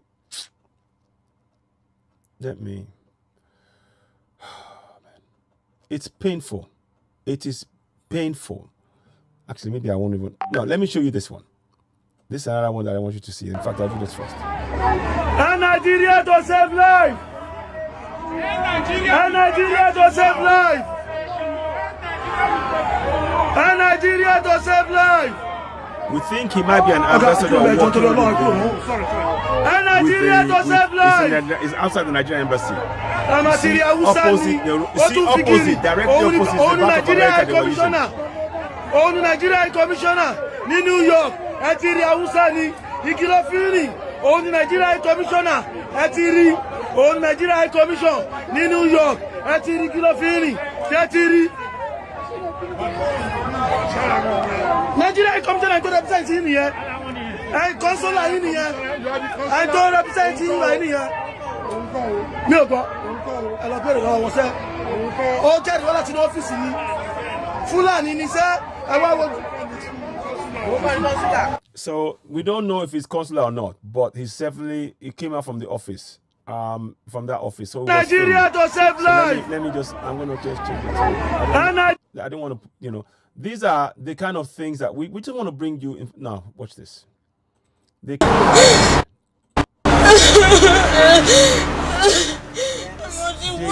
her husband. So èmi pẹ̀lú àbúrò mi àwa jókòó láti jíròrò orúkọ tí a fún ọmọ yẹn tó sì lọ sí déédéé àwọn màlúù lórí títí nìyẹn. With a newly born child, they killed and they ran away. And you talk to me about one Nigeria. So èmi pẹ̀lú àbúrò mi àwa jókòó láti jíròrò orúkọ tí a fún ọmọ yẹn. So ní nǹkan bíi kásápẹ̀ bíi 2-7 bí aago méje alẹ́ kù díẹ̀ yẹn. So àwa ní kí wọ́n lọ bá wa pé ìyá ẹni tó lásìdẹ́ǹtì ìyá ní kí wọ́n lọ bá wa pé yẹ́ wá pé orúkọ táwọn náà bá tán ní láti fi kún ìjíròrò orúkọ tá a fẹ́ fún ọmọ yẹn. So ní kúkúrú màmá yẹn tá a ránṣẹ́ sí wọn sá tí ìdọ́dọ̀ wa níbi tèmi pẹ̀lú àbúrò mi jókòó síta àti ní ká jíròrò orúkọ tí a fún ọmọ torí kò jáde ọmọ yẹn kọ̀ lánìí. So bí tá a jókòó sí yẹn náà láti gbọ́ ariwo pé nǹkan mọ̀mọ́dé kí bẹ́ẹ̀ làwa náà dìde síta kí ló dé wọ́n ní bàbá ọmọ tí àjókòó yẹn tó sọmọ wá yìí Benjamin Oyelade pé ó lásìdẹ́ǹtì bó wọ́n lọ lásìdẹ́ǹtì níbo sombita sì jókòó sí náà nìyẹn tó fi gun màsíìn jáde tí wọ́n fẹ́ lò tí wọ́n fi mọ̀ sí gbogbo àwọn àríǹjì gbogbo àwọn nǹkan tí wọ́n fẹ́ ṣe ní ọwọ́ alẹ́ yẹn tó pé ọlọ́dàpọ̀ sí inú jẹnẹrétọ̀ yẹn epo pẹtrol yẹn ló wà lọ tọ́lọ́dà pé kò ń dà sínú jẹ́ yẹn. kò sì lọ sí déédéé àwọn màálù lórí títí nìyẹn torí àwọn tó ní màálù yẹn àárín wọn ti sá nígbà tí nǹkan yẹn ṣẹlẹ̀ wọ́n ti fi màálù lẹ̀ bápá gbà tí mi gangan gbọ́kọ̀ pé mò ń lọ bá ọmọ yẹn níbi tó ti lásìdẹ́ǹtì àpàdé àwọn díẹ̀díẹ̀ lọ́nà nínú màálù yẹn tí wọ́n sáré pàdé wa ṣùgbọ́n táwa ń bá lọ a lè dúró pé màálù la máa lé ká fi ọmọ yẹn lẹ̀ à ń du ẹ̀mí ẹ̀ bá a ṣe lọ rọ́ọ̀sì ọmọ lọ sí búwẹ́ nìyẹn bẹ́ẹ̀ àwọn àmọ̀tẹ́kùn wọ́n gbé gbèsè láti jẹ́ pé kí wọ́n trace àwọn onímàálù yẹn àti màálù ṣùgbọ́n gbogbo akitiyan wọn tí wọ́n sà wọn ò ráhùn tó ní màálù yẹn. ìyá yìí ò wọ ẹ̀mí pé ó lórí kódà kó tó fún mi ó àmọ́ náà kódà lẹ́yìn ó. She mustn't die in vain, my son. Don't let me suffer in vain because my son was killed. I've got the kids. èpùrọ̀ lóhùn náà dáhùn mọ̀ pé búrọ́kọ̀ mi náà pàdé. So he was going to buy petrol. I didn't know he was going to be killed. tájọ́ ń gbé náà ní ẹtì ló ti kú. torí àpẹẹrẹ ìròyìn tó jẹ́ náà lójó dàbí pé ọ̀rọ̀ dérú ibi tó dé yìí torí wípé kò yí báyàn jà kò yí sí wàhálà kankan ẹ sì lè ṣe ẹrù pé ní àràǹdì yìí bí ìlú mélòó tí wọn bá béèrè irú béèrè tẹ́ ń béèrè lọ́wọ́ mi pé irú kíní wa ẹni yẹn wọ́n máa sọ nípa tiẹ̀. Get this. We have to do better. It's time we stand together. Yorubas, Igbos, Middle Belt, we need to stand together. Biafrans, whatever we want to call ourselves, we have to stand together.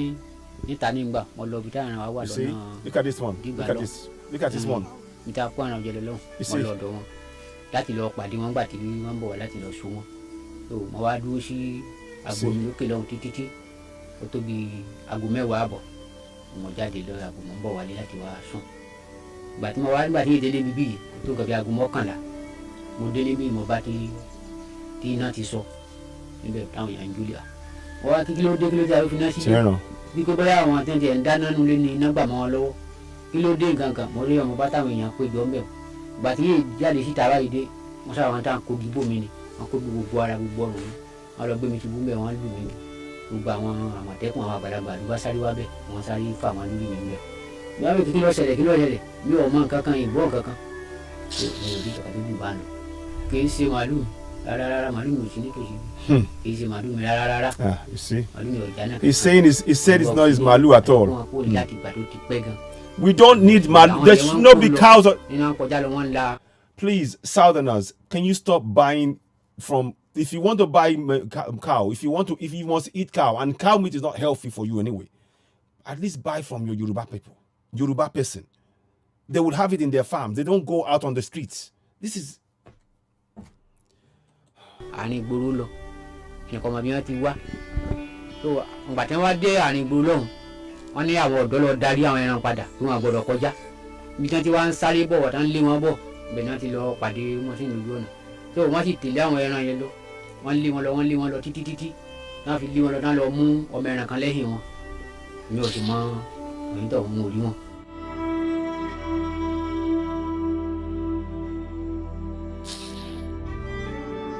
ní alẹ́ ọjọ́ Sunday tí ṣe ọjọ́ 19 oṣù kẹsàn-án ní dédé aago 12 kọjá bí ìṣẹ́jú 10. He's talking about the time when it happened. wọ́n ránṣẹ́ sí mi GPO called him. mi náà pè mí pẹ̀lú àwọn àmọ̀tẹ́kùn wípé wàhálà ń ṣẹlẹ̀ nínú ìlú Ìrẹsàdú pé wọ́n ti sùn táyà láàrin títì. wọ́n láti bèrè pé kí ló ṣẹlẹ̀ wọ́n ní pé ọmọkùnrin kan ní màálù pa. So the cow killed the man sílẹ̀.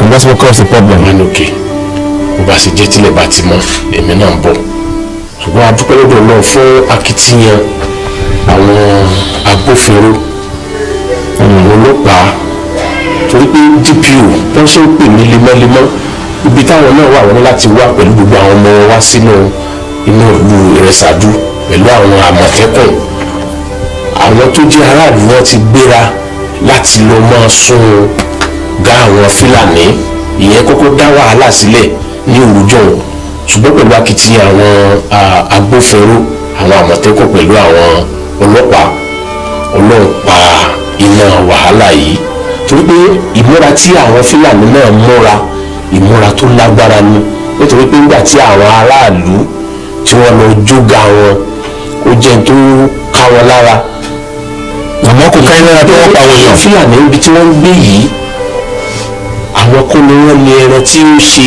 èèyàn léṣe kò tiẹ̀ tí wọ́n sọ fún wa ni pé ẹran àwọn ò tiẹ̀ sí nítòsí tèmi náà sì lọ sígbà wọn kárí gbogbo tó ṣẹlẹ̀ ńbẹ̀ wọ́n fi gbogbo tí wọ́n gbìn àwọn ẹrùkọ wọn fẹ́ pé wọ́n ní ráìsì tí wọ́n gbìn níbi odò lọ́dọ̀ wọn tó bá ti táwọn kò tó bá ti gbìn àwọn olè dúró nítòsí mọ́ àwọn máa ń kó ẹran àwọn lọ sí iwájú ni torí kọ́ mọ̀bà máa jẹ oko ráìsì yìí ṣùgbọ́n àwọn èèyàn wa pẹ̀lú ìtara pé èèyàn kú pẹ̀lú ọ̀sẹ̀ Fúlàní ń tí ẹ fẹ́ mọ ibo ni Fúlàní ti wá wọ́n ti lérò pé bóyá àwọn Fúlàní tó ní ilé ní ẹ̀gbẹ́ ibi tí incident yìí ti ṣẹlẹ̀ ni ṣùgbọ́n Ọlọ́run bá wa ṣẹ́gun ìgbà tí àwa àwọn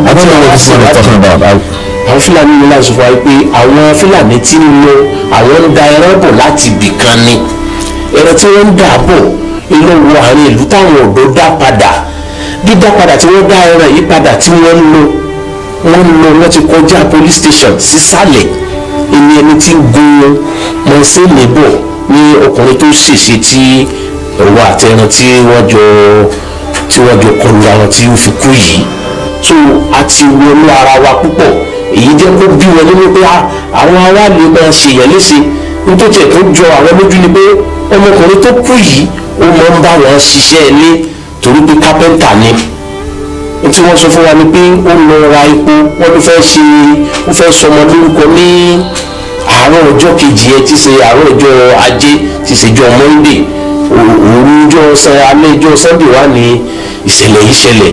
So anyway, I'm going to stop it because it's all this man is trying to be balanced, but you cannot be having cows on our streets, and we need to. That's why we're saying. The South, we need to, the time, just look at the chairs. This is a young lady, her husband snatched away by somebody that did. Why are we having cows on the street in 2023, 2021? Why are we having cows on the freaking streets? Why? Can somebody answer that? Why are we having cows on the streets?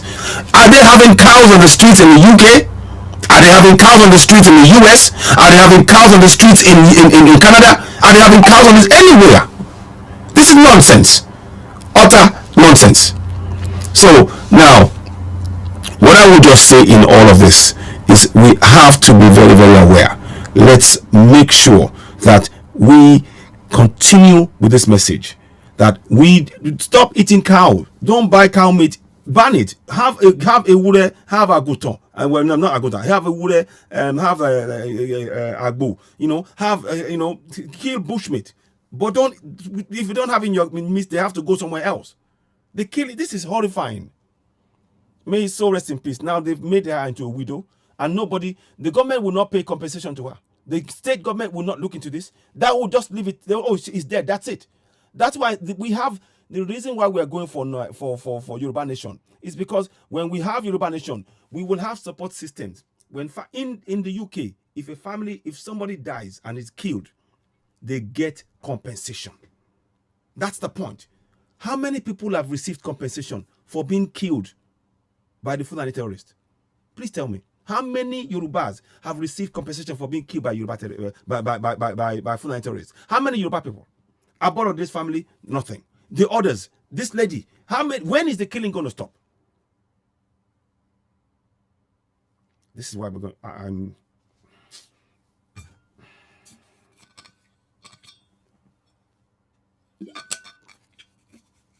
Anyway, I'm going to probably wrap it up here. It's painful. It's painful. And if you're not moved by what you're seeing, and these guys come and talk to us about, they want to believe in one Nigeria. They don't care about us. They don't care about the people. They only want our land and our resources. It is time we resist it. We need to tell them they come from Futajalon. Please remind them. And their land, their grandfather's estate is in Futajalon.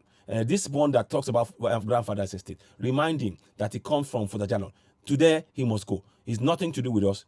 He must go back to Futajalon. And we need to shame them very much like this. We must shame them very much like this. We need to. They shame them. Look at this. Look at it. Ole! There you go. Ole! Yes. Ole! We must shame them exactly like this. And remind them that that's where they come from. Yes, their estate can go and get their estate there. Ole! Criminal association! Ole! You see? So we can remind them that they come from that area. Ladies and gentlemen, I'm probably going to bring this to an end now. It's been 3 hours long. Over. Thank you so much for watching. You're watching CitizenAY, the platform where we speak truth to power. Let me see if I can do one more final thing before I go. Is it possible to do that? Oh, shit. Oh, gosh. People are calling me. I want to go now. Just wait. Hello, caller.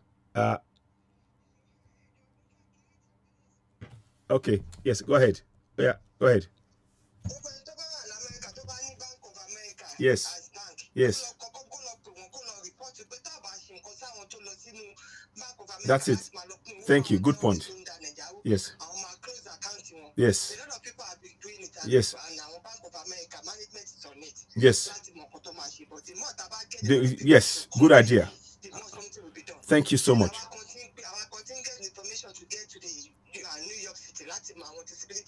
Yes. Yes. We are. Thank you so much. Bye-bye. So that's such a brilliant move that you said now.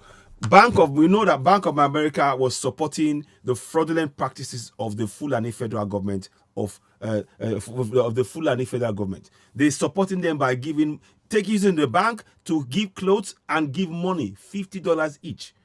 So we need to put a pressure on Bank of America, that branch, and those who are connected to that branch. They must deal with that branch. Shut it down, close it, make sure it's not in operation. Shame them. Take pictures. Go and protest outside there. The management are on it, like I'm saying. But it's time, these kind of things we need to address and confront. Of course, so that's the final thing to say on that. Thank you for watching. You're watching CitizenAY, the platform where we speak truth to power. I'll be back later on. Before I do go, please, I'd like you all, in closing, to please do something. Subscribe to CitizenAY on YouTube. Please go and subscribe to CitizenAY on YouTube. Subscribe to CitizenAY on YouTube. Click the subscription button, notification button, and give us the thumbs up. I thank you all so much for watching. Before we go, we're going to play the Yoruba National Anthem and we'll call it a day. Thank you for watching. I hope you found it beneficial. The issue about Biafra and all that, please, like I said, I support Biafra. All we need to do is to work out a way to make sure that we get however we will do this. We are going for Yoruba Nation, we're going for Middle Belt and Biafra, or whatever name we want to call it. I am for that. We have to work in unity. That's the most important thing. I'll leave it at that. Thank you very much. So here we go. So let me just thank you, and we'll end it with this song.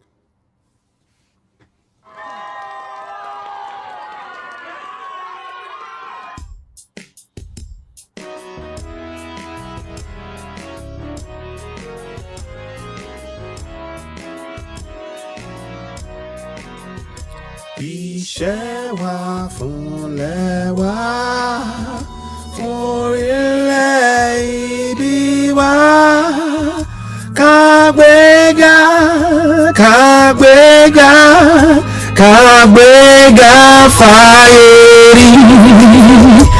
Ìgbàgbọ́ wa ní pé bá ti bẹ̀rù àbọ̀ mọ́. Ká ṣiṣẹ́, ká jọlá. Ìṣọ̀kan àtòmìnira ní ẹ jẹ́ ká máa lépa. Tẹ̀síwájú fọ́pọ̀ ire àtòhun tó dára. Ọmọ Oòduà dìde, bọ́ sípò ẹ̀tọ́ rẹ. Ìwọ ni ìmọ́lẹ̀ ògo adúláwọ̀. Thank you very much. Thanks for watching. You're watching CitizenAY, the platform where we speak truth to power. The only currency we trade in is the truth. The only currency we trade in is the truth. And of course, it's a platform where we speak truth to power. Thank you and goodbye. Please don't forget to subscribe. Subscribe to CitizenAY on YouTube.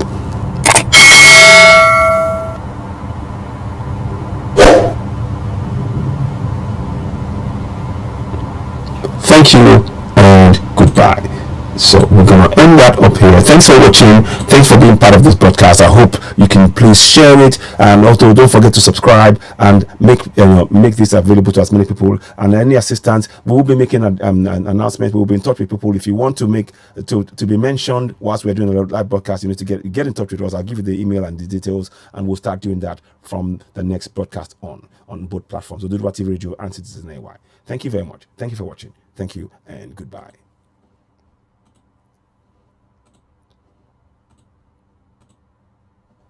Okay, so I want to say a big thank you for those of you who are on YouTube, who are watching, or following us. I'm truly, truly grateful. We're grateful for your support. Please do not forget to subscribe, hit the like button. We appreciate you. Thanks for watching. You're watching CitizenAY, the platform where we speak truth to power. Thank you and goodbye. Goodbye.